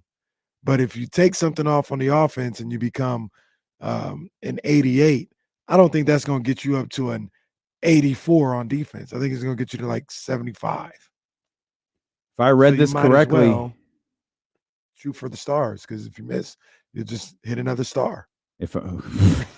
Thank you, Malik. We've got to clip that. Don't let me forget. That has to go on the soundboard. If I read this correctly, boy, the stars are out today. Jake Gayden's on the phone. Oh, ladies and gentlemen. Come on, man. Jake. I got to know this, okay? Okay. I'm on the golf course right here with producer Roland, okay? We're listening. Shout out, Roland. Shout out. All right. Shout out to producer Roland as always. But I need to know this, okay? You had Matt George on, okay? And you've both called us the same thing. But let's be real here. Who's the most whitest friend that you have? Is it me or Matt? Can we settle it's the you. debate here? No, it's you. No, it's you. Okay. No, Okay, yeah, just you. making sure, okay? Yeah, no, it's you. Matt has a little more drip than me, okay? I think if I went full New England on everybody, I'd win it in a landslide. I'll be real though. I'll be real. I ain't never seen Matt and Tiger. Well, true. I've champagne and campaign with Jake and Tiger. Oh, hold on, man. I've lit cigars and sipped cognac with Matt at my house. I know. I know Matt gets down. I'm just saying specifically Tiger. But we know why Jake was at Tiger.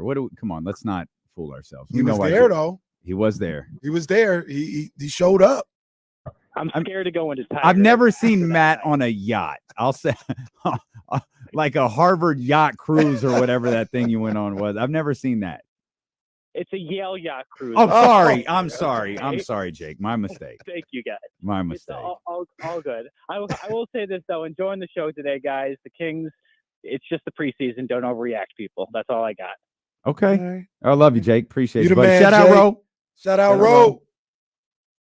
One of these days we'll be on 13 again. Well, I mean, we were just on, so in about 6 months. 2 weeks ago, yeah. 6 months we'll be back on. Right. I may have. They asked this Sunday. I don't know. Well, I might. Oh, they won't. Well, it'd have to be live. See, they got a Kings game. I might inadvertently hurt you because they know not to ask me to do that. Like, and y'all know what it is.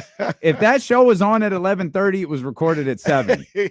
I'm not staying up till 11:30 no more. When you do the live 11:30, they be looking so pissed off that he's looking so hot. Yo, because you know what it is? There is, especially when we have fun, it's like there is like it's not like a massive adrenaline rush, but there's this certain like you're on, you're to a you're performing to a certain degree till midnight. It takes a quick second. Down. Yeah. My alarm is going off at 4:30 no matter what time I fall asleep. Ooh, that 4:30 get crazy. And so just don't ask him anymore. So I feel like you ask Kenny, just don't ask me. I'm at least 2 hours. I'm 2 hours into my rim at that point. Kenny's up watching God knows what at that time. I'll be watching basketball now. You could be watching Kevin Huerter defensive highlights now. Because I found the OKC game with Kevin Huerter and I'm watching it. I'm watching it right now. It was kind of targeted, my boy. I remember that was a conversation on Twitter that night. I think they were trying to make him dribble too. That was another conversation. Like, so so the setup I have now is I'm just watching Kevin Huerter on defense. I'm not watching anything on the offensive end. So I have to get reacclimated with this app that we use. But Jake Gayden, go ahead. Jake Gayden. Oh, wow. Uh-oh. Okay. Start? Jake. Yeah. Like they are kind of going at him a little bit.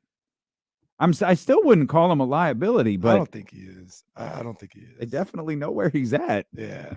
Jake Gayden, the latest to hit us with it's just a preseason. Guys, relax. Yeah. Just relax, guys. But see, and I will go on your side a little bit too. There are things, and Jesse said it too. You want to be aware of things that are going on so they don't become habits. Yeah. My biggest thing right now is the rebounding, right? So like I'm heavy on, hey, let's knock this out right now. Like Sunday, I need you to be on the boards, especially since this was a habit last year where sometimes we disappear at the forward spot on the boards. Like let's work on this right now. And I think that's what a lot of people are feeling about the defensive end of the ball. Like, hey, this isn't just something like, oh, in the preseason, y'all don't play defense. Didn't play decent defense last year, to the degree that you would want a championship team to play defense. Let's get after this right now. Yeah. There isn't that. So I just ripped through all of the OKC highlights. I'll say this. I understand why you feel the way that you do. I don't think Kevin Huerter's targeted on the defensive end. I think they're aware of where he's at, and they might feel like that's a matchup they can take advantage of. Because and you can look at this, when you're up at 11:30 tonight or whatever time, you can look like it was Jalen Williams on Kevin Huerter like 7 times in like 8 possessions. Right. 8 Oklahoma City offensive possessions. That it was like, whoa, okay, I see it. But that, to me, that's not targeting. Targeting is when Kawhi Leonard comes down the court and starts directing traffic and tells the guy who Buddy Hield is guarding to set a screen for him on like 6 straight possessions. That's targeting. Yeah. Now, and here's the other thing about something like targeting, right? Is you don't want to overreact to any of it. Mm-hmm. So, like, we'll talk about, like, yeah, they're targeting him because the last 4 times down, he didn't try to go one-on-one. It's like 80 possessions in a game. Well, so, like, all right, if you want to have Kawhi Leonard or Jalen Williams shoot 60 field goal attempts tonight, by all means, try and win that way. Yeah. Like, and I think people overreact. Like, it happens 3 times in a row. Like, oh my, we got to get them out. Like, they can't. All right, well, let them keep doing that. Like that I think that's going to play in the favor of what we want, because he's not going to shoot the ball 60 times. And if he does, SGA's not getting the ball, or, all these other guys aren't getting in rhythm. Eventually, they'll balance it out. We'll make a couple of adjustments as far as like helping them or double down if they're trying to get them on the post to kind of force some things out there. But don't overreact. The clips are labeled. Uh-oh. So so like to I give you the clips are titled something. They're labeled so you like know how to find them. Yeah. And you can find different clips on. So I'm just looking at Kevin Huerter defensive possessions from last season. And I went to I was able to scroll to find the cluster of clips from the Oklahoma City game that Casey was talking about. Just talk about Jalen Williams and taking advantage of a matchup. The clips are labeled Jalen Williams, ISO, Jalen Williams, ISO, Aaron Wiggins, ISO, Jalen Williams, ISO, Jalen Williams, pick and roll ball handler, Jalen Williams, ISO. Kevin Huerter is the defender on all of those. Yeah. But it's also like, what's it look like if you search other players? You know what I mean? Like when you're looking at, you can, highlights, low, like they're easy to find. If I'm looking at a cluster of clips like I was doing 10 minutes ago for De'Aaron Fox, I'm cool. Oh yeah, I know what I'm looking at. Yeah. I'm gonna get hyped. But if I'm looking at, defensive clips with virtually anyone involving this team, if I'm looking for something, I'm gonna see it. Yeah. And that's I feel like kind of what's happening with our conversation about Kevin Huerter here is I'm looking for something so it becomes easier for me to see. When we were talking to Matt about JaVale McGee, I was looking for something specific and I found it in 2 seconds. I didn't see it last night. I didn't see JaVale McGee get frustrated after that turnover last night. Right. I saw it clearly today because that's exactly what I was looking for. It's what eyes are you watching these games with? What eyes are you watching your second go around with this game with? What eyes are you reading, different things with? How are you interpreting this show? If you're frustrated with the way that the Kings played last night, or you're frustrated with the way that the Kings played the last 2 games, or you have kind of a certain feeling about this team already, and you're tuning into today's show, you're going to hear things that validate your opinion, because we're trying to have a balanced conversation of they're not great at this aspect. We don't need to overreact to it. We don't need to underreact to it. Let's look at this from the Mike Brown perspective. What is Mike Brown and that coaching staff saying to his team today? Right. If I'm speaking negatively about Sacramento and you're feeling negatively about him, you're going to hear that, and it's going to be loud and clear. If you're thinking negatively about the team and you're hearing Kenny's positive takes, you're not going to hear that as much, because it's not what you want to hear yet, or not what you want to hear right now. It's all how we approach all of this. And still think most of us are entering the season very optimistic with where this team can go. The one thing that I think has given me a real like, okay, what are we talking about is the conversation we had about their ceiling. Like what can this group that we have right now, regardless of however it gets cut down, the 15 guys on this roster, in a week and a half, what can they accomplish? And it's really, really tough to sell the championship aspirations when, and I'll credit to you, like, because you pointed this out. Why would their defense be significantly better than it was last year?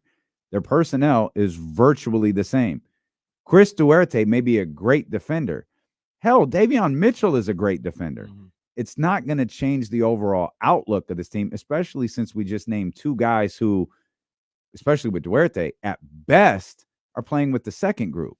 There's no game changer in the starting lineup on the defensive end. There's no game changer in the starting lineup. So that's the one that we working through that on the air really got me to like, man, what can I really expect from this team this year?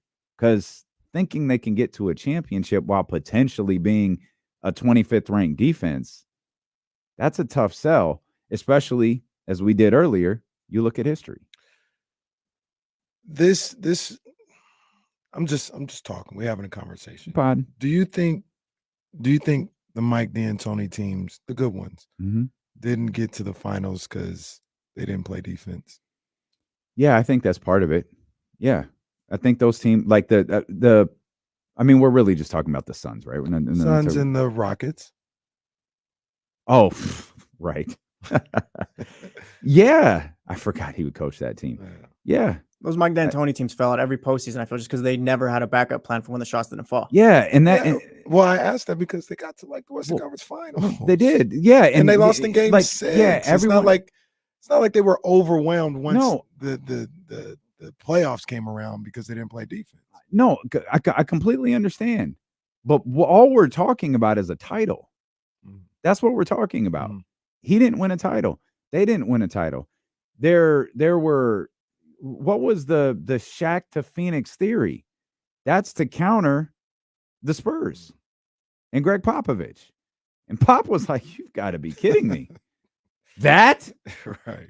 And it's not an indictment of Shaq. It's like you're gonna counteract us with that version of Shaquille O'Neal. Child, please. No. The Suns, I'm sorry, the Rockets. The Suns were never good enough. They just weren't. And you can talk about the suspension. I can't remember who instigated it, but that whole thing with the bloody nose. Yeah. Oh, that's when the Steve Nash. But you could talk about all those different things. But the hip check, that team just wasn't good enough. As fun as they weren't good enough. Houston, you'll always be able to sell. You can sell me on because they dealt with injuries in that game 7. Obviously, I'm not going to say anything too complimentary of James Harden. But I get why people thought highly of that team. But the question was still posed all year. Can they do what they need to do when it matters the most on the defensive end? Whether that's why they lost or not doesn't matter. It's, can you win a championship? That team, those two teams, they didn't. Yeah. I mean, I there's nothing to combat that. I just look at the Kings, and we talk about winning a championship right now. And the two things that were in the way of those Mike D'Antoni teams is all-time teams. He had to go up against the Spurs and their dynasty, Kobe when they were winning back-to-backs, and the Warriors with KD. I don't see those teams out there right now. So that's why I say maybe you can get away with it. Maybe you can get away with not the greatest defense out there, but a great offense, and be able to get through 3 rounds in the playoffs. Think about that's the Western fair. Conference. Like I was thinking, that's what I was doing. That's what the silence was. The silence was literally me. I guess the only team I could come to, like, and we just said, I think they were 15th or 16th. I should was Denver. Denver isn't Golden State though. No. Who was like 2. Right. And like Kevin Durant, not ever referenced, was one of the league's great defenders at one time. I think the Clippers have that capability if the guys are healthy. Well, and so obviously. So do the Lakers. The Lakers might have that. So that's as well. that's the Lakers that's might have that as well. That's the other team that was kind of dancing around my head, is because I some people in the chatty house asked earlier, I think we brought it up on the air. There's a chance this Lakers team's a little bit better than I thought. Like, and I thought they were good, but there's a chance this Lakers team is like 1 or 2. Like I said, I can't figure out a scenario who I put above the Kings. It might be the Lakers. Now they I mean, they have they got a lot of talent on that team. The thing that I always worried about, like we saw them last night, we saw D'Angelo Russell and the way he plays. And this is not a knock on this man at all, or it's not his fault. Things are different when LeBron's around. As far as on the floor, you mean? Yeah. Like how comfortable people are shooting, the shot attempts, the looks that they get, the flow that they get in. Some people can handle it, some people can't. Some people thrive with the way LeBron sets things up. Some people aren't able to like find their groove. And we see all that talent and the guys that can play and the guys that can shoot. They're excited about Max Christie and all these other guys. How many opportunities these guys really gonna get with LeBron, AD, and Austin Reeves? Like D'Angelo Russell, who probably off the top of my head, I had it in front of me, maybe shot 17 times last night to get 21 points. How many times are you gonna shoot 17 times? Yeah, he's not gonna do that. So as good as he is, that's one of the things I always talk about, like with the Warriors as well, right? When they're like, oh, Kuminga's cooking and we like pods and, we like all this other. These guys ain't even going to play. Draymond going to be playing 30 minutes a night. Yeah, so that's a great point. D'Angelo Russell and Gabe Vincent were really strong to their offense last night. Gabe Vincent was 7 of 12. D'Angelo was 8 of 12. And pretty efficient night from D'Angelo Russell. Gabe Vincent. I mean, they played the Kings, so well, yeah, right. Facts. Goodness gracious. Are those numbers cut in half? Probably. I mean, I'm not asking you to answer that. I'm saying those are the questions that you look at when you try to figure out this team. I don't know that LeBron could be in full facilitator mode at this point in his career. LeBron is at 4, right? Yeah. LeBron gets to 5. I mean, I don't think LeBron needs anything, but now you're with Kobe, Irvin, Tim Duncan. You're with you're starting. There's no one's ever going to change their opinion. If the Lakers win back-to-back titles and he gets to 6, no one's ever going to change their opinion if you believe Michael Jordan's the greatest player of all time. I don't think they will. I don't think they will. They'll say Anthony Davis carried his washed up ass to a title. D'Angelo Russell had 50, and that's like that. I feel like people are going to be ingrained in that thought process forever. But LeBron, I feel like, wants that. I mean, obviously he does. He's the ultimate competitor. Right. If the best thing he can do for this team is facilitate, this might be the first real time we see LeBron's scoring average dip a little bit, because he goes James Harden on everybody and decides, I might just lead the league in assists again this year. What did he already state? And I think they mentioned it a lot on our Lakers broadcast we had to watch. Thanks. That that he said it's his team. It's his, yeah. He's made that. He's capping, but he podding. But yeah, no, that's a good thing to say. That's good. Yeah. So yeah, maybe he is looking at it that way. Like, I'm gonna do whatever needs to be done to elevate these guys. LeBron so we can be the best team we could be. I think LeBron will play the role he needs to for that team to win a championship. And again, if I'm sorry to use this, if he's healthy, if Anthony Davis is healthy, that team's really good. They have a collection of talent that I find extremely compelling. And if Torian Prince is starting, like the belief is, that's a good. You talk about pieces that work defensively, like this Lakers team works, and they were good defensively last year. They were. I may be the wrong person to say this. This may not be 100% like accurate. Like I understand anybody who says like, no, you can't think that way.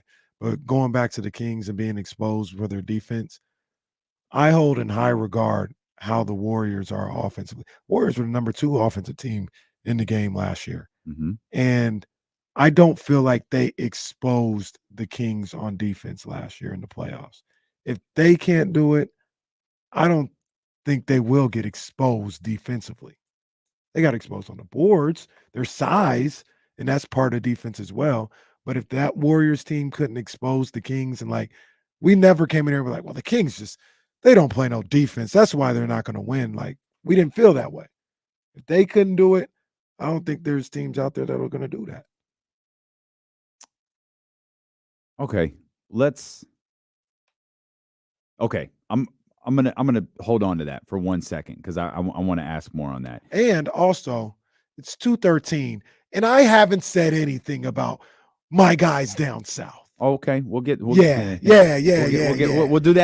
Yeah, we'll do that next. I'm not gonna forget what you just said about the Warriors. Write it down, and we'll. I'm just gonna leave, and I'm gonna let Kenny rock because even for me, I'm just a fan. Jesus Christ. Like, gotta be kidding me. We'll come back. Steelo and KC brought to you by Sky River Casino and Sacramento Sports Leader, ESPN 1320.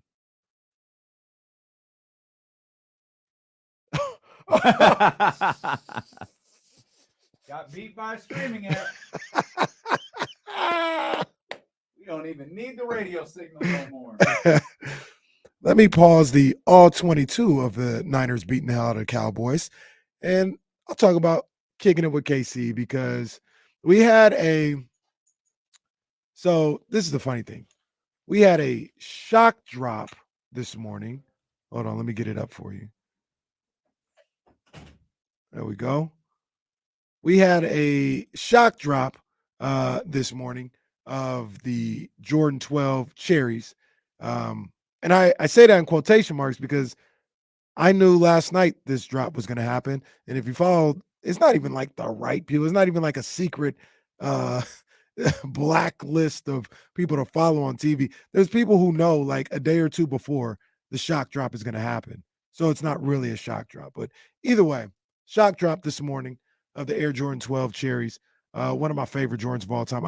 They haven't re-released this one in a long time. So I've been anticipating this one for a little bit.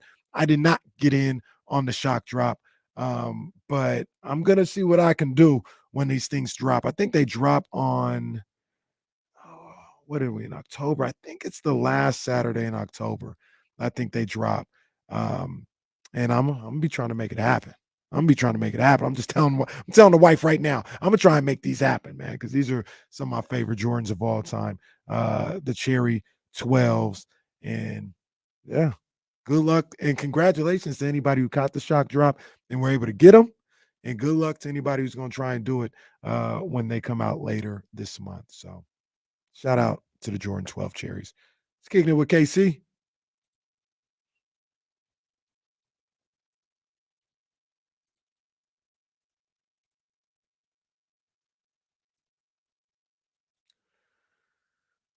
Ladies is pimps tonight. Nah, Mario, I did not get a pair. Nah, I didn't even enter the draw today.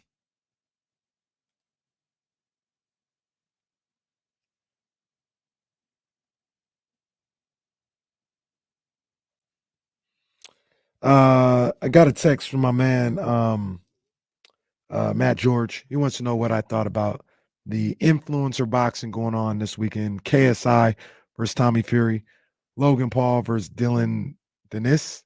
I don't know that's how you say his name. I don't have a problem with these fights the way other people do. Like they don't really bother me. They are what they are. It's something I would, if it was free, I'd watch. I'm not paying. to see these fights, but yeah, they're cool. KSI, he's been, fighting for a little while. Tommy Fury he didn't beat up. He beat Jake Paul the last time they fought. He's a fringe professional boxer. So yeah, they're fine. The fights are fine. I'm not. They want like top dollar pay-per-view money for the fights. I don't think they're necessarily worth that, but I'll know who won. I'll put it to you like that. The fights are okay and stuff like that. They don't bother me either. But the lead up in the press conference is now like like that stuff is real annoying to me. Yeah. Well, what's his name? Logan got hit in the head with a microphone today. Popped him on the top of the head with a microphone. What the hell?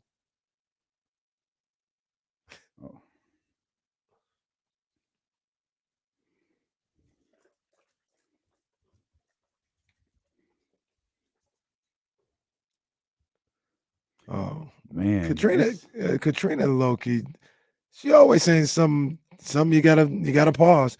She said, kicking it with Katrina, you'd be proud I pulled out and then just end it. I just went to get some juice, man. Oasis is out there, like Bad Bunny's blaring through the speakers. There's margarita mix. Like something's about to go down in this office. Yeah, it's popping off. I don't know what Katrina talking about. I just went to get my green juice, man. Did you did the sneakers app get you this morning? It didn't. Nope. I love those shoes too. I didn't do it. I'm out. I love those shoes. There isn't a pair of shoes that I really want anymore. I don't need. I'm good right now. I'm good. I made all the moves. Headed into the live show, into the way. I'm good. I don't have my eye on nothing. I'm good. I'm just moving along. Minding my own business. Pulling LeBron now. It's KC's team. He's the shoe guy now. And Casey. It's always been KC's team, man. I'm just a facilitator. That's it. I'm trying to lead the league in assists. Stop playing. Stop playing, bro. Just trying to lead the league in assists. Stop playing. That's all I'm trying to do. Go ahead. Go ahead. I said it last night too. I mean, the first 72 times this happened, I was really hyped up. Now, it's just another day. It's just another day. I said it earlier in the month. I said at the end of September when the regular season happened, I said, look, man, Dodgers getting eliminated in embarrassing fashion in the playoffs and coming up short. It's like Easter. It's just like Easter. It's not on the same day every year, but it happens every year. It does. You know what I mean? And this year was no different. This time they didn't got the brooms put out on them. The Diamondbacks put the brooms out on these boys. The Dodgers got eliminated again. This is just what happens every year. Every year. Jason Jones, our girl Tristy, all these, they always say, where the Giants at? I told you guys, Mitch, where you at? I told you guys. People were calling in. People were in the chat, all this other stuff. I said, you'll be here in about 7 to 10 days. Don't worry. And am I ever wrong in this situation? Hell no. Because every early to mid-October, Dodgers season ends. It's over. It's over again. Another wasted season. Got Magic tweeting again. Oh, boy. Thanks, Magic.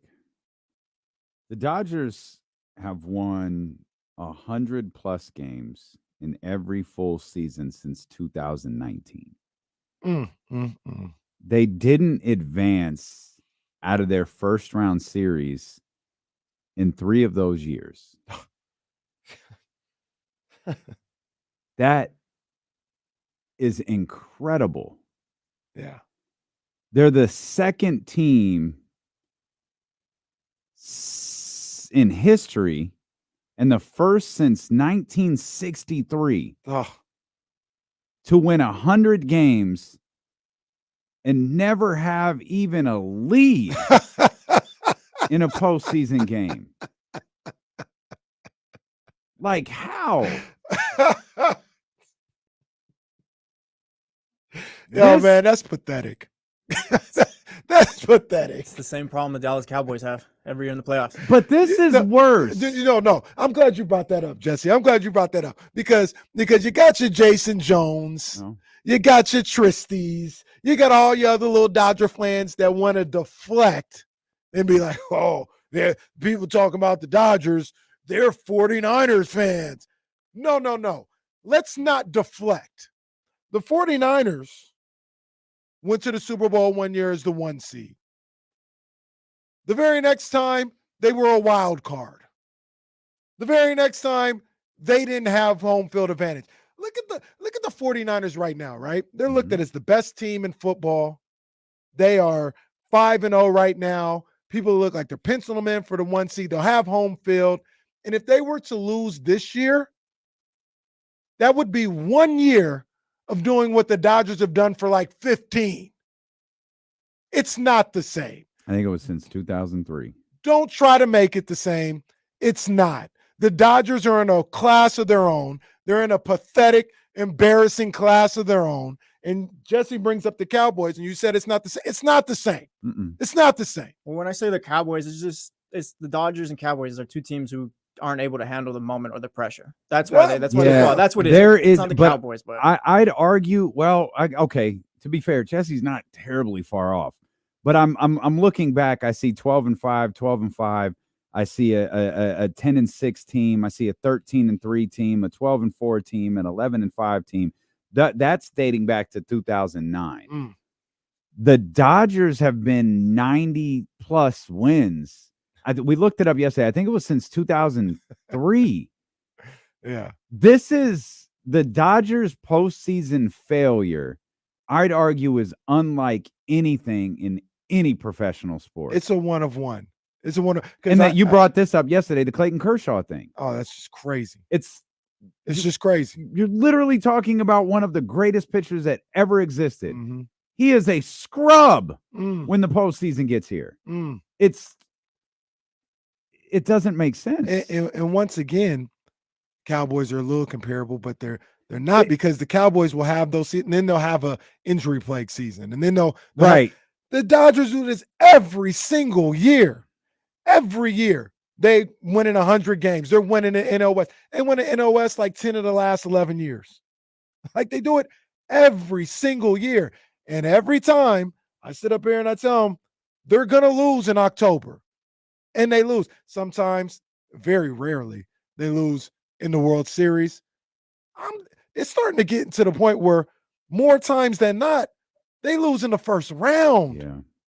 Like these guys are losing in the divisional series. Yeah.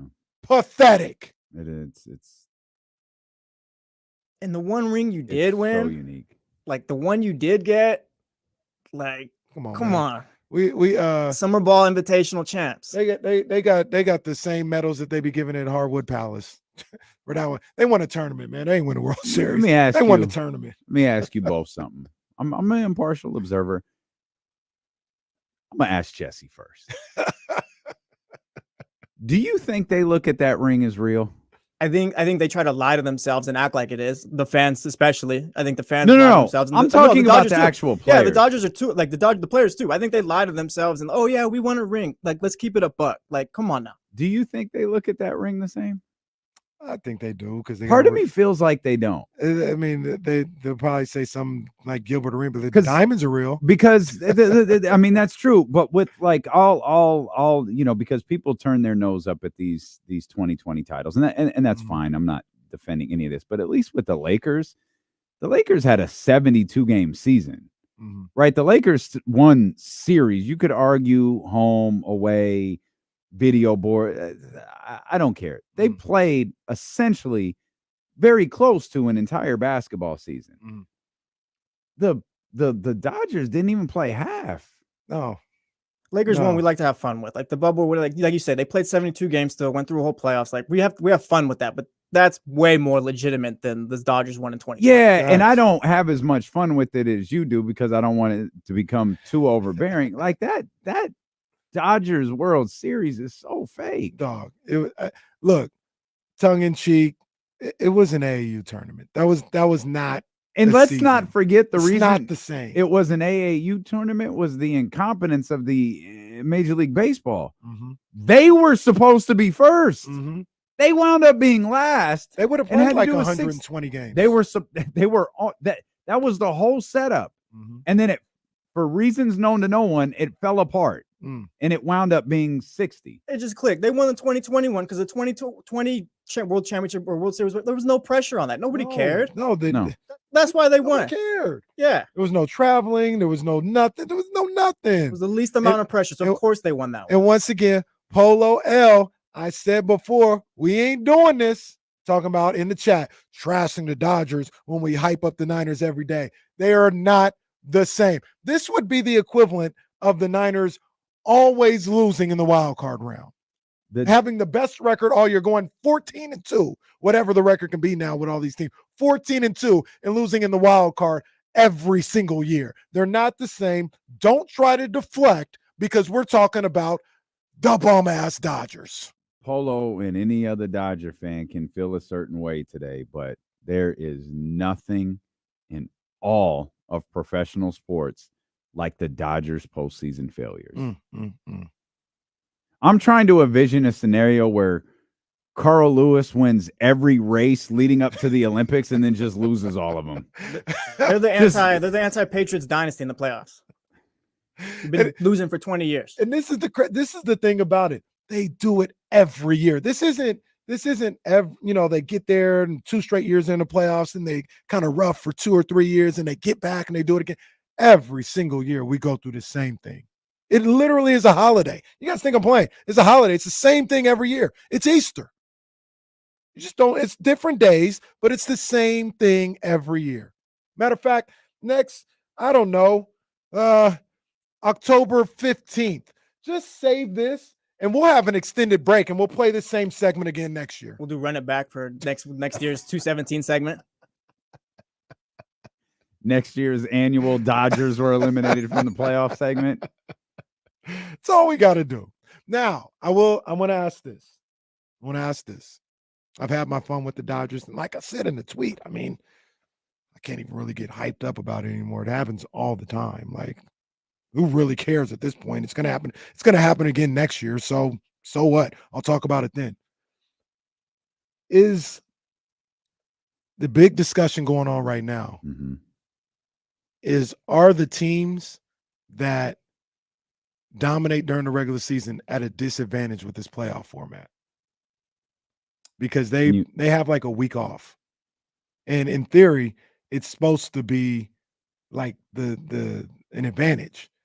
But if you look back at the playoffs, it's almost never an advantage. I'm not giving these guys excuses. Any of the teams that won 100 games and are out now, I think it's like all the top 5 records are all out. They just choked. But it always happens though. Like it happens like almost every year. Like the top teams, at least 1 or 2 of them get bounced every year. I mean, that's more of that's just a baseball thing. Like you can't predict baseball. I don't think that's like a postseason. They had a week break. It's just the way it goes sometimes. But so I think there's something to be said to if you can make sure, and now with this extended playoff format, if you could make sure you're in the playoffs, but I'm okay. Like I'll rest my guys and make sure we're like, I'll take a wild card.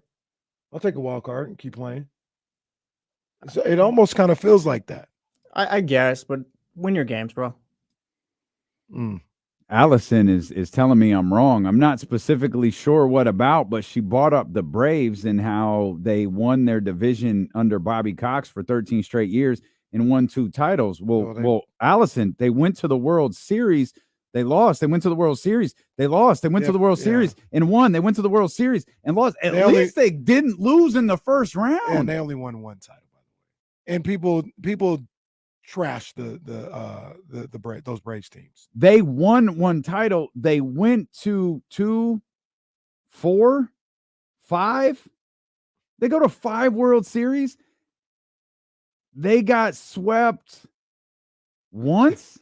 They got swept once. The Dodgers have been the Dodgers didn't even make it out of the first round. The Dodgers didn't even have a lead in this series. That is nasty work.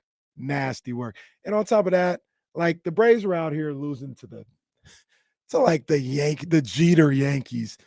These guys are losing to the Diamondbacks. They still got Paul Goldschmidt there. No, he's in that St. Louis, I think. They losing. Who's their best? It's some rookie, right? What's his name? Corbin. Like he's something like that. A stud rookie. They out here getting swept by the Diamondbacks, getting swept by the Nationals when they could never win in the playoffs, but they found a way to beat the Dodgers. Baseball's weird, the Mets bro. don't ever win nothing. They beat the Dodgers. That's the thing. The Dodgers, like, they'll be the best team in the regular season, but they'll leave the postseason being like the worst postseason team that was there. No, they got to wear this, bro. They got Dodger fans got to wear this. I don't want to hear no what about this and all that. No, you got to wear this. This is embarrassing. Damon, you said it best. Nobody in all of sports has this type of resume. This is embarrassing. You got to just sit up there and be like, you know what? Not the Cowboys, not there's nothing like the Dodgers' failure in the postseason. Man up, woman up, and wear it and be like, you know what? It is embarrassing. Ain't no what about this, what about that. It's embarrassing. It's pathetic. And if you want to reference the Bobby Cox Braves, that's perfectly fine. They went to the World Series 5 times in that stretch. Come on, man. And at least they won a real one. With 90 wins, they didn't even win when they won 104 games or 106 games. Even that, because that was a shortened season too, I believe. Even that was like 120 games, 115 games. It was 144. Come on, man. That's a baseball season. Yeah. It wasn't 60. At one point, do you blow this up? Like, do you just I keep, don't like, think you ever blow the Dodgers up. There's always. That's true. Yeah, I've been thinking for 20 years. There's always going to be. You don't blow the or maybe hit the up. restart. Yeah. Do you get a new manager? Do you get a new general manager? Well, so I did wonder if you get eliminated in the first round, do you fire Dave Roberts? And I asked Jason that. He said no. I'm not sure how much managing that guy's doing. 234. He hasn't been fired yet. I don't know that he's going to be. And I'm not advocating for him to be fired at all. I don't know that managing is the problem, but I don't know. Maybe at some point you go, hey, maybe I can't start Clayton Kershaw. Well, I know it sounds insane, but at what point do you just believe what your eyes have shown you? One of the things about it is it's the front office telling them to start Clayton Kershaw. It's the front office telling them how to manage a game a certain way, how to manage a team a certain way. They ain't gonna fire themselves. I mean, they're wildly successful in the regular season, but you got fans beating each other up and leaving at the second inning in the playoffs. Well, Allison's weighing in. I'm not sure what that has to do with anything, but all right, Allison. Allison, we love you. Oh, we but definitely you're a Dodgers do. fan. I don't know what that message has to do with anything, but she's just letting us know she's not wearing anything. All right. I saw this question on Appreciate Twitter. you, Boogie. I saw this on Twitter yesterday. I think Kyle Madsen retweeted it. I didn't know Allison was a Dodger fan like that. Holy cow. Would you rather be the Angels or the Dodgers? Basically, would you rather be the team that does good every year but folds in the postseason, or would you just be bad? So that's what I asked Jason last week. Here's the thing that I'll ask, because for people who are a fan of the Dodgers or the Cowboys or like you could, I could ask this to you, I guess, about the San Francisco 49ers. Like, you'll be disappointed if the 49ers don't win. Like, but you're enjoying the games right now. Mm-hmm. Dodger fans, do y'all even enjoy baseball? Like, you know what I mean? Like, you know you have a good team. You know you have potentially a great team. You know you have a team with a massive payroll. You know your ownership is going to always spend. But you know for a long season, 162 games, months and months and months and months. It doesn't matter until that part is over, right, and the postseason begins. Can you even enjoy those 160 some odd games if you know all that matters is what happens after that? Do y'all still enjoy baseball? I mean, I'm sure they do, and I enjoy this as much as but I told you this year, like this particular team where they're at, the 49ers I'm talking about now, if they don't win a Super Bowl, it's going to be disappointing like no other season since probably 2012, 2013. But you're enjoying the season now. I am, but there's a certain degree of none of it matters. That's always in the back of my head. It's always in the back of my head. Like, yeah, they're 5-0 right now. They beat up on the Cowboys, but if they lose in the second round of the playoffs, none of this matters. None of this joy, none of the memes, none of it matters. And that's a feeling I didn't have the last 3 times they were in the playoffs. I was just enjoying everything on the ride. But the expectations, knowing that, yeah, we've done all that. We've won playoff games. We've been good in the regular season. That's all good. There's one thing missing. And if that one thing isn't secured, I don't want to say it's all a waste, but it's a waste. Because like with the Celtics too, like I think the Celtics and Niners are basically the same teams. Winning playoffs every year, losing the Super Bowls or what conference finals and all that. Like with the Celtics and stuff, like you kind of just expect them to just handle the regular season. You don't really start getting that fan feeling until like the playoffs get here. We've already seen what you can do is like now you have one thing left to do. Hey, look, and this is me after 4 or 5 years of success, him after 3 or 4 years of success. I can't imagine how I'd feel after 10 years. That's true. 10, 20 years is tough. I can't imagine how I would feel after 10, 12 years of the same thing every single year. Okay. Well, sorry, Allison, because I like you. I like a lot of Dodger fans, but it is what it is. It's pathetic. do you like Chance Comanche? Because we've lost him. Deontay Burton, we've lost him.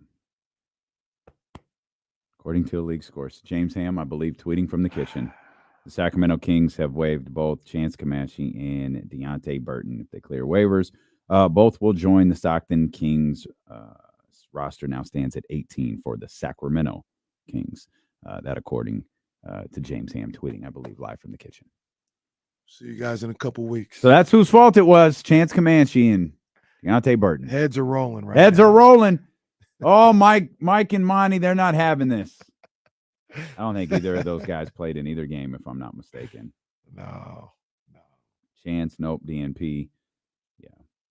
Oh, real quick, because Deontay Burton, yeah, DNP didn't play. We're definitely going to talk basketball. I was listening to the insiders on the way in, and Kyle was talking about this. Did you see the situation with the? I did. I was going to bring that. What you think? The Phillies. It's Yeah. pretty. Well, one, if there's one guy in the league you probably shouldn't troll, it's Bryce Harper, because he's going to retaliate. Yeah. If he couldn't retaliate yesterday, he was going to retaliate tonight. If he couldn't retaliate tonight, he's going to retaliate next year. Like, he's going to remember. Right. I can't say what I want to. Shut the hell up. Y'all sound stupid. Y'all sound stupid. Y'all make us not want to talk to the media. Bro, shut the hell up. So I'll say two things, and maybe this is playing both sides of the fence. I wouldn't have said what he said as a Braves player. I wouldn't. He said, way to go. For those who didn't hear the story, apparently in the Braves locker room after game two when Bryce did the round, the double play. Yeah, he said, attaboy Harper or something like that. So what I mean is, I wouldn't have said what the guy said yesterday. I wouldn't have gone to the media and been like, this makes me not want to talk to you. I wouldn't have said that. Mm-hmm. I wouldn't have reported that. I wouldn't have reported that. That would not have been, if I'm giving a live hit, if I'm putting it in the story, I wouldn't have done that. That's for the locker room. He's not going up to, like, because the guy was like, yeah, they're out there talking about attaboy Harper. Like, I wouldn't have reported that. As a Braves player, you got to know better, though. They shouldn't have to know better. I wouldn't have reported that. That's the way media works. You know when the media is in the locker room, though. They got to be better. I wouldn't have reported that. That was not something that I wouldn't have reported that. James Ham is back. James is coming to break the news that we've lost Chance. There's no chance. I think James is getting situated. He's going to sit down with us, tell us what's going on with Sacramento. I disagree. I think I disagree with you a little bit. Like, remember, he didn't report it, but remember, Mark joined. Well, he did. Mark Spears, the Hall of Famer. Mark Spears joined our show, and he talked about the way the Timberwolves were acting after they beat Sacramento late in the season. That was later in the season. Like, I would have said it after the series was over, maybe. But remember when Mark Spears said that? That was like in the playoffs. Things were done. Oh, I don't think that's. Was it the very next day? I don't know that it was the next day, but it was before. It was when there was a conversation of, hey, the Kings might play the Timberwolves in the playoffs. Mm-hmm. It was during that time frame because that's what they were chirping about. They were chirping about a potential. Oh, yeah, give us Sacramento. But even then, he said, yeah, they were chirping a little bit. He didn't say Jaden McDaniels was like, Fox is trash. Like the guy could have said, yo, the Braves players, they were chirping a little, but he said Arcia.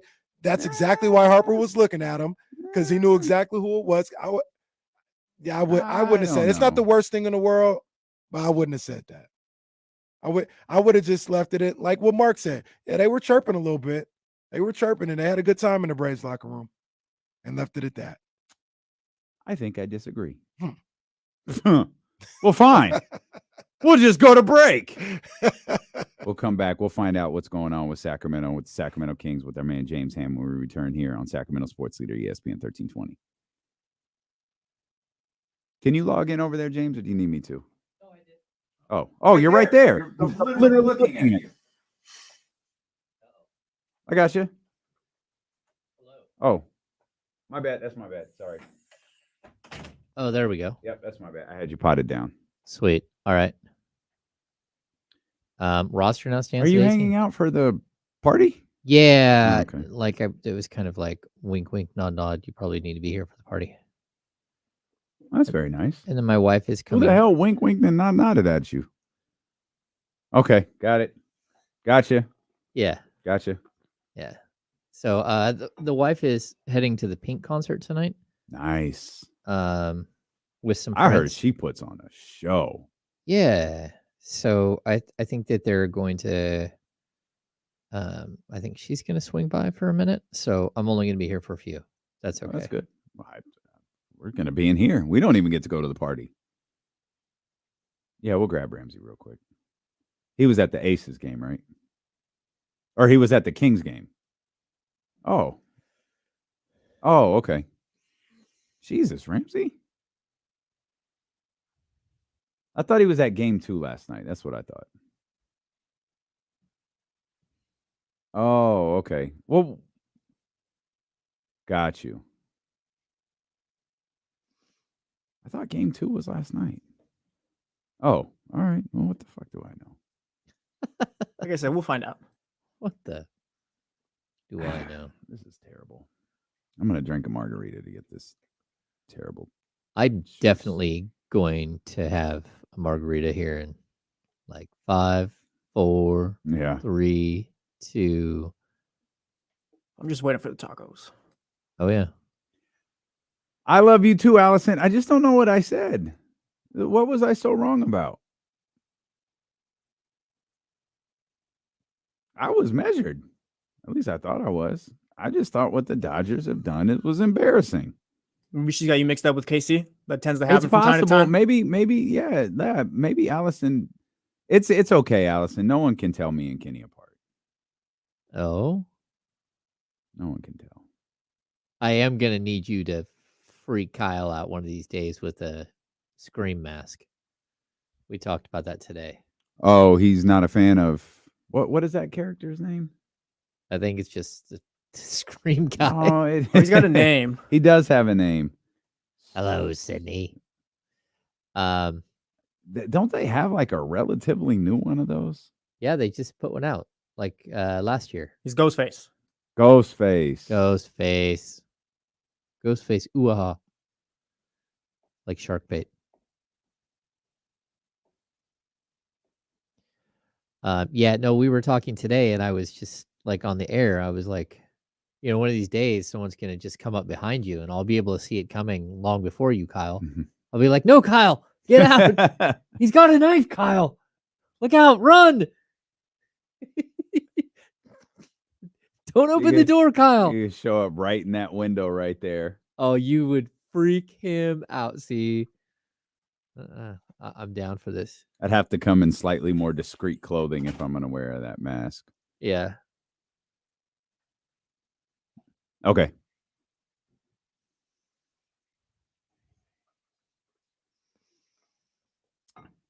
James Ham back here in the studio with us. We're going to talk Kings basketball here just for a minute. Want to grab Ramsey at 916-909-1320. We have no idea where Ramsey is or what he's doing, so it's an adventure for all of us. Ramsey, what's going on, man? Not too much. Just got back maybe about an hour ago from going to game 2 of the WNBA finals last There you night. go. Okay. Man, that like Sandy Brunello, the Liberty coach, said after the game, the Liberty didn't compete last night. Other than Jonquel Jones and the little run they made in the second quarter, they didn't compete.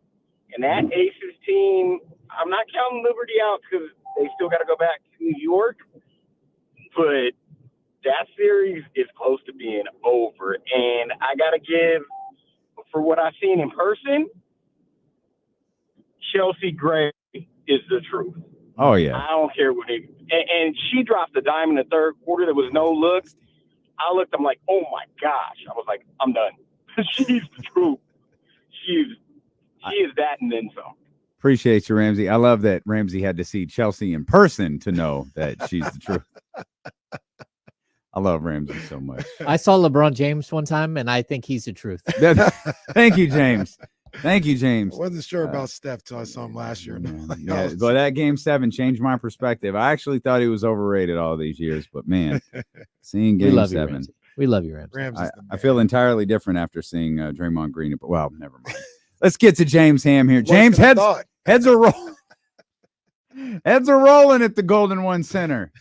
Tell us about what you just reported. And by the way, for those just tuning in, that was complete sarcasm. I apologize if that came across as serious. Uh-oh. No, I mean, Chance Comanche, that, with all due respect, that's not exactly heads rolling at Sacramento. Okay. No. Is it? No. I mean, like, look. I mean, he didn't play in either of the 2 games, right? This was the plan all along. I mean, you already had 7 centers on the roster. That's before, you started cutting people. So yeah, Deontay Burton and Chance Comanche, according to my source, have both been waived by the Sacramento Kings. The roster now stands at 18, which may or may not be a good thing for Jalen Noel because it's very possible that he is the 18th player. So yeah, we're going to have to see how this plays out. Nothing is for sure yet. We still have like 2 weeks before they have to make a final cut, but it's at least good news for Jalen Noel. And Chance Comanche and Deontay Burton are both expected to join the Stockton Kings if they clear waivers. Very good. Okay. I was gone when that Noel signing happened. I liked him in Minnesota. I was surprised they didn't keep him. I was surprised he was like available as long as he was, and the Kings were able to get him. I don't know where he fits in to this team, if he plays or anything else like that. I just know the times I saw him play, he kind of leapt off the screen, and I like his game. So I don't know. I just wanted to say that. I don't know where. I don't know if he makes the team or ever plays, but I do like his game. Yeah, watching him play, I mean, he basically is Terrence Davis. I mean, it's such a similar style of player.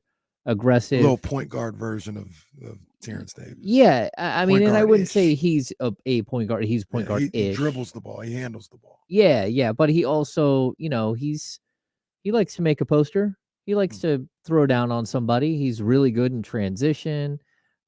He had a really, really rough 3-point shooting season last year, but the year before he was very good. So a little erratic throughout his career.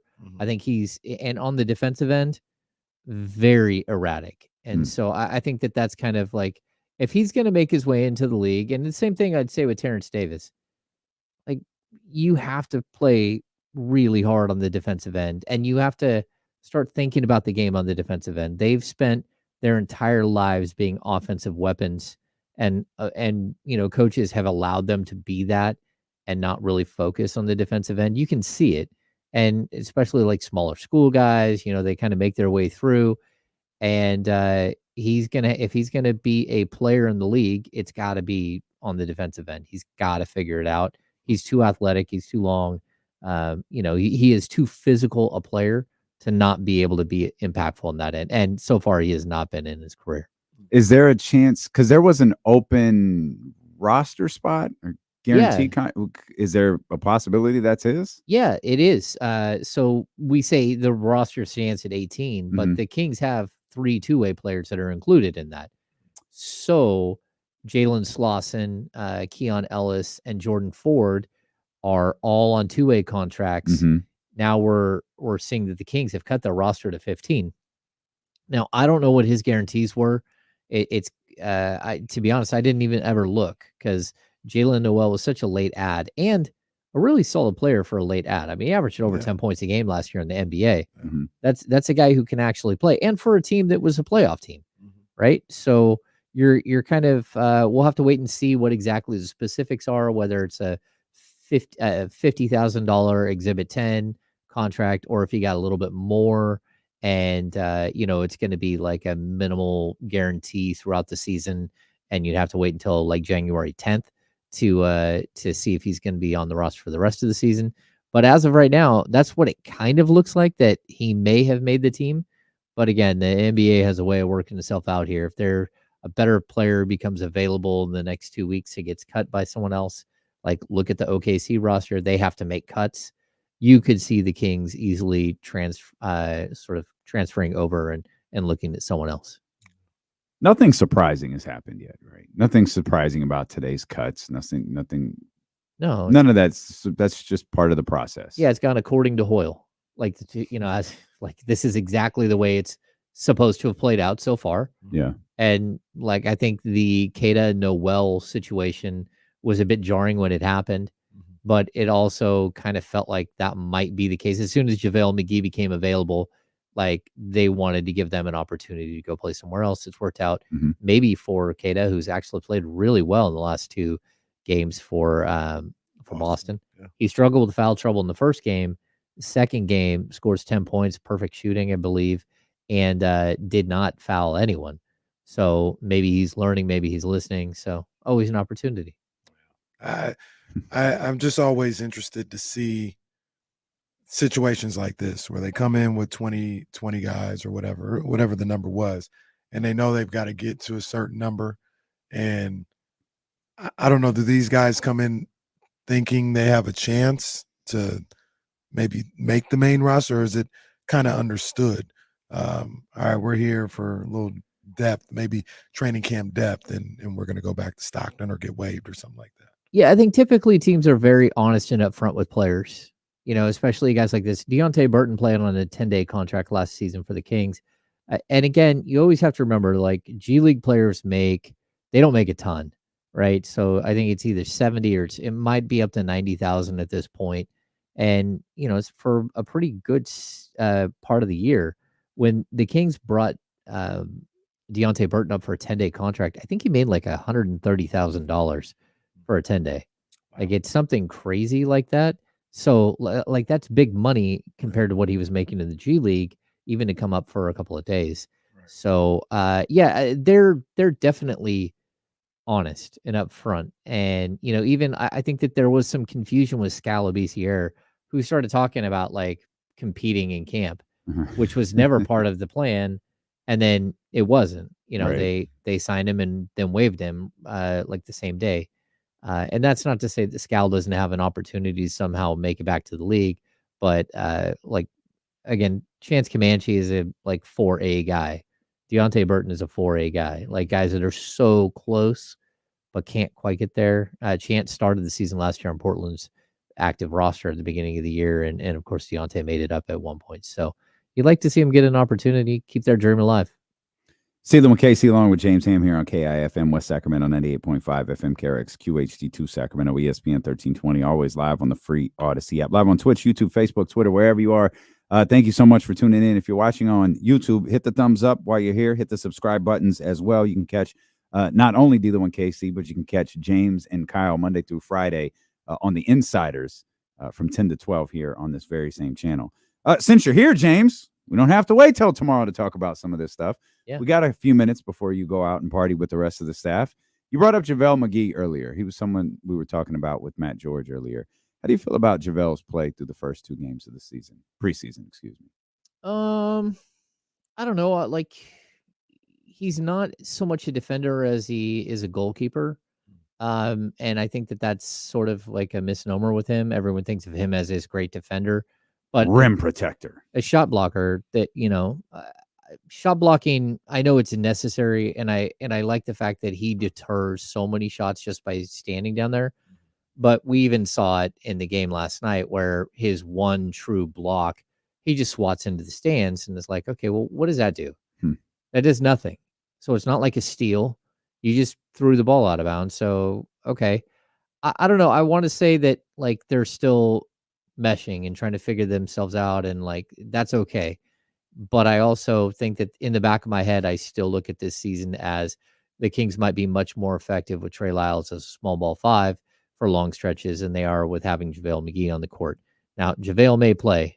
He may play a bunch because that's what we've seen so far, that those 13 to 14 minutes behind Domantas Sabonis are kind of earmarked for him.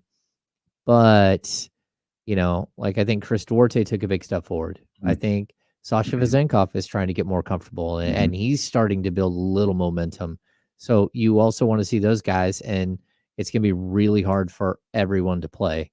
And JaVale is sort of that guy that if he steps up and he's really impactful, it can't be like the situation with Malik Monk, where Malik Monk looks like he's doing so much on certain nights compared to Trey Lyles. And you can have Malik Monk score 13 and Lyles score 16 and grab 8 rebounds and was a much more impactful player, but you forgot about him. Like there could be times where I need to forget about JaVale McGee on the court and he just needs to do the basics. I don't care about the flashy stuff. If he's a negative every single time he goes on the court, then, I don't know how many minutes you play him and how long you stick with that as an idea. I wonder, because I remember what you talked about in the first game with him against Toronto and trying to do the same things that Sabonis does in the offense. Did you see more of that in this game against the Lakers, more or less of it? And like I said, I wonder if that's like, I think JaVale has a little bit of that in him, and I wonder if that's something that Mike Brown saw. And we're thinking about just the defensive end. Maybe Mike Brown saw some of that in his game and was like, we can, as opposed to Alex Len, who can't do much of that, we can run some of the same stuff that we run with Sabonis with JaVale out there. Do you see that? Did you see that yesterday? Like, what you think about that? Well, I mean, the stats say that JaVale had 3 assists and 3 turnovers. Like, I don't want him having 3 turnovers in 12 minutes. Right. Like that can't happen. If that's going to happen, then you're going to lose games because you're trying something that, like, look, the guy's 35 years old. We don't need to reinvent the wheel. Either he can do some very specific things or he can't. And you mentioned Alex Len. Alex Len sets a mean screen at the top of the key and he clears space for shooters. And so while he doesn't do all of the things that Sabonis does, I would prefer that than having somebody freewheeling, which I don't particularly care for. Like the freewheeling thing, it should have stopped with Dwayne Dedman like a few years ago, where you're like, hey man, like 6 turnovers in your first game. You can't win a basketball game if that's what's happening. So yeah, I don't know. I'm still not 100% bought in. I need him on JaVale? on JaVale, just as a functional member of this team. Like, I love the lob threat and I love that, but like he's got to be good defensively. I do think I speculated on this earlier that maybe he's just getting reacclimated. He didn't play a ton last year for Dallas. He really hasn't played a ton since he played for Phoenix. Yeah. And I do wonder if the conversation with Mike Brown has been, hey, bro, you got to roll on this team. Like, here's what we need, and here's what we need from you. And it's just a matter of him through 2 preseason games getting reacclimated. Matt brought to our attention, like, there were moments where JaVale looks frustrated last night. We were able to find the clip rather quickly. Like, yeah, he got frustrated because, as you pointed out, he turned the ball over. He turned the ball over like a couple of times in short order, and he was reacting to that. And it just sparked a thought in my head as we looked back at his statistics from Dallas, that maybe he's just trying to get comfortable as, I don't want to say a focal point, but an important piece of what a team is doing. He's just trying to get reacclimated to the floor. No, I can understand that. And I can also say the same exact thing for Chris Duarte. He missed a lot of last season with ankle injuries. And even when he was on the court, he wasn't healthy. So you do need to give guys time. And like, look, this is preseason. It's 2 weeks in. But that doesn't change that the idea of him is both intriguing and scary. Like, he's JaVale McGee. Like, it's not like this isn't the first time that we've had some sort of question about how impactful he can be. Like, we know he can block shots, but he needs to be a better rebounder. He needs to be the finisher that they need. And he needs to have, if you're going to have him out there with guys like Sasha Vezenkov, he needs to have his back. You know, like, he needs to be the guy that's out there directing traffic. And so I don't know, maybe it is a Tristan Thompson thing that just keeps popping into my head. Like, look, it's fine that you talk, and it's fine that you're one of the quote unquote leaders. This team had leaders last year and they were pretty good. And I need to see him be a really solid NBA player. So that's what I need. It doesn't need to be spectacular. You don't need the highlight reel. You need him to be solid, because if not, you have guys on this roster that can come in and be solid. Like, again, look at Alex Len plus minus in the playoffs. He was phenomenal. And like, that's what you have hiding on the bench. So I feel safe in saying that the Kings are taking care of at that position, but I need to see him be, like, I don't need to see flashy. Like, don't be something you haven't been for the first 15 years of your career. Be what like made you part of a functional championship team in Golden State. And did you get that impression last night? What, that he was trying to be flashy? No, it said he's like, on occasion he tries to do too much, and that's okay. Like, it's preseason, but you know, I talked about this with Kyle. We're at that point where you're waiting for players to check in and say, I've arrived, right? We saw it in game 1, Davion Mitchell. I'm here, present. Like, I'm ready to play. We saw it in this game. We saw Domantas Sabonis and De'Aaron Fox check in. We're good. Harrison Barnes, man, he's checked in both games. He's ready. Yeah. I'm ready.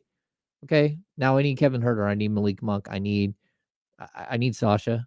I need anyone who's going to be in the starting in the rotation. Trey Lyles. They need to have a step up moment where they're like, okay, I'm good, ready to roll. And I that's why you play 5 preseason games. Yeah. Harrison Barnes has checked in and said that he's ready to go. Yeah. The one thing that I need him to be more ready to go on is rebounding. 1 rebound in these 2 games. And I know it's I guess everybody's got their quirks about the preseason. I don't really care about much of anything in the preseason except for these rebounds. That has bothered me, that he's gotten 1 rebound in 2 games, mainly because it was such a point of emphasis last year and they struggled with it and needing the forwards to rebound. And here we are, 2 preseason games in, you got 1 rebound. 1. I need him to wake up in that aspect.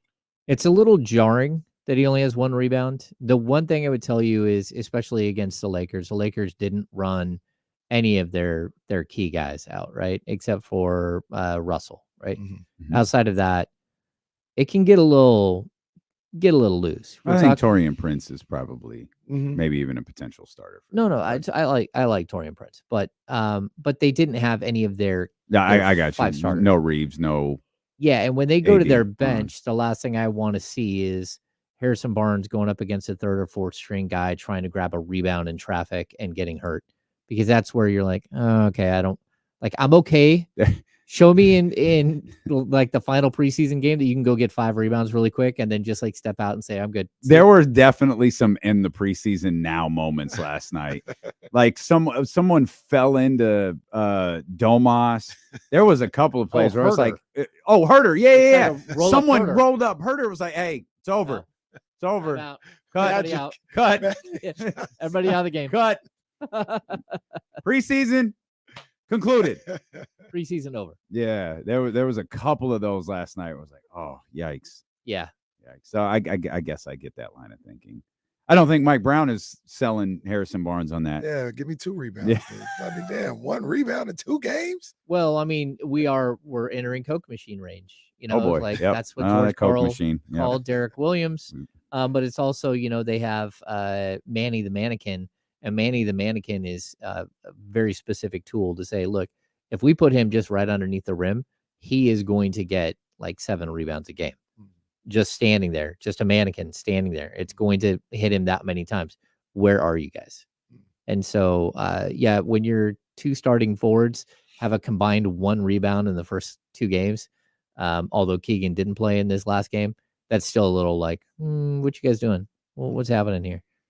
I need to see it. If I gave you the number 95, would you know off the top of your head what that is?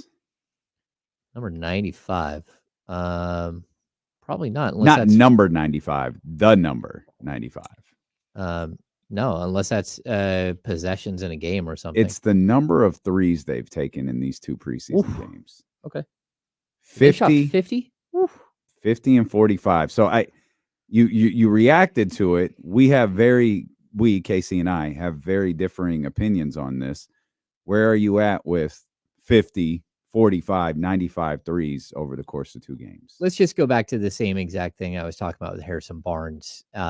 Like, number one, I don't want to see Harrison Barnes in the post right now. I also don't want to see Domantas Sabonis in the post going for, like, that number is going to change because we're not doing the whole physical at the rim thing right now. That number is going to change. Okay. And also, like, transition opportunities haven't really been there yet because the rebounding has been so bad. So, like, there are certain aspects of this team that are going to start rolling that we're not going to have to worry about. That's a average of 45 a game. I'm doing a little math here. Where do you think they're at in the regular season? Well, if they're at 45, they better be hitting 17 or 18. I think they're going to be at like I think it's 40. 47 and a half. 90 and yeah, 90. Oh, you did 90. Oh, Yeah, I thought you was doing 95. 95, that's 47 and a half. Yeah. Yeah, if I'm what'd you say they were last year? 30. They were 37. Yeah, I'm okay with 40. I'm okay. I mean, look, if you're going to go out and add 2 shooters, like, that's fine. Like, are you okay with 45? Yeah, if it happened. Are I you? mean, if you're hitting, well, I know you are. If you're hitting, shoot 95. I don't care. Well, part of the reason I say that is just the personnel. Like, I've always said, you don't have a guy where, like, all right, we've shot. Well, you got De'Aaron Fox and Malik Monk, but other than those 2, right now, it doesn't feel like you have a guy like, hey, we've shot too many threes. We're gonna give you the ball on the wing and, like, need you to get to the cup or get to the foul line. James just gave me the wrap-up sign. He said, hey, I got stuff to do. No, the wife's here. Y'all keeping me around here. What the hell do I look like? It ain't Friday. James, get out of here, man. The wife's here, and the wife doesn't mingle. She's not one of those people. So she got you. Yeah. Well, go introduce her to everybody, man, and go have a margarita. Go ask Kim what happens after the 4th margarita, just to see if she answers you. Oh no. James Ham, our Kings Insider. Thankfully, James will be with us tomorrow, and of course, he'll be on the Insiders tomorrow at 12 o'clock. We'll have a lot more to talk about with our man, James Ham. Well, let him fly then. I don't care. Shoot as many freaking threes as you want. What the hell do I know? Goodness gracious. Thanks, Hammer. So I'm thinking about it's just me. It's just me. Thinking about guys that can do that, and I'm thinking Fox, like, who can just say, hey, you don't have to settle for a 3. Like, Fox, Malik, Harrison. Maybe we're hoping Keegan can do that, but I don't know. And then you get the ball talking bonus about attack. Yeah, so like, Sure. if they shot 3 or 4 threes in a row, all right, guys, we got to get to the cup. You got Davion might be able to do that now too. Davion's got the quickness, he's got the skill, but you know, it gets a little small when he gets in the paint. But I think he can get to the cup. I mean, maybe they have more guys like that than I give him credit for. But I think that ball movement offense, it gets so many wide open looks. It's kind of hard to resist. I understand.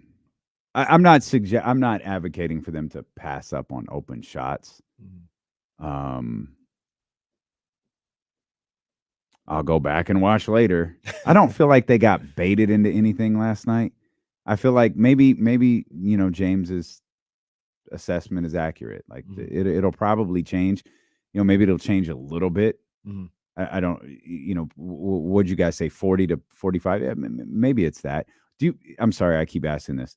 So they were 37. I remember that was good for 6. Who was the top shooting or not the top shooting, but the team that shot the most per game. Yeah, it was. I think it was the Warriors. They were one at like 43. I think Boston was 42. I don't think I would have. Milwaukee was 41 and Dallas was 40. I wouldn't have guessed Boston was at 42. That doesn't. That was surprising when you said that. That was per game. Per game, yeah. That might be higher this year. Yeah, you got Porzingis over there shooting threes now. Oh, by the way, we'll save it. Our man Hunter Patterson is going to join us here in just a minute. We'll talk more Kings. We'll talk more basketball. Your boy Daryl Morey out here podding. Oh, what's he doing now? This guy irritates me. Yeah, this dude. We'll talk about it. Hunter Patterson getting ready to join us. We'll talk more Kings basketball. We'll talk NBA basketball. Excited to talk to Hunter for the first time this year. Everybody looks like they're having a great time out there. It's good. Yeah, margaritas being served, tacos. Yeah, great everybody time. living a good life. DJ Oasis out there mixing. What a joyous occasion. Must be nice. Well, it's okay. We can go join the party at 4. We got a job. We got another show to do. No, it's fine. Do you think anyone's like, hey, let's make D'Lo and KC a plate? Who are they? Well, someone might be. Let's get KC a plate. D'Lo ain't going to do anything. D'Lo and KC brought to you by Sky River Casino here on Sacramento Sports Leader ESPN 1320.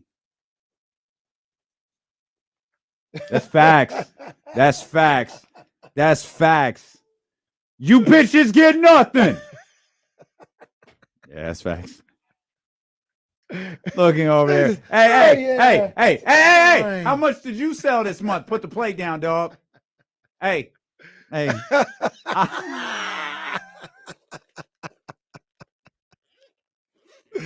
eats first. IT eats first. Oh, man. There was no Bugging. lies told, though. No lies told by young Jesse. Yeah, Jesse is pissed off. Like, oh, it's such a good time. Yeah, this is awesome. Yeah, no good. Did you close that sale? Yeah, no, the taco's good. Did you close the sale? Got Kimberly out here running around picking up tacos. I'm just going to have a sandwich here. No, it's good. We're fine. We're fine. Thanks, guys. No. We're good. Enjoy your food. Even Nikki D's still here. Nikki D been here since 6 o'clock in the morning. No, I hope you guys enjoy your food. Sharks. Why we work with a bunch having of a great sharks. time. It's just us and Charlie. Look, hey, shout out Charlie, who's just in solidarity back in there. Is Charlie back? Yeah, he's right there. He's right there. Charlie with headphones on. He's probably listening to us. Keep it up, Charlie.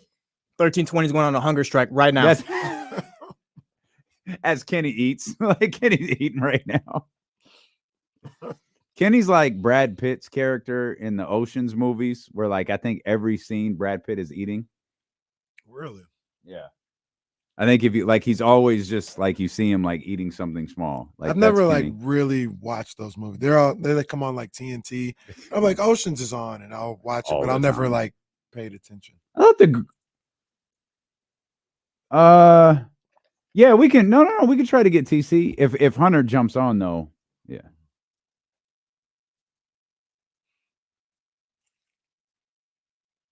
The links? Oh yeah, that would be great. No, that would be great. That'd be great. I didn't want to ask because look at Mr. and Mrs. Ham hand in hand. Oh, that's so cute. Oh, and she's got Pink on because she's going to see Pink. Is that still a really big deal? I think it is. Pink? I mean, yeah. Oh yeah. I mean, Yeah, Pink can go. Oh, she can, but I'm just saying at one point that was like Nah, it's still a big almost deal. like Taylor. Yeah, nah. What's up, Hunter? What's good? How y'all doing? No, we good, baby. Just talking about Pink. You know what it is. It's just, you know. Oh, got to. I feel you. Yeah, no, that's still a really big show. Oh man, we love having you on. We was talking to you about a couple of weeks ago. I don't know what took so long to reach out to you, but yeah, we've been looking forward to this. We in commercial. We should be back in a second. But yeah, I think we read your Trey Lyles article. I was like, man, we got to get Hunter in here. Oh man, you know I'm always down to pull up. Everything going good? Yeah, all is well. I'm in Connecticut for a little bit. Okay. The girl's out in Connecticut, right? Yeah. Yeah. A little bit. Come out, spend some That time boy with came you, up for baby. air to come talk with us. I had to. I had to pull up before the season got started. I got you. Yep. CT. Man. What part of Connecticut? I think you told us before. What part? It's in Bristol. Oh, Bristol. Yeah. Okay. Yeah, she's with ESPN. You drove past all the satellites and all them big ass campus. Yeah. You been over there?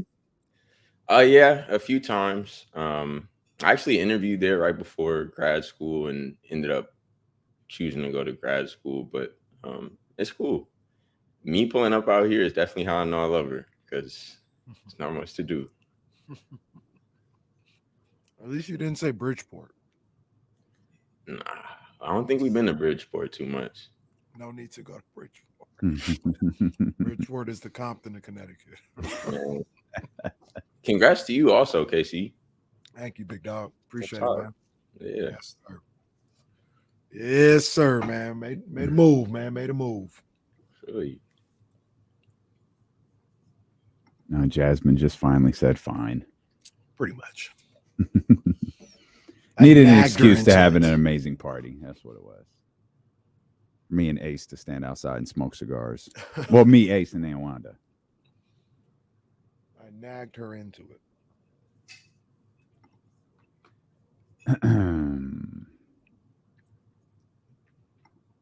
Just another minute or so, Hunter. Man, I'm sorry. We're coming back in 15 seconds. Let's do it. What's our 420? Oh, it's LL today. Yeah, this is for my number one. Y'all need it. All right, here we go.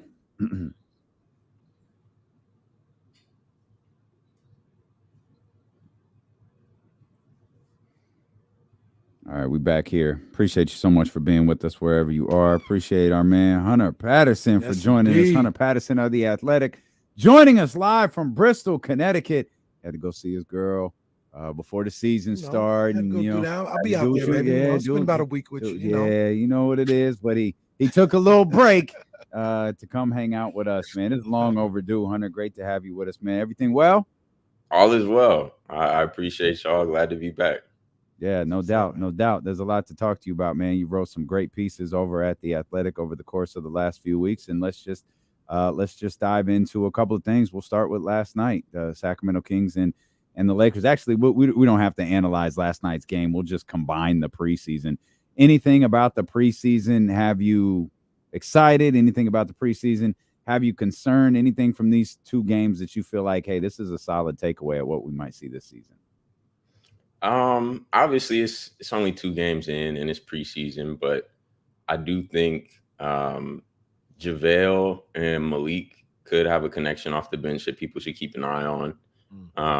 Just with JaVale being a nice lob threat. Even just the way he came into training camp, he's been adamant about trying to take on a bit of a leadership role off that bench. And I think it'll pay dividends eventually.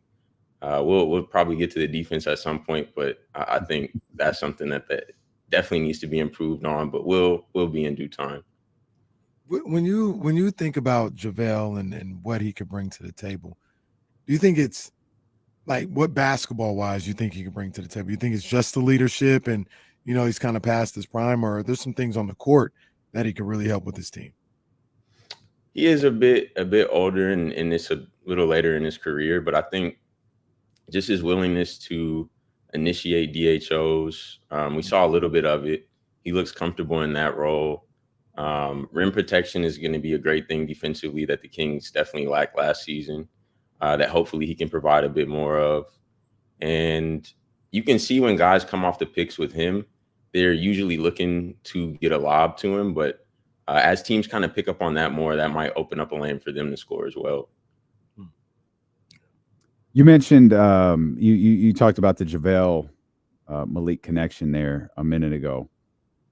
Do you think JaVale has a chance to be a real integral part of what this team Let me rephrase that. You think JaVale has a chance to be an integral part of this team's success this year?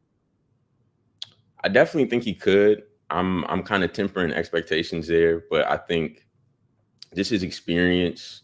We know he's a 3-time champ. He's wanting to be just more vocal in his approach with leadership. But I think the fact also that Coach Brown has said either Domas or Fox will likely be on the court at all times, I think that could help him as well. Being in those pick and rolls also as well, obviously with Malik and Davion, but potentially with Fox, that can kind of help elevate his game as well. So I think he was a really good pickup, and I think in due time he'll be an integral piece off that bench. Yeah, I look at this bench, and I think they have an opportunity with some of the frustrations that people have defensively with this team.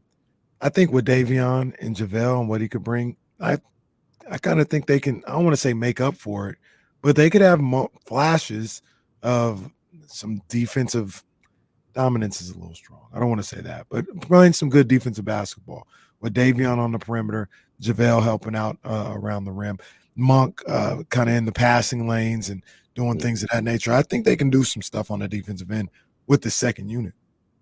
Likewise. And I mean, I don't know how much playing time Kobe will be getting, but we see even down to the rookies, he's really interested in being on the floor. He's already taken a few charges. He's been in the passing lanes, as you mentioned, and hopefully that'll kind of rub off on other guys if the younger dudes are coming in wanting to make a mark defensively. He's not necessarily a younger dude, but he's new to the team, and that's Sasha Vezenkov.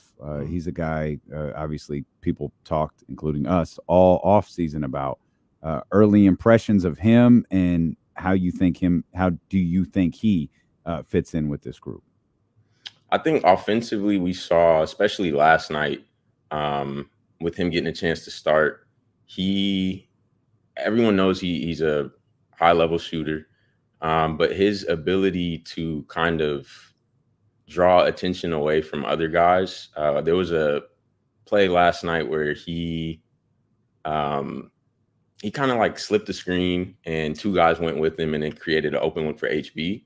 And he knocked it down. So I think his comfortability cutting and kind of creating off the ball will be something that is definitely helpful offensively. Defensively, it'll take him some time to get adjusted. And he's another player I kind of temper expectations with.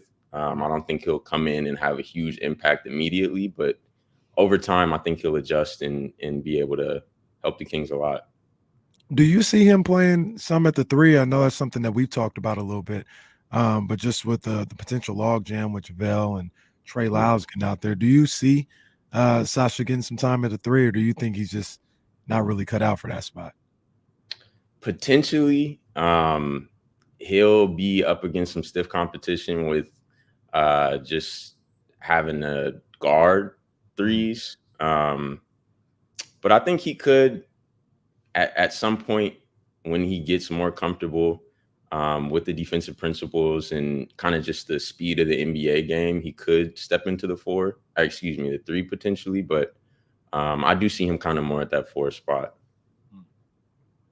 The four and the three are always like the focal point of like Sacramento Kings conversations, which actually brings us to something we brought up when we welcomed you in, was your article with Trey Lyles. You had a conversation with Trey Lyles. This is a really great piece over at The Athletic from earlier this month, if everybody hasn't gotten an opportunity to see it.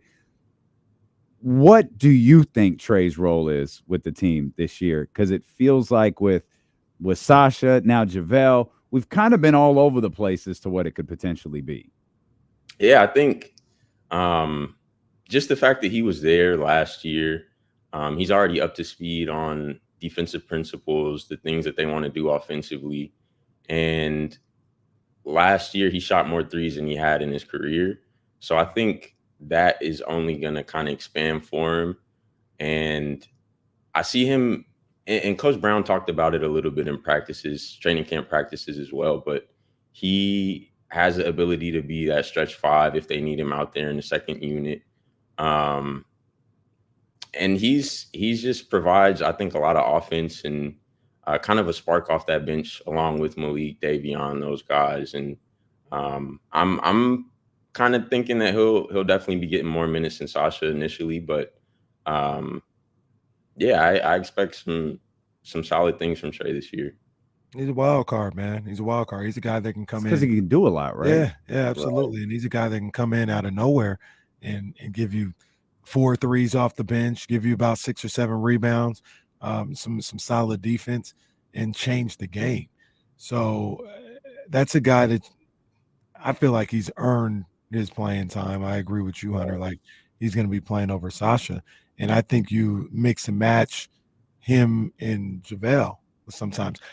I know a lot of people, we talked about JaVale playing like every night. I don't know if I'm still sold on that idea.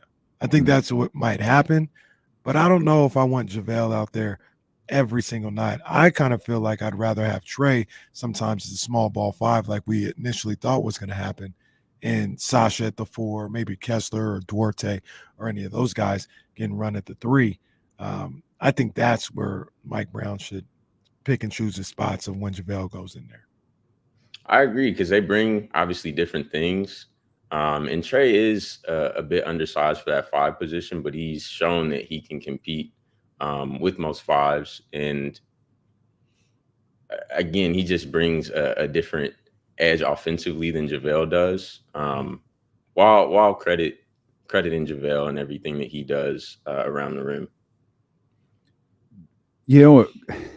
The overreaction moment here. You know what could be the true test could be the Sunday, the Warriors, because like where do we see Trey? Like play against them. If we see Trey a lot at the, again, it's just the 3rd preseason game. Like, I get that, but you know, it's, hey, how does this look? You know, second time, you already know how it looks from the playoffs, but maybe you do the complete opposite and you try to do something completely different.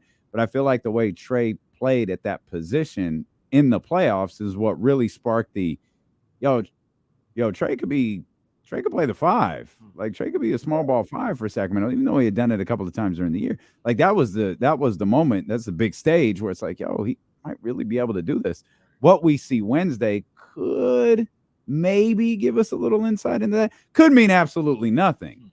But I'll certainly be watching it because we have a talk show to do, and I'm going to need an angle for the next day. So I'm going to be watching what he's doing. I agree. Draymond likely won't be playing. I think he's still. He's out. I think he's out for a minute. Yeah.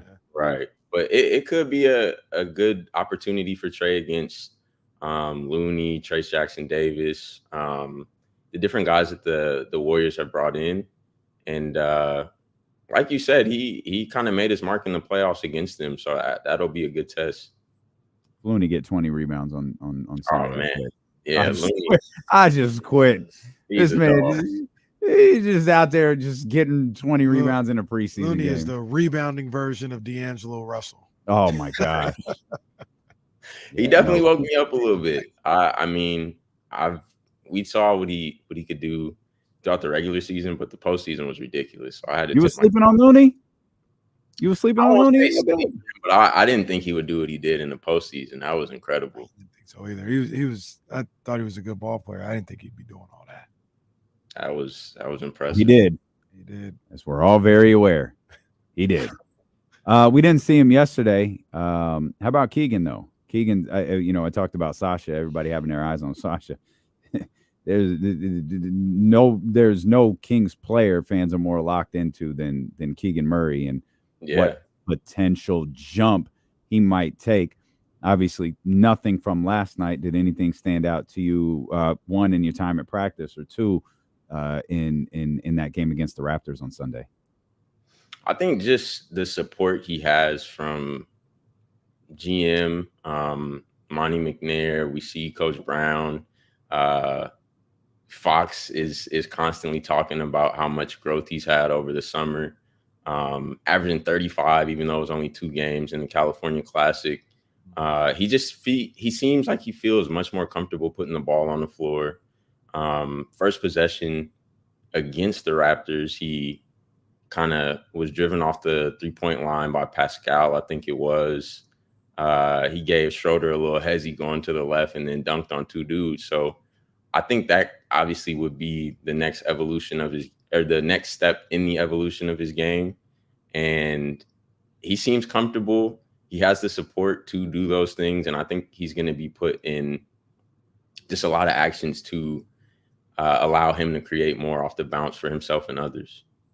We haven't really talked to you about it. What do you think the ceiling is for Keegan Murray? Where do you think he can go as a ball player?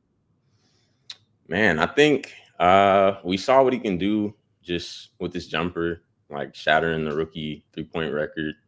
And so teams are going to be more aware of that. And just him being comfortable taking the next step to be off the bounce, create for others. I'm saying a lot of what I just said. I really don't know what his ceiling could be because he's just talented in a lot of different areas. I think definitely he can lock down that kind of wing spot for the future for the Kings. I don't know, man. Keegan, he's the ceiling is the GOAT. Let's call it what it is. What it is. His ceiling is the GOAT. Hunter's being modest here, but I mean, it is what it is. He can be the greatest player to ever play. Could definitely be. You never know, but LeBron, Michael, and Keegan. Come on, man. Yeah, all seriousness, though, I really think he could be a staple for next 10 plus years for the Kings.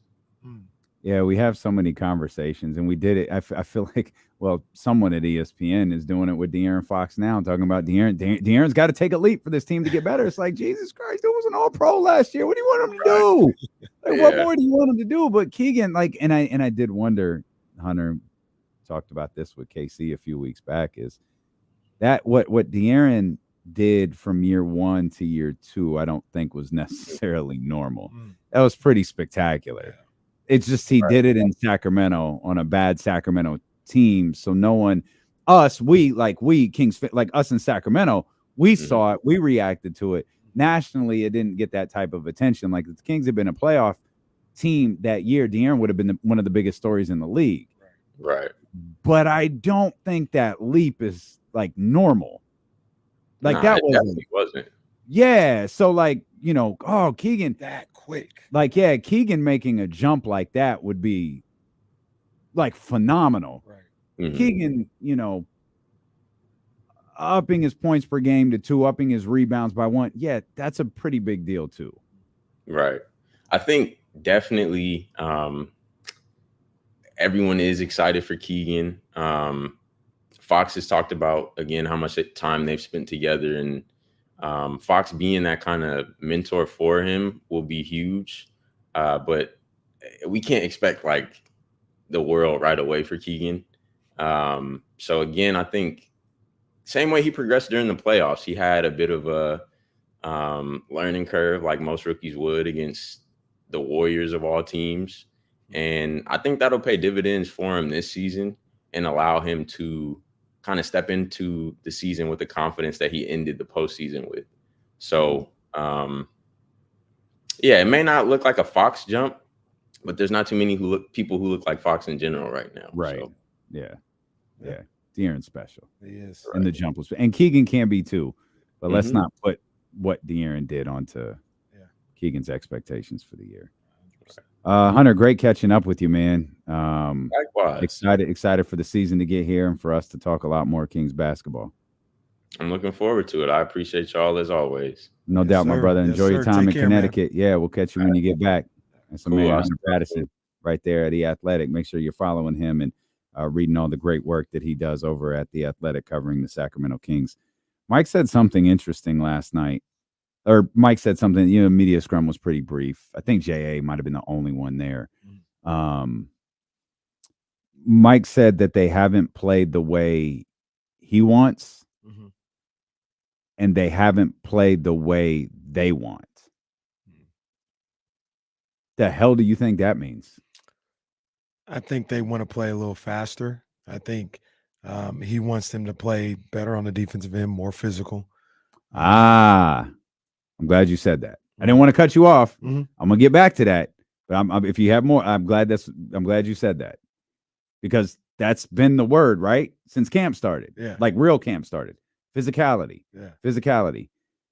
Why can't they play that way? It goes back to the defensive thing. I don't think they're an overly physical bunch. So let me Doc Rivers this thing and tell the whole story. We should tell the whole story. De'Aaron said, I think it was before Mike. So, he'd said a little bit earlier at his locker room talking to Jason Anderson that,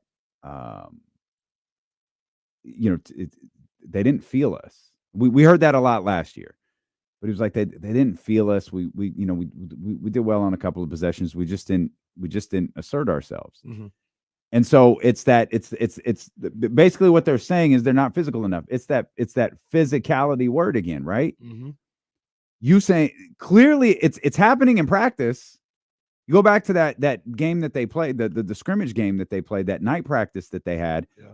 I believe it was Kevin, maybe Domas and Mike. Every single one of them used the word physicality. Every single one of them used the word physical. Yeah. They're able to do it when they're playing each other.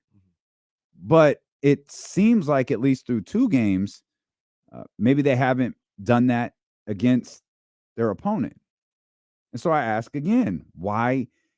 Maybe if you're not skilled defensively, does that prevent you from being physical? Not necessarily. No, not necessarily. I don't know if I'm thinking of the type of player that they are. They may not just be physical players. Like Kevin Huerter isn't overly physical. So they could do it in practice against each other because they're comfortable? Or maybe they don't know what physical is until they're going against somebody else. Yeah, I do think they know what it is. Domas knows what physical is because he gets he gets knocked around on a regular basis. But how many of those other guys do?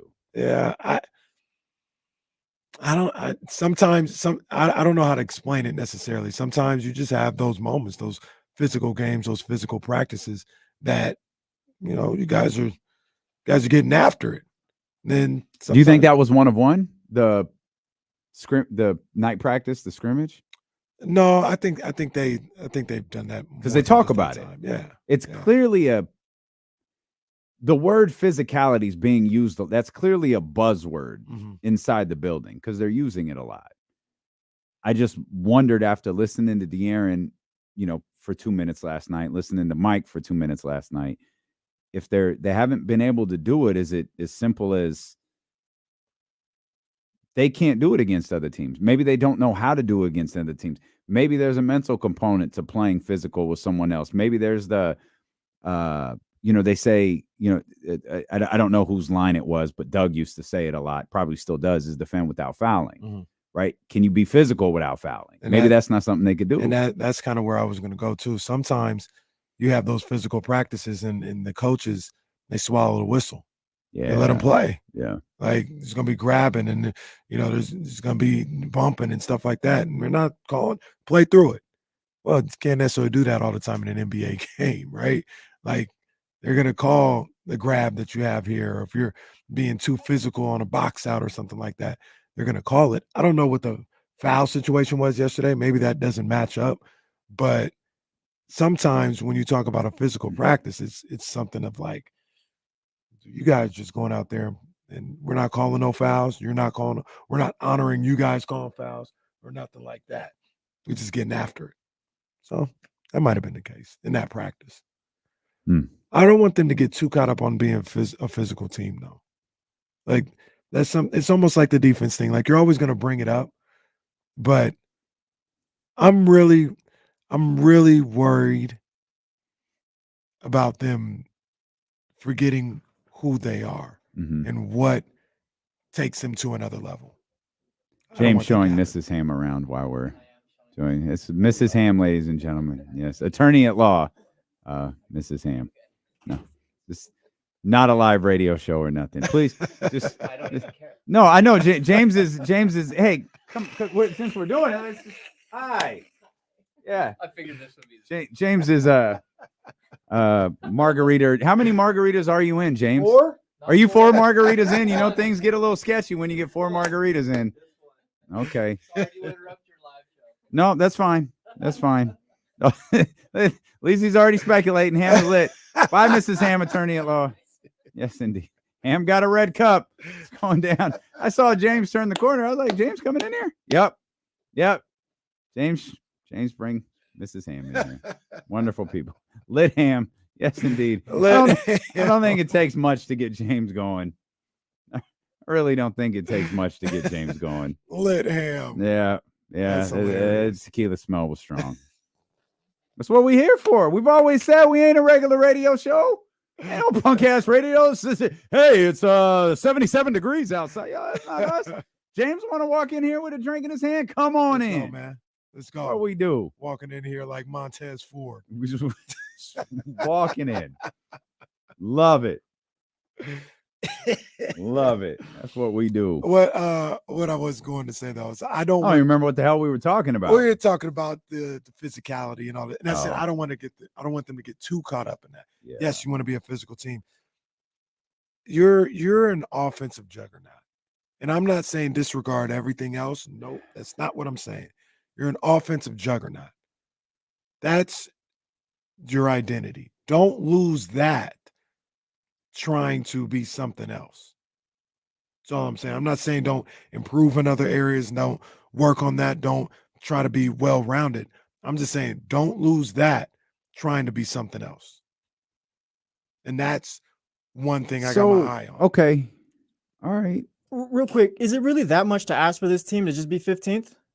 Like, you don't got to drop all kinds of games. Like, that's the Jill Edge thing, right? Jill Edge. Yeah, like, just be average, dude. You don't need to be elite. Hell, Jill even downgraded it. Just don't be terrible.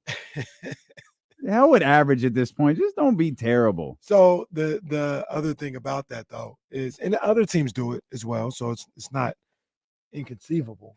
But Sam brought up a good point, which is true. Like, they do play.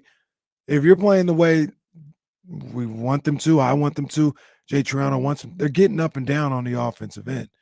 And that's going to lend itself to a little more free-flowing type game. Mm-hmm. And I think that's one of the reasons why you see like the fourth quarter defensive numbers that you saw, because when the game slows down, yeah, they can lock into it. First three quarters, they getting up and down. They getting the shots up. It's a free-flowing game.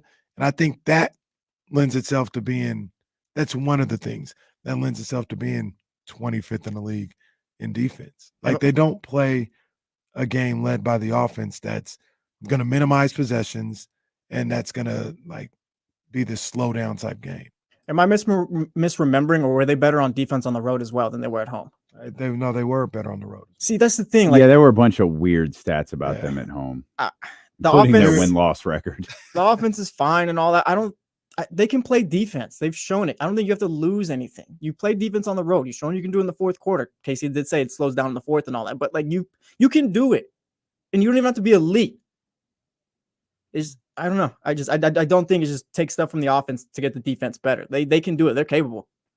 They've clearly shown it on the road and in the fourth. Well, and then to that point though, that's the playoff argument, right? Like, in the playoffs, they were fine. Game slowed down, got more physical, got intense. I keep saying, I've said it 20 times today, but their defense isn't what lost them that game or that series. You know, if anything, you would say them not knocking down open shots. But if I don't disagree with you. Oh, never mind. Well, I was thinking through it. No, because I'm wrong. Like I was working through the question in my head. Like, no, that's not it. Now it's not. No, you're right. They didn't lose the series because they didn't defend. They lost the series because they didn't hit shots. But to Jesse's point, they didn't have anything to fall back on when they stopped making shots. If you're at least average, well, the Jill Edge, if you're at least average on defense, you're already a much better team. If you're average on defense and you're still first, second, or third in the NBA, that's in offense, excuse me. That's where you start talking about a championship ceiling. So let me ask you guys this. I think they competed really hard on the defensive end in the playoffs. They tried to match that playoff intensity. Is it inconceivable to say that might have contributed to them not making shots on the offensive end? Like they gave that effort that everybody was looking for on defense, and they didn't have the legs to finish on the offensive end. They were missing shots in game 1, though. Is it Or not game inconceivable? 1, but No, it's not inconceivable. I don't think that's the case Mhm. because was their best defensive outing the whole series. It's probably 6. Yeah, The- probably the- with 6. the- Yeah, I was gonna say game 2, but yeah, 6 is probably the one. Yeah, no, 2 was good too, but like 6, and I'm trying to remember. I could probably find it here in seconds, but was that the lowest scoring game of the I think of for the the series? for the Warriors, I think the Kings had like 118.99. Yeah, so no, it wasn't. It wasn't 118.99 was game 6. I think it was 106 for the I don't Warriors know. in game 2. I get the idea of you have to add something somewhere, you have to subtract, right? It's like the human energy component. People think when you drink coffee in the morning that you're magically getting energy from somewhere. No, you're pulling from your energy stores later on in the day. That's why you go get a second cup of coffee at like 12 o'clock or 1 o'clock or whatever. Never been a two coffee a day type guy. Me neither. But that's ultimately what happens. You drink those cheap energy drinks and you crash. You pull too quickly. You didn't have time to recharge. Pause. I don't even know what that was. Pause. This is weird. But it's the same thing. Like if you're gonna put all forth this energy on defense, where's the energy coming from? Well, it's coming from the offensive end. Your question, I don't want to call it your theory, your question isn't inconceivable. I just don't think that it's the case. Yeah. Can you balance? Like, can you clearly you can. We went over the list of teams that have had, top offenses and defenses and so on. And those are the final teams. Like that's the difference between playoff teams and finals teams or championship teams is being at the upper end of those two categories. You're always searching. Like I said, I'm having open and honest talk or whatever, from player, coach, but you're always in search of a perfect defensive game. Mm-hmm. You're never satisfied on defense. So it's never a situation where, we don't care about defense. Like we're just going to score. Like that's never it. Like you're always, we got to defend or we got to get a stop here. We got to give me 3 stops in a row. And like, you're always in search of that. You're always pushing for that. Right. But I'm saying, remember who you are, man. You get up and down on the offensive end. You keep coming in waves with the 3-point shots. You got the fastest guy in the league at the point guard position with De'Aaron Fox. Mm-hmm. You got one of the best passing big men, most dominant big men in the game. You got a guy that set the record for rookie threes in a season. You got a guy like Kevin Huerter. You got Malik Monk, who's an absolute wild card. That's where you kill teams. Don't lose that. Don't lose that. That's all. I don't care what you got to do on defense. If you got to trick yourself mentally to play, do what you got to do on defense to play better defense. The one thing you don't want to do is take away from offense. I don't know if this is the right phrase or word, but does that put it kind of like almost like not good enough to reach the next level if you're just offense and no defense? Like it's kind of like a glass ceiling. Like you could stick with that, like that'll help.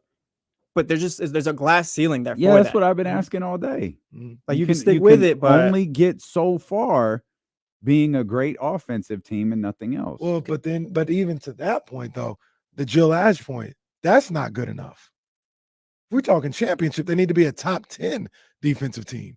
We let right down the set. Outside of that Lakers team, the lowest team was a 12th. Well, I think it was 16th. I think it was, but that was last year. To your point, I think it was the Nuggets. I think the Nuggets were 15th or 16th. If that's what we're talking about, then they need to skyrocket. It's not just get a little better. You need to be a top 10 defensive team. But these are, and also to be fair, these are teams that won the championship. These aren't a list of all of the finals teams. I'm sorry, defensive rating. Yeah, the Nuggets were 15th last year. And outside of that Lakers team, that's the lowest. Because I think there is an aspect, like Casey's got a point. Like they got like historic offense where this team just gets buckets. But I don't think really need to take away from that to just like I think you can be like average on defense and reach that next level with the offense that they have.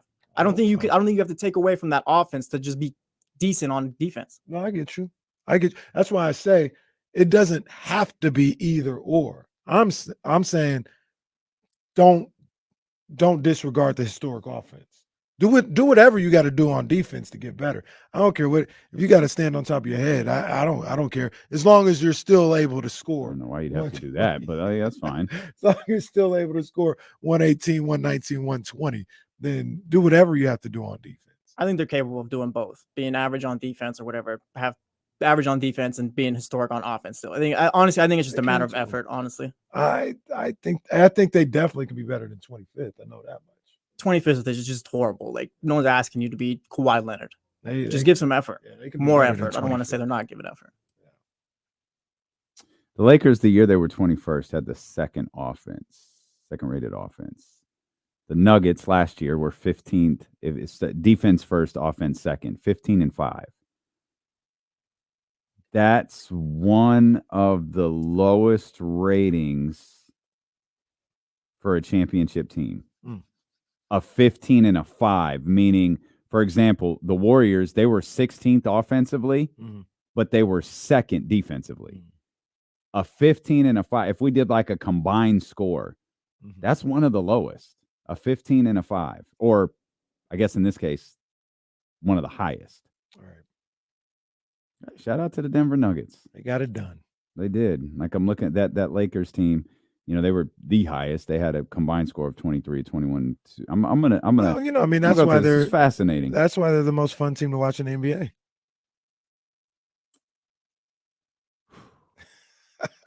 There's no way general managers actually said that. There's just no way. These Bulls teams, though, number 1 offense, number 2 offense, 6, 5, 8. The 90s Bulls, the Jordan Bulls? These are the 91, 92. These are all of the they championships. Were ferocious. Yeah, it was on both sides. Yeah, they're nasty. Just ridiculous. That 98 team was 3rd and 7th. The 97 team was 3rd and 1st. That 96 team, 1-1. Oh, good God. Good God almighty, as JR would say. Man, I wonder what, because Cleveland is the champion. I wonder what Golden State was in 2016. Because Cleveland won. I feel like they were 9-9 on defense and 3rd on offense. I think Golden State, if I had to guess, would be 1-1. That would be my guess too. Yeah, I think they were 1-1 that year. I'll look that up. We've got to go do another show. We thank you so much for being with us. We're going to head over to 102.5. Don't go anywhere. I think you told me already. We'll run it back. We got ESPN Network for the next hour, and then Phillies Braves at 5. That's gonna be a good one. That's gonna be good. I'm locked into that. Good. Yeah. Yeah. We'll put that on the big screen up here. I appreciate you so much for being with us. Hit the thumbs up before you go. We'll be back for our fun Friday show tomorrow here on Sacramento Sports Leader ESPN 1320. Vamos Braves. All right, y'all. We're gonna flip over because I think we're about to play Rihanna and Eminem, and I want to hear that. I think Rihanna. So this is Eminem and Ree. I think the version with Ree and Eminem is better because it's more Ree singing and it's one nasty verse from M. I mean, the verse is about domestic violence, but drives the point home. It's a good point. The whole song is about domestic violence. But anyway, tragic. Didn't mention Thursday night football once. Get your no picks need. in. We got a sorry ass Broncos team. Yeah, playing. Chiefs are getting their ass kicked today, or Broncos are getting their ass kicked today there. Oh, I hope. Yeah, Mahomes and them about to go to work. They about to go to work. Travis Kelce playing tonight. Good night, Allison. I'm sorry I upset you. Go Dodgers. Taylor Swift will be there. Settle down there. And Allison, we still love you. I still love you. Is that next? Yeah, because without you, there's All right, no y'all. me. I'm hitting end stream. Get your picks in. Good night, y'all.